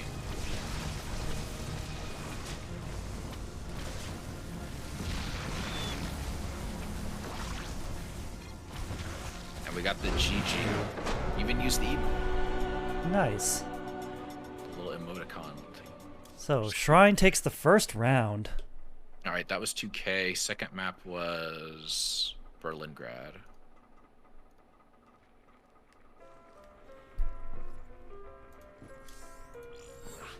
Yep. Just getting underway right away.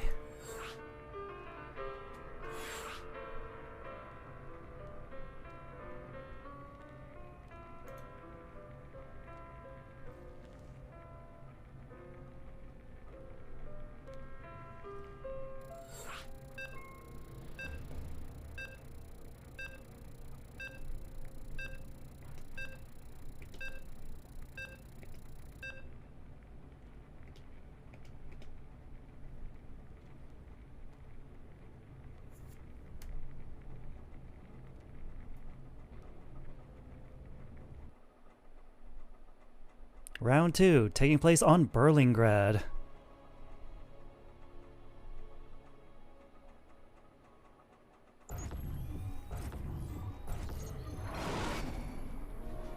Alright, in the top left is, as the Cyan Protoss, is Shrine, aka Built Wrong, with a single point to his name.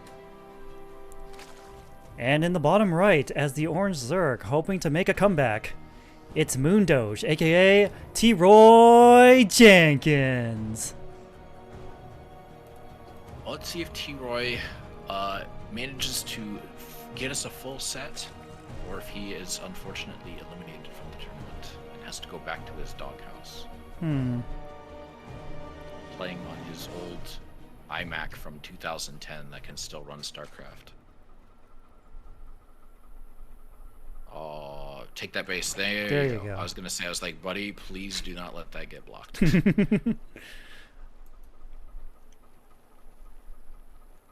Alright. Shrine's probe checking for any early spawning pool, sees nothing unusual. He's not gonna get flooded by lings this time, at least not this early. Yeah, he looks like he's going for the wall off again. Shrine's a really good player, so I think so. Yes.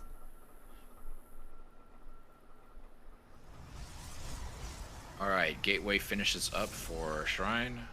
I'm guessing it's gonna be Cyber. Oh no, he's going for Nexus first. Interesting. This map is a bit difficult to wall off on, so I'm actually interested to see if T-Roy is able to exploit that something. Yeah, there's 3 different paths up this ramp, so...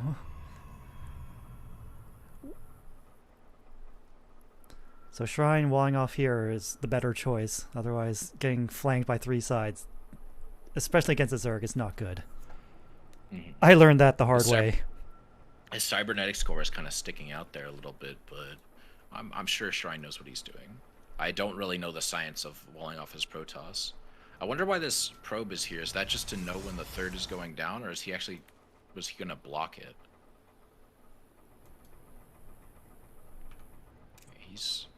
T-Roy looks at it, he sees it. I guess he realizes the probe's just kind of there. Yeah. Shrine goes home. I guess he's just checking to make sure his opponent's just being an honorable macro player. But we'll see. Alright, robotics facility going up in the main. I'm kind of surprised he went robo facility before second gateway.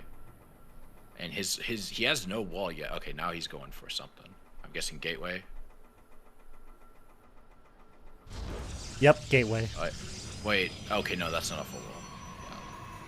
This is, there's space for the adept to move through, so. My eyes were playing tricks on me. Also perspective. Yep. Roach Warren on the way. Ooh, interesting. No second gas though to take advantage to really use it.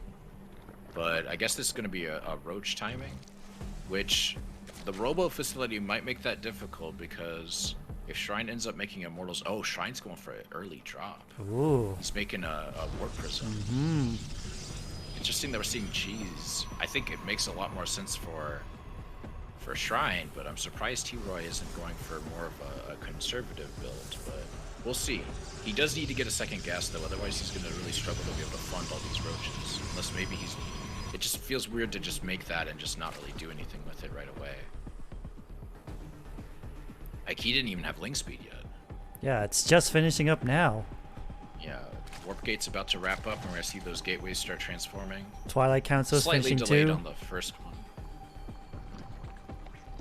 Yeah, Warp Prism is done. We got an Immortal on the way, and that's gonna make any Roach push a bit more difficult, because Immortals are quite good against Roaches, and pretty much any other armored ground unit. Yep, T-Roy's just taking his second extractor now. It's halfway done. We got Charge on the way as well, getting chronoed out. I'm kind of surprised. I'm interested to see, is he just going to load up the Immortal and a couple of Zealots inside the Warp Prism and fly it over, or is he maybe just going to load up the Immortal and then just warp in the Zealots after the fact? Oh, it looks like he's trying to hide them. But T-Roy, I believe he saw that, yeah, he saw the Robo Facility and the Twilight, so I'm sure he knows something's up. I do like his link placement, though. He's checking to see for a third and a fourth, but so far nothing's come yet, so I think it would be best for him to, yeah, grab your gas, grab your minerals, get, like, you know, try to get, like, your minerals saturated at your third and prepare. Like, Ling Roach should be able to handle this, no problem. Maybe a couple Banes, but he's going into Hydras instead, and I just don't think that's the right call for this. Like... Charge is finishing up now, so charge lots will be a thing. Oh, I think he's gonna... okay, it's not gonna be a drop. It looks like Shrine is gonna go for a push, and he's gonna reinforce using the Warp Prism. Yes. That way he doesn't have to wait for the, you know, everything to walk across the map. Yeah, because it's a pretty big map. Yeah, he's got so many. He's getting a Templar Archive too, so he's gonna probably follow up with Archons. He's got 8 Warp Gates here, which is a crazy, like, that's a really good amount to have at like 6 minutes.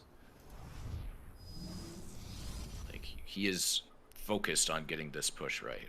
He's just gonna walk up here and he's gonna warp in like 8 Zealots. Why did my audio cut out on the game? Uh-oh. Okay, never mind, it's back. He's warping in Templars and instantly turning them to Archons. Yeah, I think that's a smart move. Technically, you can also warp in DTs, but it's cheaper. Yeah. Oh, the Changeling! Oh, the Changeling spotted. See it. I don't know if it's gonna, but I still don't think his army comp's enough. Oh, and T-Roy is supply capped, which is gonna make reinforcing behind this difficult. He's gonna have to wait until his units die to actually do anything, and he needs to target fire that sentry in order to deal optimal damage. But that sentry is going unchecked. Yeah, and he's making Lings, and he does get the Archons, which is gonna make dealing with all the rest of this with just Lings and Roaches a lot easier. But he needs to get a massed army soon, otherwise this third's gonna go down. I think this third's over. Yeah. He hasn't lost a ton of workers, thankfully, but he needs to wait till these Roaches come out, and he really needs Roach Speed as well. Roach Speed would just be so handy.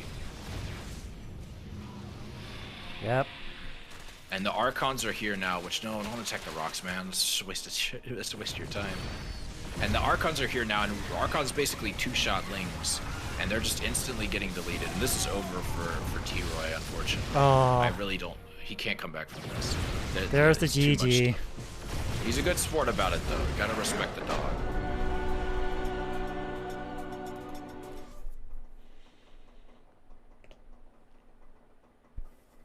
So with that 2-0, Shrine advances. Alright, let's get, I guess let's get Bang in here.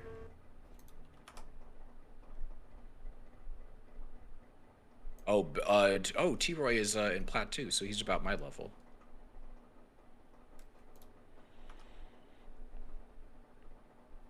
Yep, just pull the bracket up for everyone watching the channel. Here we go.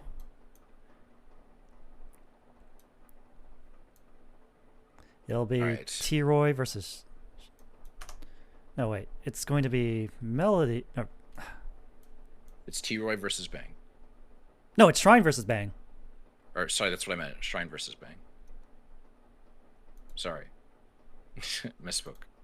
Anyway, I'll be right back. I'm going to run to the restroom while they pick their maps.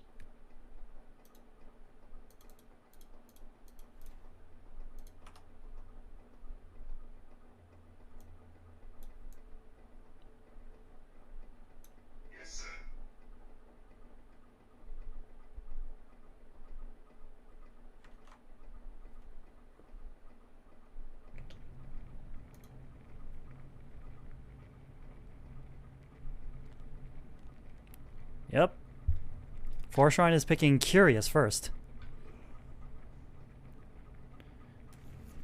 Yep, Doge died the exact way I did before him, just in the reverse order. Ah, so the Warp Prism reinforce first, and then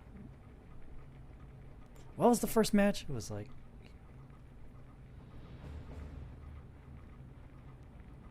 failed link push. That's right.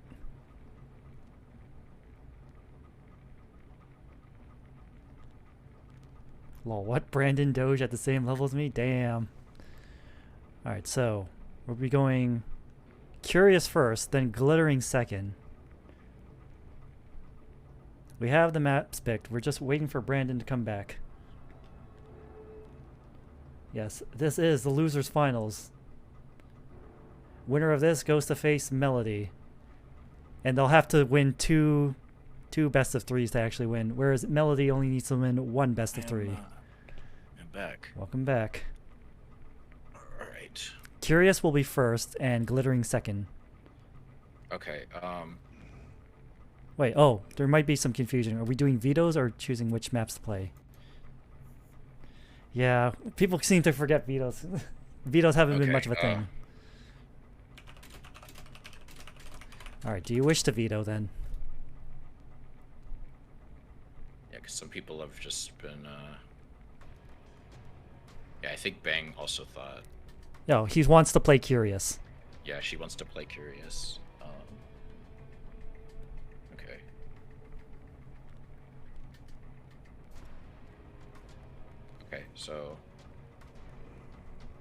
Okay, so I guess I'll do Curious. Mm-hmm.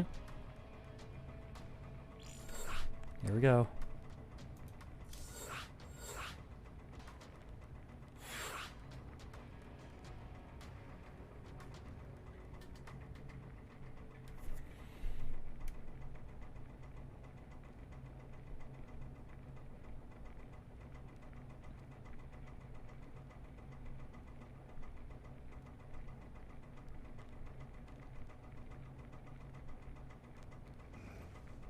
All right.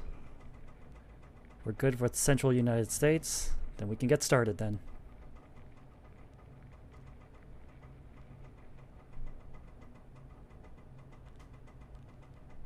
Just waiting on Bang's confirmation.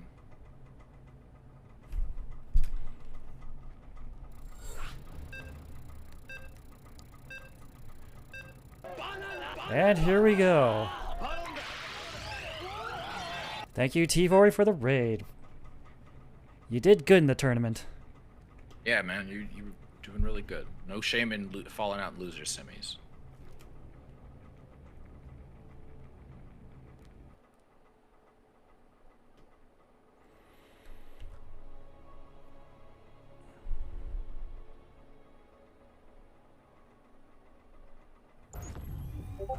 All right.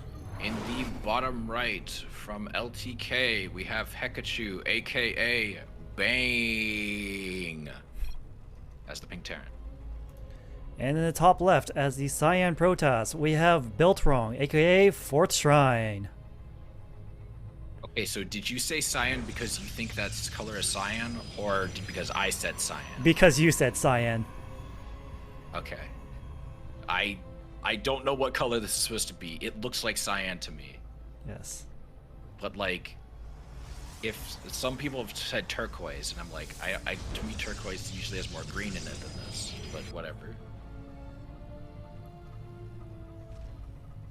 All I know is it's a lighter shade of the standard blue. We should just all refer to colors by their hex value in Photoshop, and then we would, and then yes, it would be extremely confusing to remember every color, but then we would all never be able to confuse two colors. Yes. Short-term pain for long-term gain.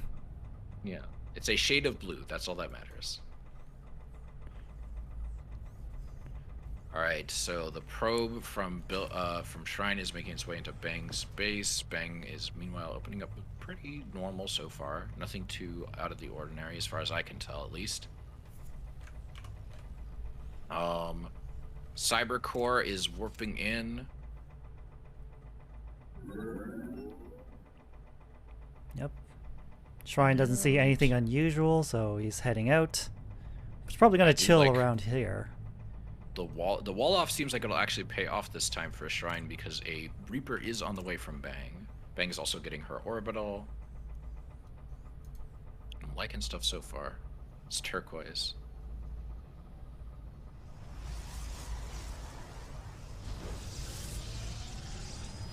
Turquoise is a bit greener. It's pylon blue. Okay, that's what I'm using that for now on. It's pylon blue. That is 100% right. Oh my god, it's amazing. All right, Reaper's heading out. Shrine does have this little wall off on the gas. And he's got the Adept ready. There to guard too. That's big brain. Not that there's much to hide the scout from. Ooh, the grenade barely denies it. Oh, the perfect surround. Fantastic. I don't even think any of the probes took damage from that. Nope. That was beautiful. None of their HP bars are showing. 0 damage. That was beautiful by Shrine. Well, it does lose the scout probe, but, you know, still, like, so far it's going good. Factory about to wrap up for Bang here. Warp gate gonna finish up soon. Is that an upgraded bunker wall off? I don't think the bunker is upgraded. You can't upgrade up bunkers. Like, oh, okay, they can get upgraded when you research Terran building armor, but Bang doesn't have that yet. I think you need an engineering bay for that. Yes. Okay, so this looks like a 1-1-1 with a. Or right, can you do a 2-1-1 where you follow up with a barracks? I don't know. I don't know enough about Terran builds. But anyway, Bang has her factory done. She's got a starport now, and a barracks is wrapping up. Concussive has started. Marauder started.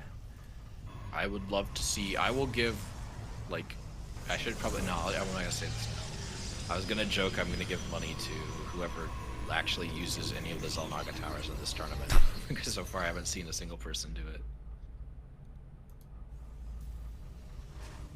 It looks like Shrine is gonna go with something similar to last time's because they are chronoing out another warp prism. I still think they're a little bit hasty on that because they don't really have much to follow up with it unless they're just gonna fly into the main and try and warp shit in. Some Hellions on the way from Bang. Yes. Oh, we're seeing a Dark Shrine. Okay, that's what Shrine's gonna do. Shrine's gonna make a DT Dark drop. Shrine fly, yeah. And that Shrine is gonna finish up in perfect time to help Shrine. Shrine can use that Shrine to warp in DTs using the Dark Shrine. Yeah, try saying that fast 3 but times. I think Bang is gonna see it. Oh, Bang, I think just barely missed. Yeah, I think Shrine was gonna warp in some DTs there real quick if he had gotten caught, but he didn't. But hopefully, hopefully Shrine warps in some Stalkers soon because that Liberator is gonna do a lot of damage compared to those DTs. There's a missile turret in the natural, so he's gonna get spotted right away. Yep. Everything but the Lib is going home. Or no, the Lib's going home too. Oh, 9 SCVs going down. Dave Testa would be proud. Now he's just gotta avoid going to that natural because that's a death trap. The scan goes down. Goes off. That's gonna clean this one up. Of the DTs needs to scan again in order to get the other DT. Yep, there we go. And that goes down too. But hey, 10 SCVs, not bad. But let's see if Bang can respond in kind and even the odds a little bit with this Liberator, because there is no Stalkers. There's also a robotics bay on the way. Oh, Shrine doesn't notice in time and starts losing. Oh wait, more SCVs are going down to the DT. Oh my gosh, is Shrine gonna take a game off Bang? Not bad. Though to be fair, I think their MMR is pretty even for these races. Like they are in the same range. Yeah, 5 probes went down, so not quite as even. Bang is actually relatively, I say that, she's not that far behind. She's getting quite a bit here. The Libs are doing some decent damage. Yeah. It's actually relatively even in terms of work count. If we look at the losses tab, it's Bang is still behind, but again, it's not bad. Yeah. That Liberator is really 18 SCVs lost compared to 10 probes. Yeah. which like yeah, more SCVs, but still the actual worker difference isn't that high. And now Bang has missile turrets, so that's not gonna work again, at least on these bases. Shrine's third finishes up. Yep, he's starting to get that saturated. We're seeing a lot of mines get built, as well as more liberators, which is interesting. Some mules getting dropped by Bang, +1 weapons on the way, Colossus on the way, another liberator goes down. Oh no, the Stalker's gonna, oh, it barely, that poor Stalker dying to the lib. If only it just controlled it a little bit better.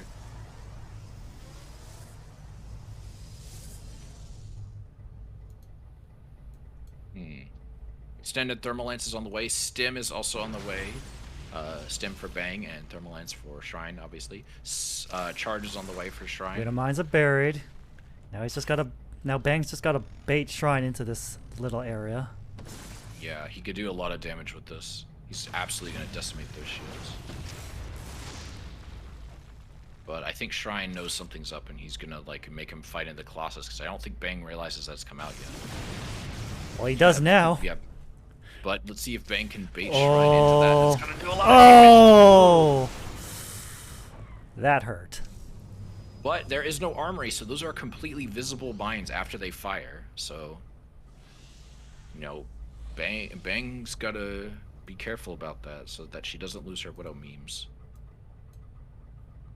All right, more gateways going down, 2 forges going down for a Shrine. What else do we got? Another Colossus on the way.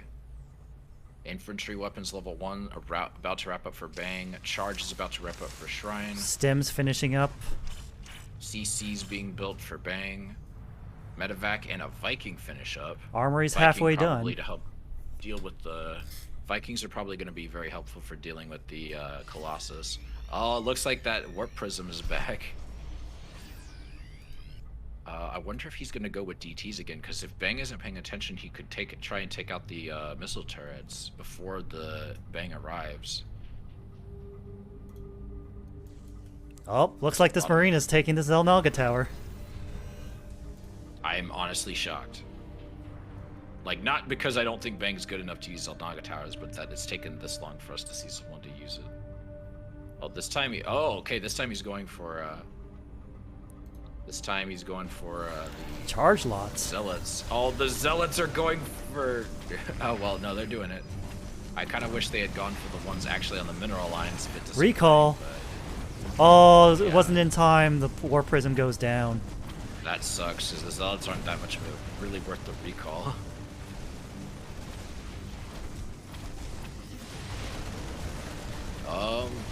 Yeah, all those Zealots are getting killed. It looks like some medevac drops going down here. Unfortunately, not getting as much done. The losses are not too outside of Bang's favor, but technically Shrine does have less units lost. Looks like Bang's just going home. I think she realizes she can't really get much done here.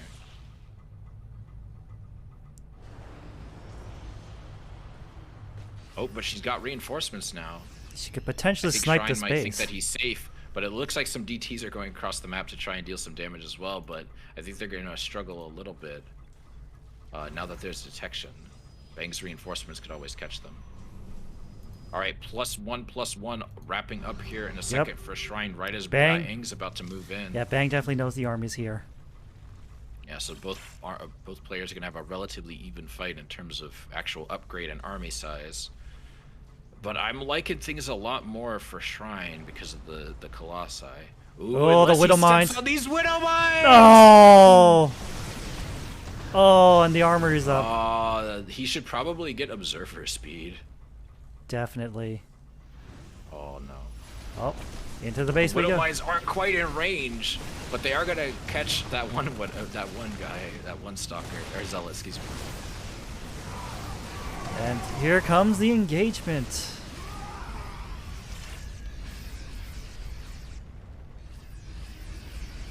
Yeah, I don't think Shrine should push up on this. I think it's No, gonna be a no, struggle. it's bad.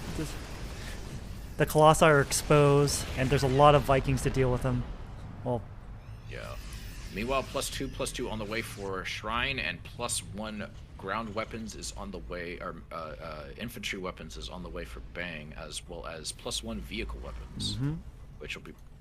I think Widow Mine missiles are affected by that. Oh. Oh no, those poor Widow Mines. oh no. I think Bang might need some more Vikings because more Colossi are going to keep coming out. This time we're getting Disruptors too, and we're getting more DTs.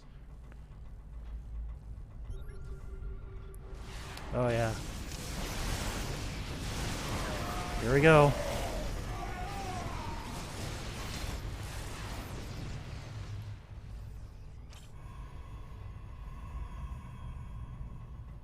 Yeah, going Disruptor is probably the better choice, so they don't get sniped by those Vikings.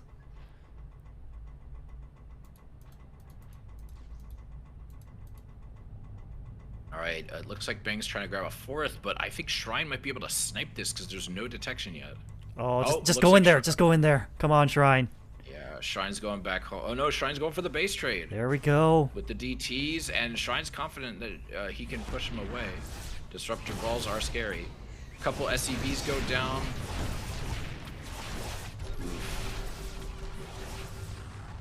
Yeah, there goes that Expo. +2/+2 about to wrap up for Shrine. This is actually a lot closer than I thought it was going to be. Shrine's actually doing quite well. Oh, he's gonna lose the DTs right away. They were caught out. If Bang can just get rid of these Colossus, these Colossi, I think she could do fine. But oh, this base is under siege now. There's so many workers dying. Bang, pick up your stuff. Oh no. Oh no. No lift off. Oh no, the fucking the Disruptor's getting microed into everything. Oh no. Oh dear. Oh, there's a Raven on the way. Interesting. I wonder if we're gonna see some Dorito dust. Oh yeah. We haven't seen any Dorito dust yet. That. No, but I wouldn't really expect it for most players, especially at the general skill level we're dealing with, for the Terrans at least. Like spellcasting, I don't think you really see it that much in the diamond level. It's cool when it happens, but it's not really that common. Oh. Oh, those Widow Mines are going to be potentially a saving grace. Oh my gosh, that's so many Archons. Oh god. Yeah, this is over for Bang, I think. Tries to get Yep, this first GG. game. GG. Shrine takes the first round. I know it's not racing or anything, but still, Shrine, you should be proud. So good. That's good. The harassment was quite good. All right. Yes. Next will be glittering. Glittering. Okay. So. Yeah. I just scrolled up in the party chat to make sure. Listen, man. Sometimes I'm lazy. Don't worry, that's what I'm here for. I'm the diligent one.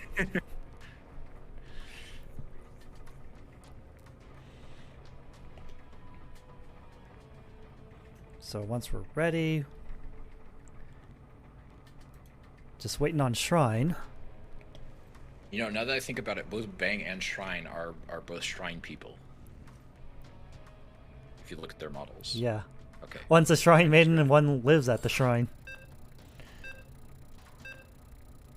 What is like the masculine version of a Shrine Maiden? The head priest, I think? Maybe. Like I thought a Shrine Maiden is more like an attendant, and like a priest is more like I don't know. Who cares? Neither of us know enough about Japanese culture, and we're smart enough not to embarrass ourselves like that. All right, in the bottom left, we have Bang as Hekachu, as the Pink Terran from LTK. And in the top right, as the Cyan Protoss, currently up 1 game, it's Built Wrong, aka 4th Shrine. Oh, we established he's Pylon Blue. Yes, Pylon Blue, my mistake. Old habits die hard. Old habits die hard. Alright, so far nothing too odd.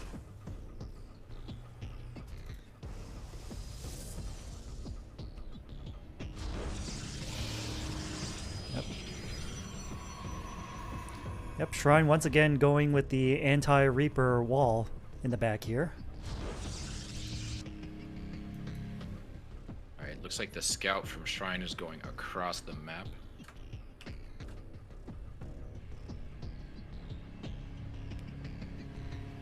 So far, nothing too unusual going on in Bang's base.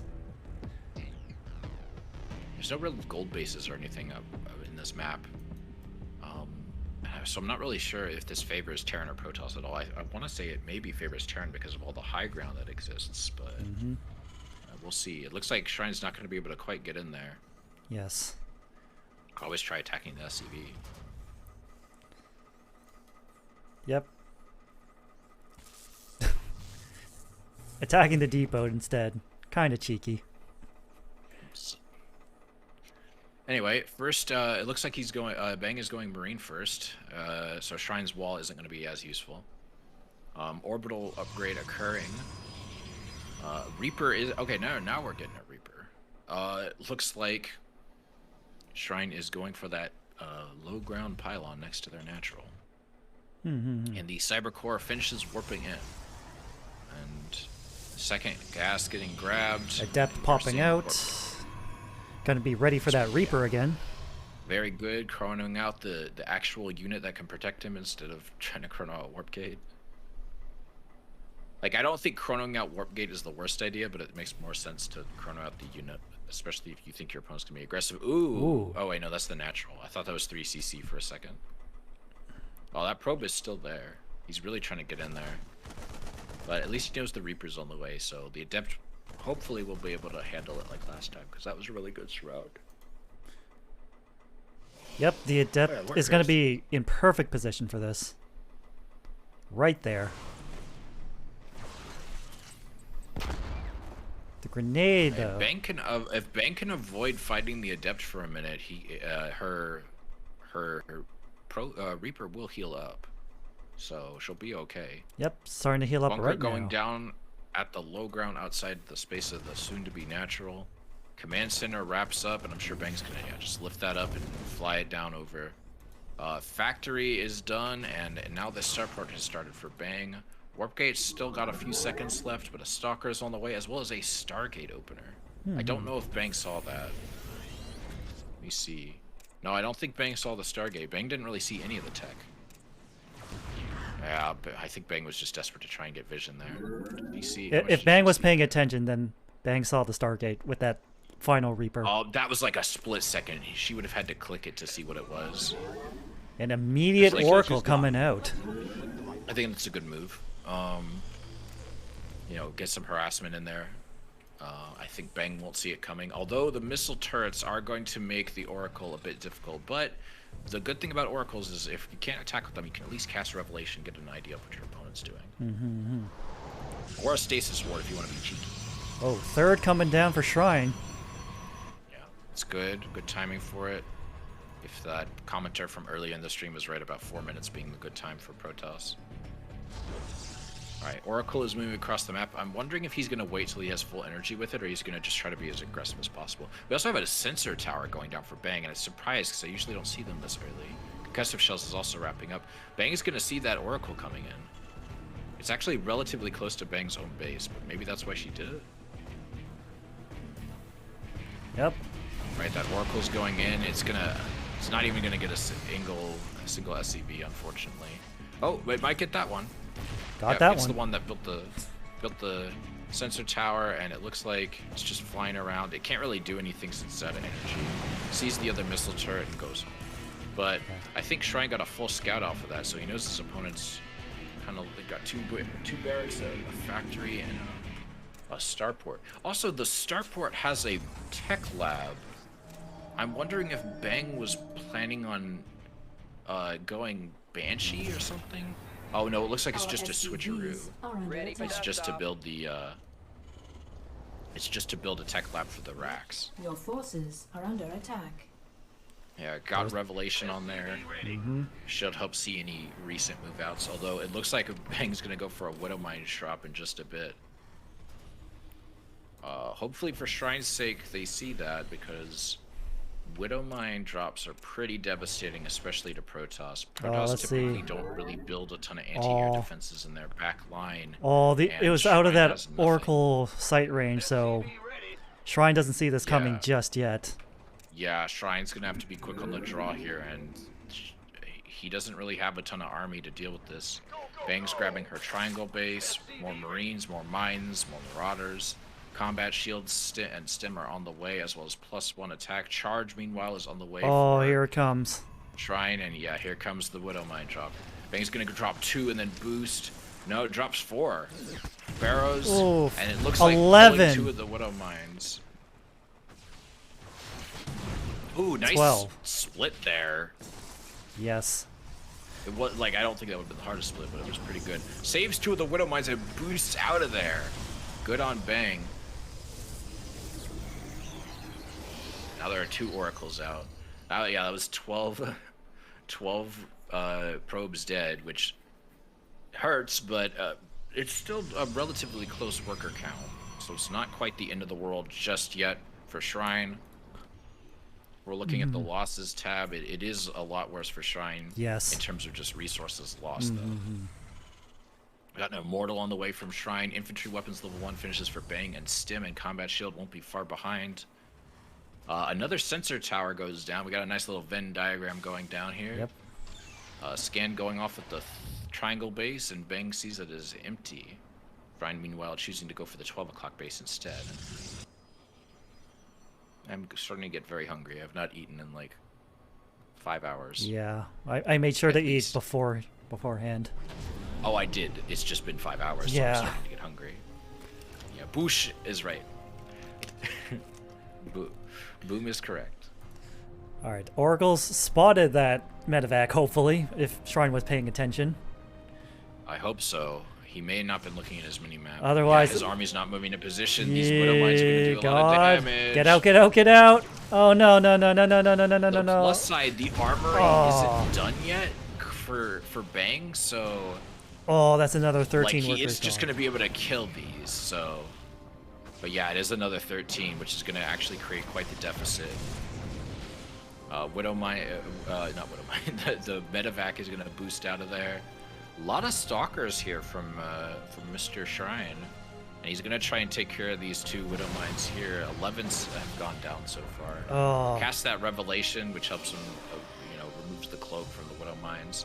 Oh my god, there's just more Widowmines. Bang has gone full Widow meme. Let's go. Oh, here they go, marching out. Oh, bury those. Bury those. Cast Revelation, come on, buddy. Oh, he needs that Revelation. No. No.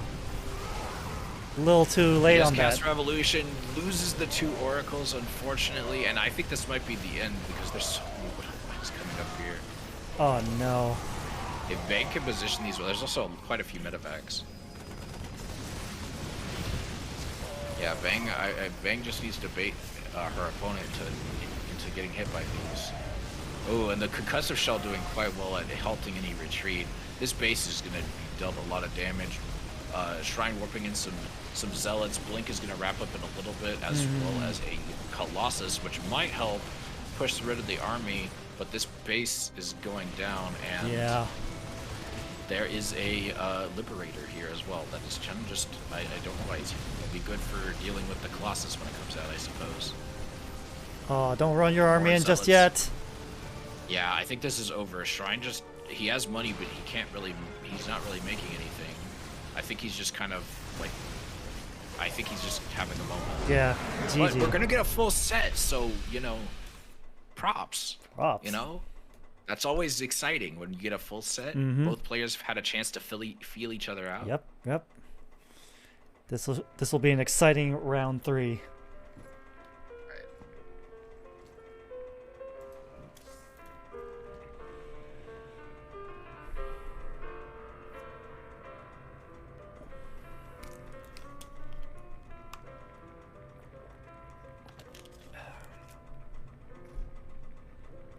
Shrine.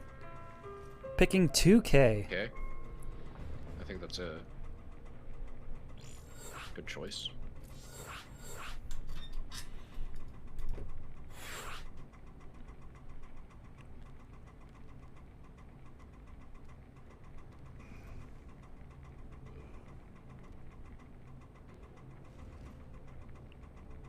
Just waiting for the ready, and we are ready.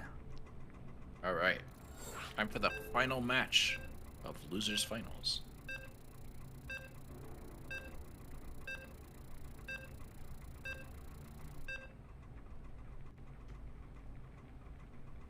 You're right, Ganondorf. Round 3, always hype.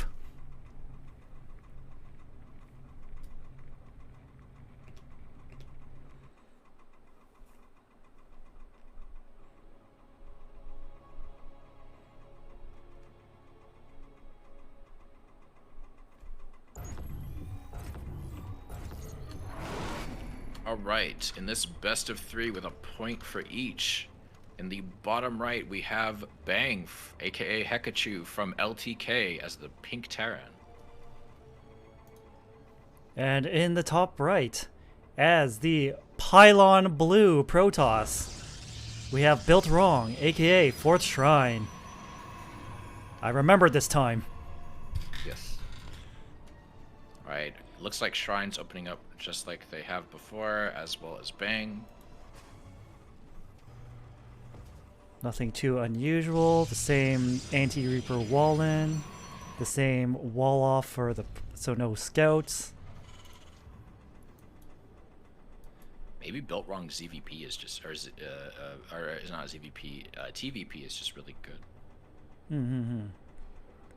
Well, PVT, I guess, but, yes. You know, semantics. Yeah.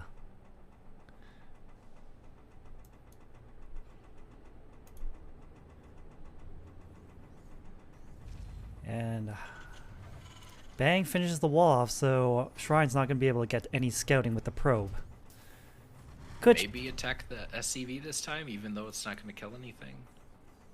At least do some damage. He'll distract him Just at looks least. like he's just going to watch. Cybercore is warping in. Reaper on the way. Reaper first. Maybe it'll get there before the Adept's done, because I think Bang really needs to get that scouting off. Like, that has been a pain point these last 2 games against Shrine, is that Bang hasn't really been able to get any scouting. Mm-hmm. No units being made yet from Shrine. Probably waiting for that Cybercore to finish to get that Adept out. Oh, that's right. You need a Cybercore for Adept, I forgot. Yep. Oh, no, he's Stalker going first. Stalker this time. I'm kind of surprised. Maybe he doesn't expect the Reaper to arrive yet. We also have a second Reaper in production, and a CC being built on the low ground by Bang. Warp Gate has been started and is on its way.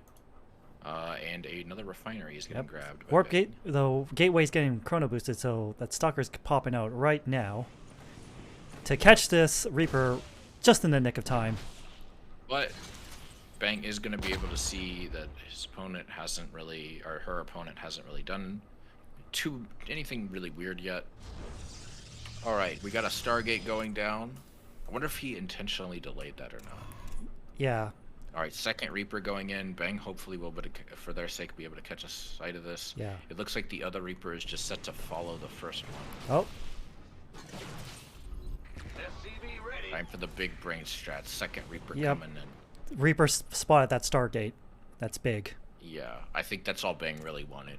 Just to see if it was a Stargate opener or not. Bang hasn't gotten any add-ons for their barracks yet, which kind of surprises me. Reactors on the way for the factory. Maybe there's a logic behind it, and maybe the Reapers wouldn't have been out in time. But bunker going down. I wonder. We got an engineering bay on the way. I'm assuming missile turrets are going to follow shortly after that. Because I believe you need engine bay to build missile turrets, right? That's correct. Okay, I thought so. I haven't played Terran in a hot minute. Shrine Gate is finished up. Void Ray coming out instead of the Oracle. Interesting. That's going to be interesting, especially because Bang is now making Widow Mines. So, it's going to be interesting to see how that goes. And Bang now sees that Void Ray. Yeah. Secret's out. It's gonna be interesting. Yep. We'll follow this Void Ray's career with eagerness. With great interest. Great interest. Oh. At least this Voider is going to have Stalker support. We're following it. Sees the bunker. Sees nothing in it, just wipes it out. Yeah, but it's good to, in case, you know. Oh. Ooh, drops the Widow Mines, but there's no armory, so those Widow Mines are completely visible. Oh, get out of that turret range. There you go.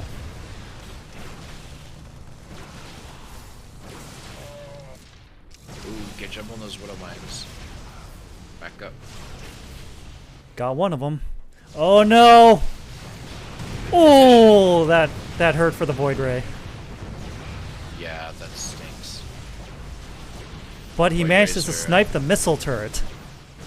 Yeah, that's true. He did, and Bang looks like they might she might lose this natural. It's actually really rough for Bang, unfortunately. She doesn't really have a lot of stuff to deal with this. The Widow Mines are not enough, and losing that natural is gonna really suck. Oh. But she's hanging on.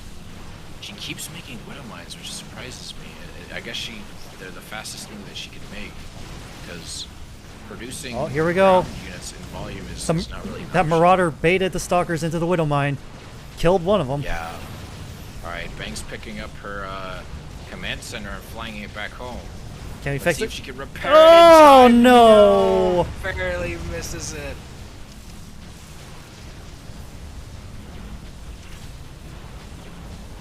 And Stim has been denied, which is a sentence I don't get to say that often.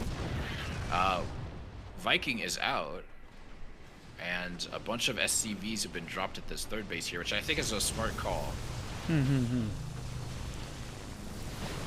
Infantry level 1 about to finish. Widow Mines getting position, Yeah, but I think Shrine is just gonna cut it here. They realize that they've done a lot of damage.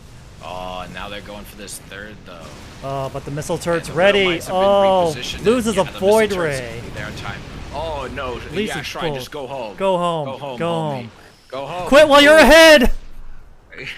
You are dealing damage, but at the same time, just go home. Oh. Let's take the lost tab. Oh.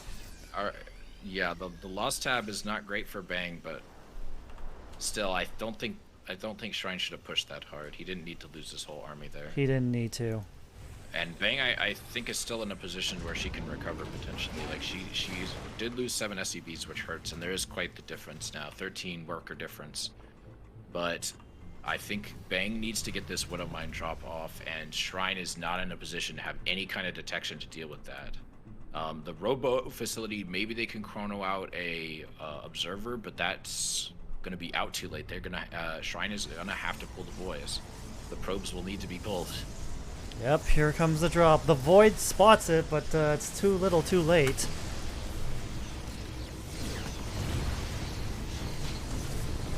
Good splits on the probes, though. Managed to minimize the damage on the worker count. Bang loses the medevac, unfortunately, as well. That was what? That was like, dang, that was just like nothing. Yeah, like nothing died. He yeah, just did mining one probe died, and that was probably from the scouting probe. Like no worker probes were killed. Yeah, thanks to those excellent splits by Shrine. Yeah, Bang's in a rough spot because that would have been really helpful. Another bunker getting put down. More Widow memes on the way. I think Shrine's starting to get used to the Widow Mines, Yes. and I think that might be rough for Bang. Bang's gonna go in for another one, it seems. Again, no detection is ready yet. I'm actually kind of surprised. Shrines have been having to deal with these Widow Mines for like several minutes now, and like basically half the game so far. And Yeah, I'm surprised he's still hasn't building gotten Immortals. I don't think the Immortals are a problem per se. The problem I have, because they can attack from a distance and everything, and they're gonna take the hits better than the Stalker would. My main issue is that he has no detection. Yeah, no observers. So if he doesn't see Oh, here comes another drop. Oh, yeah, this that time he's gonna do a lot of damage. Yeah, seven work. Go down. There's no detection. And the armory, oh, the armory's not done, so the detection isn't as. Oh, he's not cleaning up these widow mines though. Oh, that's a bad Yeah, move they're on gonna Shrine. do a lot That's of because free he's damage. busy attacking this expansion. I think that's a mistake. Just let your opponent expand. You're already ahead. This expo is going down, but Bang just got to pull everything. But and there goes more units are gonna workers. come out. 5 more Actually, probes this might be dead. really bad for Bang. Like, Bang is doing a good job with harassment, but Bang just needs to live right now. She doesn't really have much of an army. And most of that army supply is currently on the other side of the map. Killing, These widow mines are still undetected. I'm surprised Shrine hasn't cleaned them up no, yet. This could be GG. I think this is GG. I don't know how you come back from this. The widow mines are doing what they can, but like, Bang needs fighting units. She's so behind, she just lost her natural. And Oh, 24 gosh, workers. I'm 25. actually surprised this has turned out like this.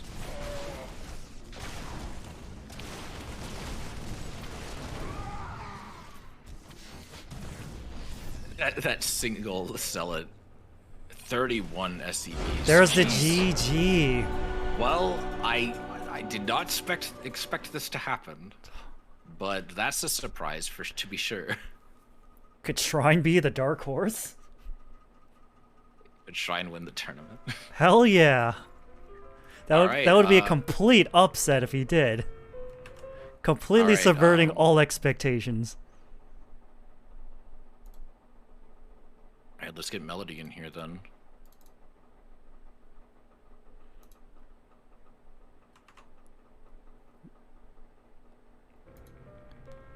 Now remember, Shrine has to win 2 best of 3s to win the whole thing, whereas Melody only needs to win 1 best of 3.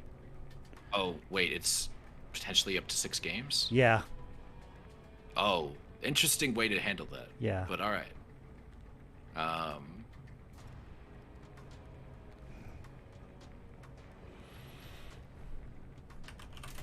Oops. That was in all caps. Here we go. I apologize for my cat meowing in the background. Really? I haven't heard a thing. Oh, it's coming in on it's... I'm surprised.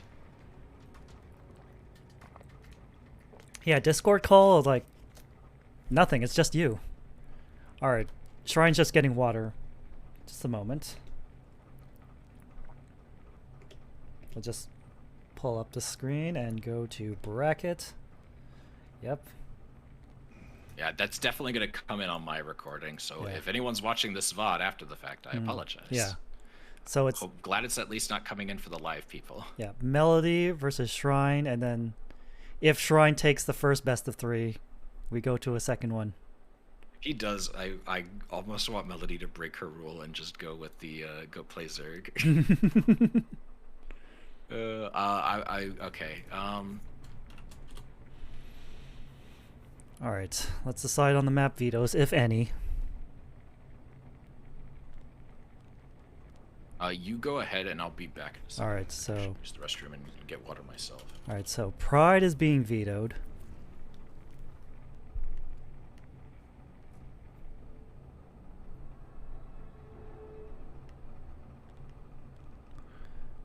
I might play Zerg this time. Oh boy. Oh boy. So Blackburn's being vetoed. So we have Pride and Blackburn out of the picture.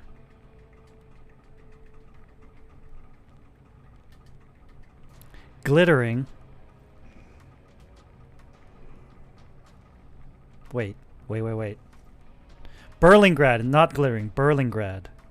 Berlingrad, Pride, Blackburn.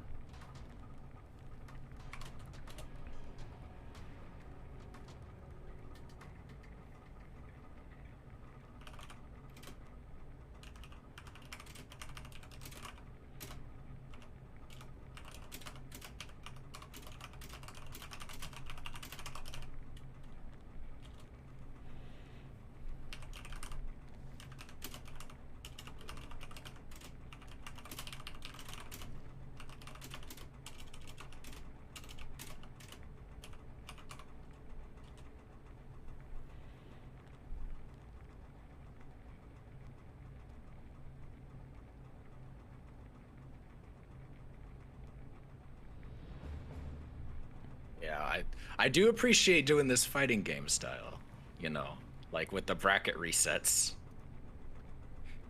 Uh-oh.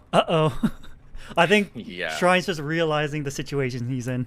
Also, this is potentially now, like, I would potentially argue it possibly gives Mel an advantage because she gets more time to feel him out.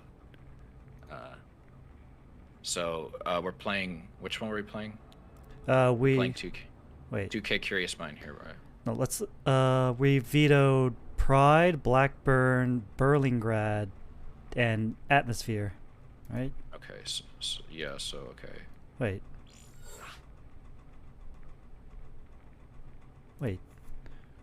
Wait, was that a veto? Wait. Yeah, she... Wait, it's 2K first map. Because I saw Melody say veto Yeah. 2K Atmos. Yeah, I got confused. My cat, I ask that you be silent, please, just until the end of the stream. Yes.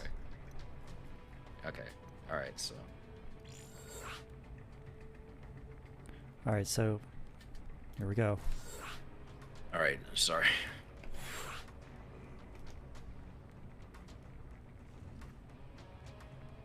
Alright. Yep, Melody's going Zerg. Oh, let's go. He's earned it, I guess. Yes. The kid gloves are off. Yes. You gonna play for real now. Insert clip of Justin Wong going, "You're gonna learn."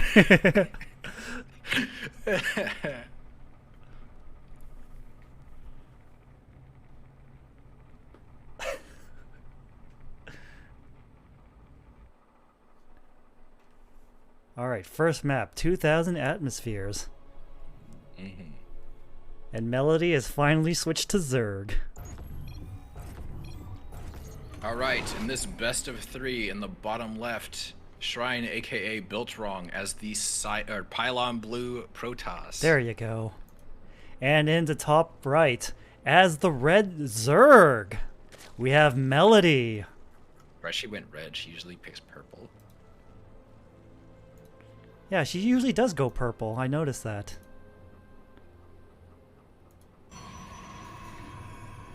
Alright, Probe Scout is making its way across the map. Pylon on the low ground, getting ready for the wall off, as he should. So far, Melody seems like she's macroing up like normal. Going to take her natural. Actually, yeah, no, it's a good time. Oh, wait. Okay, yeah, she's checking for the probe. Yes.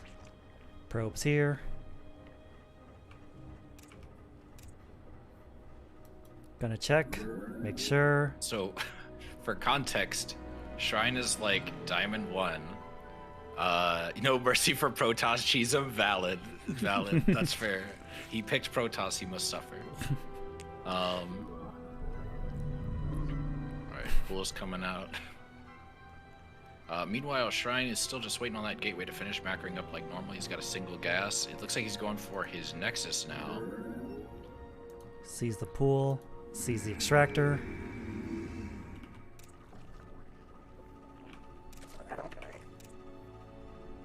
Sees the natural. Oh, wait, what? Oh, I think that might have been a misclick. I don't know what that was about. She just like pulled all her workers for like 2 seconds. Oh. That's a bit odd. But let's see, Cybercore is on the way. Second gas warping in for Shrine. He looks like he's got a probe at the sitting just near the third. I think he's maybe just trying to see when his opponent takes their third. Yeah. Alright, we got double queen. We got 2. It looks like Melody's foregoing lings for now in favor of drones. Alright, Shrine's Cybercore finishes up. He starts warping in an adept. That's not a full wall, is it? No, I don't think it is. There might be a little bit of gap on the right side of the Cybercore. She can see that, I'm pretty sure. Yep, I don't think that's a full wall, and I'm a little worried for Shrine that he's gonna let a bunch of lings in his base because he didn't put down a second A second deal. Melody's taking a triangle base too. Interesting. I like that she's faking him out a little bit.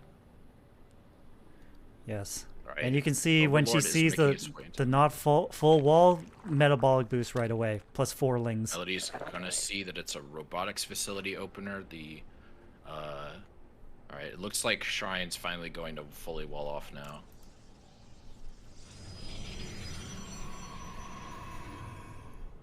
Alright, crisis averted. Melody finally has some lings out. Yeah, Twilight, she's gonna see the Twilight Council. She's spreading her creep. Ling speed's gonna wrap up in a bit. Attacking the unbreakable or unbuildable plate. Why do I say unbreakable? I do that sometimes. I'm like, the unbreakable plate. It's like, it's the unbuildable plate. How am I making this mistake? I mean, Metabolic boost is about to wrap up. I mean, you're hungry, so it's understandable. Metamorphosis complete. Unbreakable. I mean, I do this often. I say unbreakable plate, and it's like, I guess I'm in my brain. I'm like, oh, it's a breakable plate. It's a breakable plate that they are breaking, but it's called the unbuildable plate. Yes. And then I accidentally say the wrong thing somehow. Third hatch finishes up for Mel. She's going fast lair. I think she told me about this on Twitter once. Like she likes to go fast lair against Toss when they're going. They're not doing a Stargate opener like this. And I imagine we're just going to see roaches and lings. That's some good scouting going off here. She's getting both of the Zelnaga towers, which is good to see. She's got stuff at the 3rd and 4th, so I think she's going to know, hey, this man is not expanding. And I need to know that he's, you know, moving out. Also, if he moves out to the left or the right, she's going to immediately see it. It looks like she's patrolling. I actually really like that's really Nice. smart. That way she can catch him moving out. Let's see, drone count's pretty good. You know, 50 drones at like 4 or 5 minutes, almost 50 drones. Biltrong's macroing out pretty well himself, though. You know. Yep. Here comes his favorite unit, the Warp Prism. Yeah. I think she might see this coming though, because she did see the robotics facility, so I think she realizes that he might be something fishy might be happening. But I don't think he's going for a drop. I think this is just for reinforcements. All right, she's checking to make sure that that got walled off. Pulls back. What do we got at home? It looks like, yeah, mainly Roach is coming out right now. Roach speed is on the way.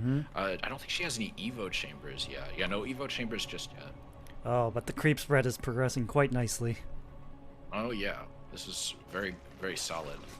I'm kind of surprised. I tend to actually, maybe this isn't a good idea, but I tend to spread my creep more towards bases I plan to expand to, but she looks like she's also pushing up very aggressively forward towards her opponent's base, which I really like. That's very aggressive. And also she'll see any push-outs coming her way. Yeah. Bailing Nest on the way as well. Yeah, this... Alright. I don't think she sees all those units warping in. Yeah, a bunch of Zealots warp in. A lot of Roach Ravager. A lot of Lings coming out too, 14 Lings. How many queens does Melody have? 4 queens. Yeah, if she can... She's also got an Overseer in his base. Yep, that Overseer has seen everything. Yeah. She knows he's coming, but I'm not sure if she realizes where he's going. Oh no, she saw it because of the Zelnaga tower, so she knows exactly where he is. She's getting into position. Yep. Sending out some Lings to verify. Make sure that he's not trying to flank her. Yeah, he's gonna try and warp in from a safe distance so he doesn't lose anything. Yeah. She's trying to get into position, make him. This is a good Zerg strat. You know, try to get your opponent to come into your territory, fight you on creep. He's having to warp in a unit at home to try and protect his stuff. Oh, she's going for a Ling run by towards his main. She's out of position. But she is now also having to fight him, and he's been able to get a couple of shields down, but they're not in really a good place. And they end up falling victim to the corrosive biles, and she's still able to get a really nice concave here and force him back. And these Lings are in the natural, and they are munching on these probes. Oh, yum, yum, yum. She is having to also take a trade here, but again, she's able to get I think, a pretty decent concave. But there isn't a lot of units available either. But she's putting in work. The queens might go down. Queen goes down. But Lings and Roaches are on the way. She's making the units pull away to try and fight him. It looks like she's sacking the base.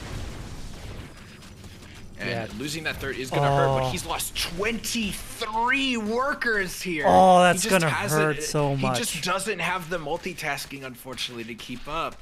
Meanwhile, she's able to attack his main and defend at the same time. And yeah, she lost the base, and that sucks, but not as bad as losing 23 workers. Like, look at this. He's lost like over 2,000 resources more than her. And then he just GG's. There we go. This is what happens when the kid gloves come off. Yeah.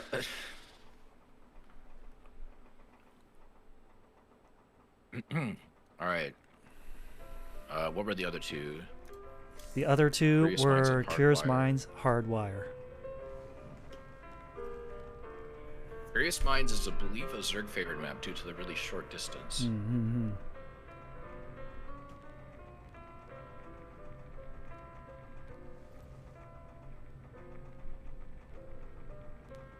And Shrine agreeing to Curious. Well, I mean, it's either Curious or Hardwire. Hardwire. Hardwire, I'm not sure who it's favored for.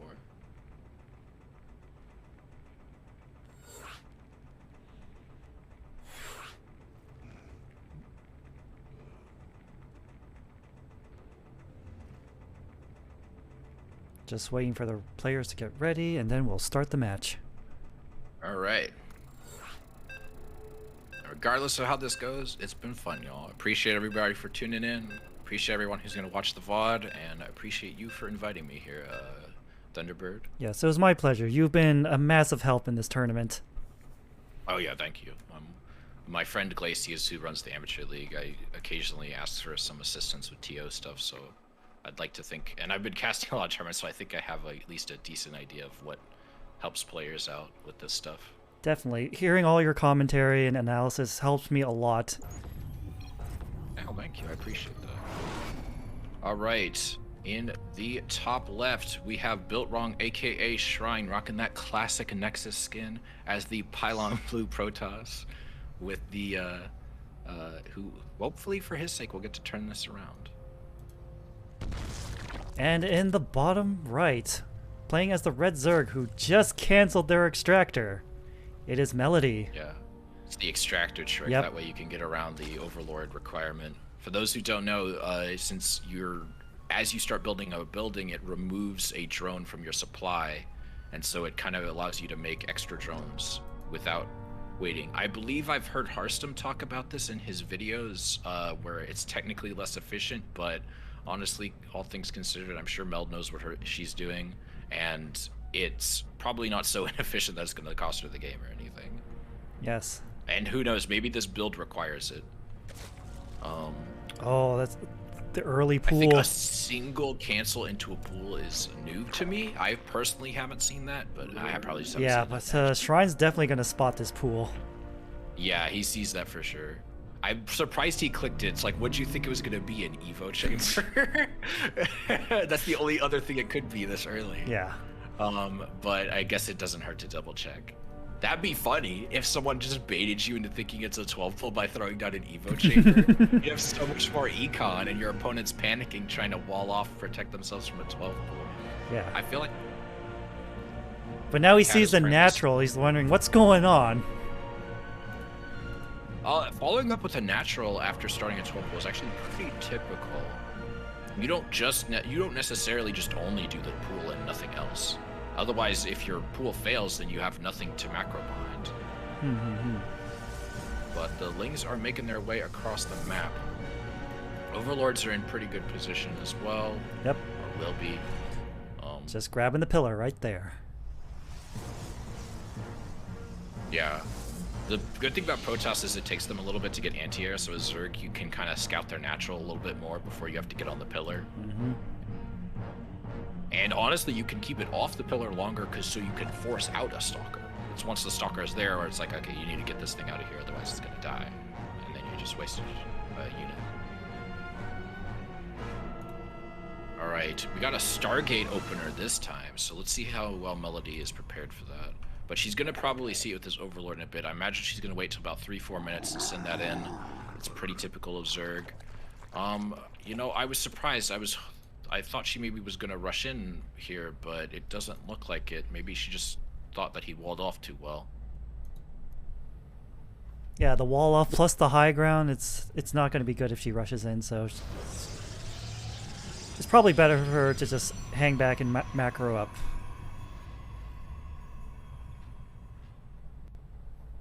Alright, we got the natural coming down for Shrine, metabolic boost coming down for Melody. Yeah. Droning up as usual, getting that creep spread started. All right, we got the Stargate is chroning out an Oracle, and now's around the time when Melody would probably want to start building some spores, but at the same time, she has no idea the Stargate's here, so it maybe makes sense to not just do a blind spore, but if she doesn't get those down soon, then she's gonna have to be entirely reliant on Queens to protect her drones, and she will lose a couple. But she is also once again going fast lair. Maybe she doesn't. Okay, see, I think if she's paying attention, she saw that Oracle, and hopefully is now making some spores or getting her queens in position. Let's see. I don't want to doubt, but I'm worried a couple are gonna die here. Yep, here we go. Oh no, yeah, she knows what's happening. Queen's in position. Yeah, 2 queens is not enough. Cast Revelation, I think it's a good use of his energy. He can kind of see the army, sees how many drones there are. Warp Gate wraps up. We got Twilight Council about to finish warping it as well. Spores are getting built in the main to protect it. Third is going to be wrapping up for Melody at the triangle base here as well. Yeah, spores are good. What else we got? We got a Hydra Den, which is good. She knows it's a Stargate opener, so there's a good chance Void Rays are on the table, and Hydras are just generally good anti-air unless it's like Mass Carrier or something like that. If it's Mass Carrier, you usually want Corruptors because they're massive units, and in small volume and you got enough Hydralisks, you'll defend them just fine, but once there's a lot of carriers, Hydralisks just become useless. There's just too many interceptors. Yep. Even with target firing, they'll just all die.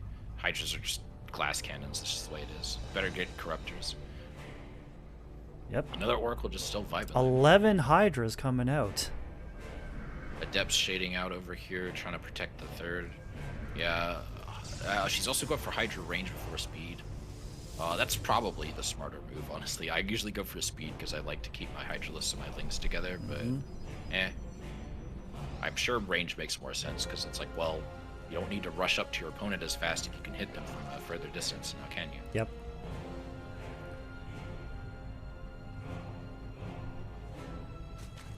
But also against Oracle's range is probably better. I would love to see maybe more creep in the naturals that her stuff can get in better position. But the Spore is gonna help a lot against this. She does lose 2 drones, which is unfortunate. But honestly, it's not that bad, all things considered. Oh, there's a lot of Hydras and Lings up here. I don't think that Shrine is gonna be able to hold this. Oh no. He doesn't really he is getting some warp gates here, and so like if he could warp some stuff in real quick. But like he's really gonna have to do it fast. He needs zealots right now. Oh no, and he didn't even get the right position. Focus fire at the oracles. That's it. GG's. There it is. All right, well at least we're getting a full set. Huh?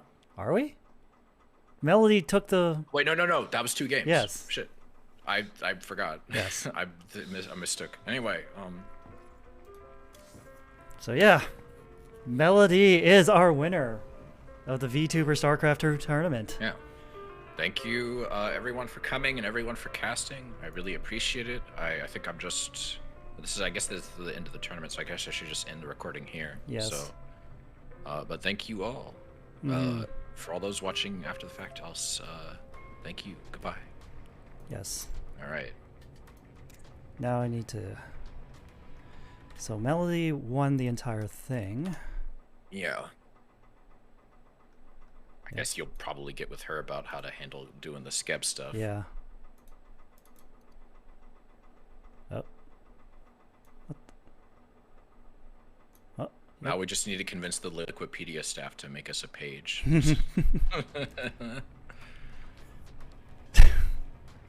All right. So I should. All right. All right. I will get into contact with Melody later.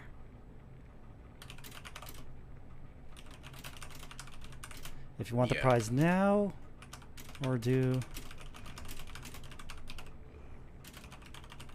I call it a challenge, but I think we all know how this is going to end.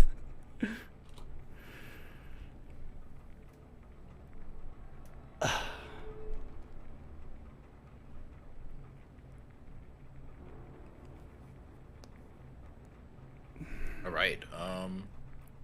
So that'll be it. Yeah, Anything? thank you again, everybody.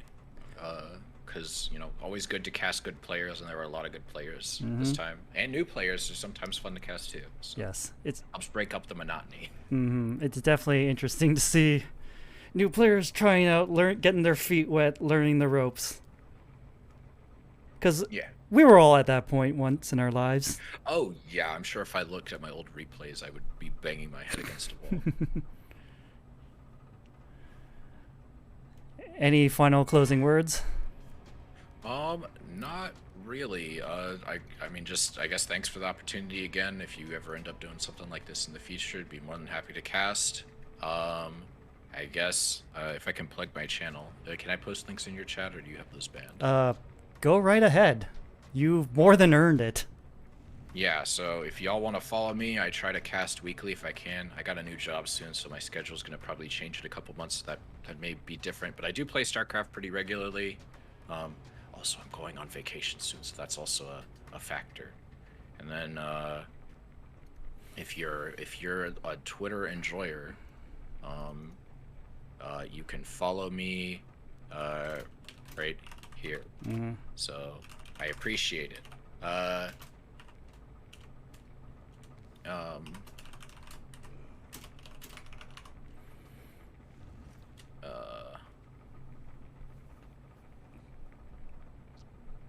Anyway. Yep. Yeah, I think that's it. Thank you again, everyone, for coming, Yes. casting, all the players for playing well and doing their best.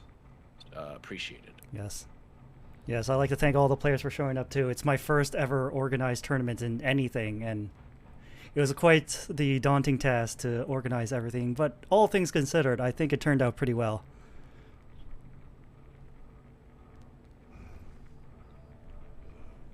Are we just going to end stream here, or you can raid anybody?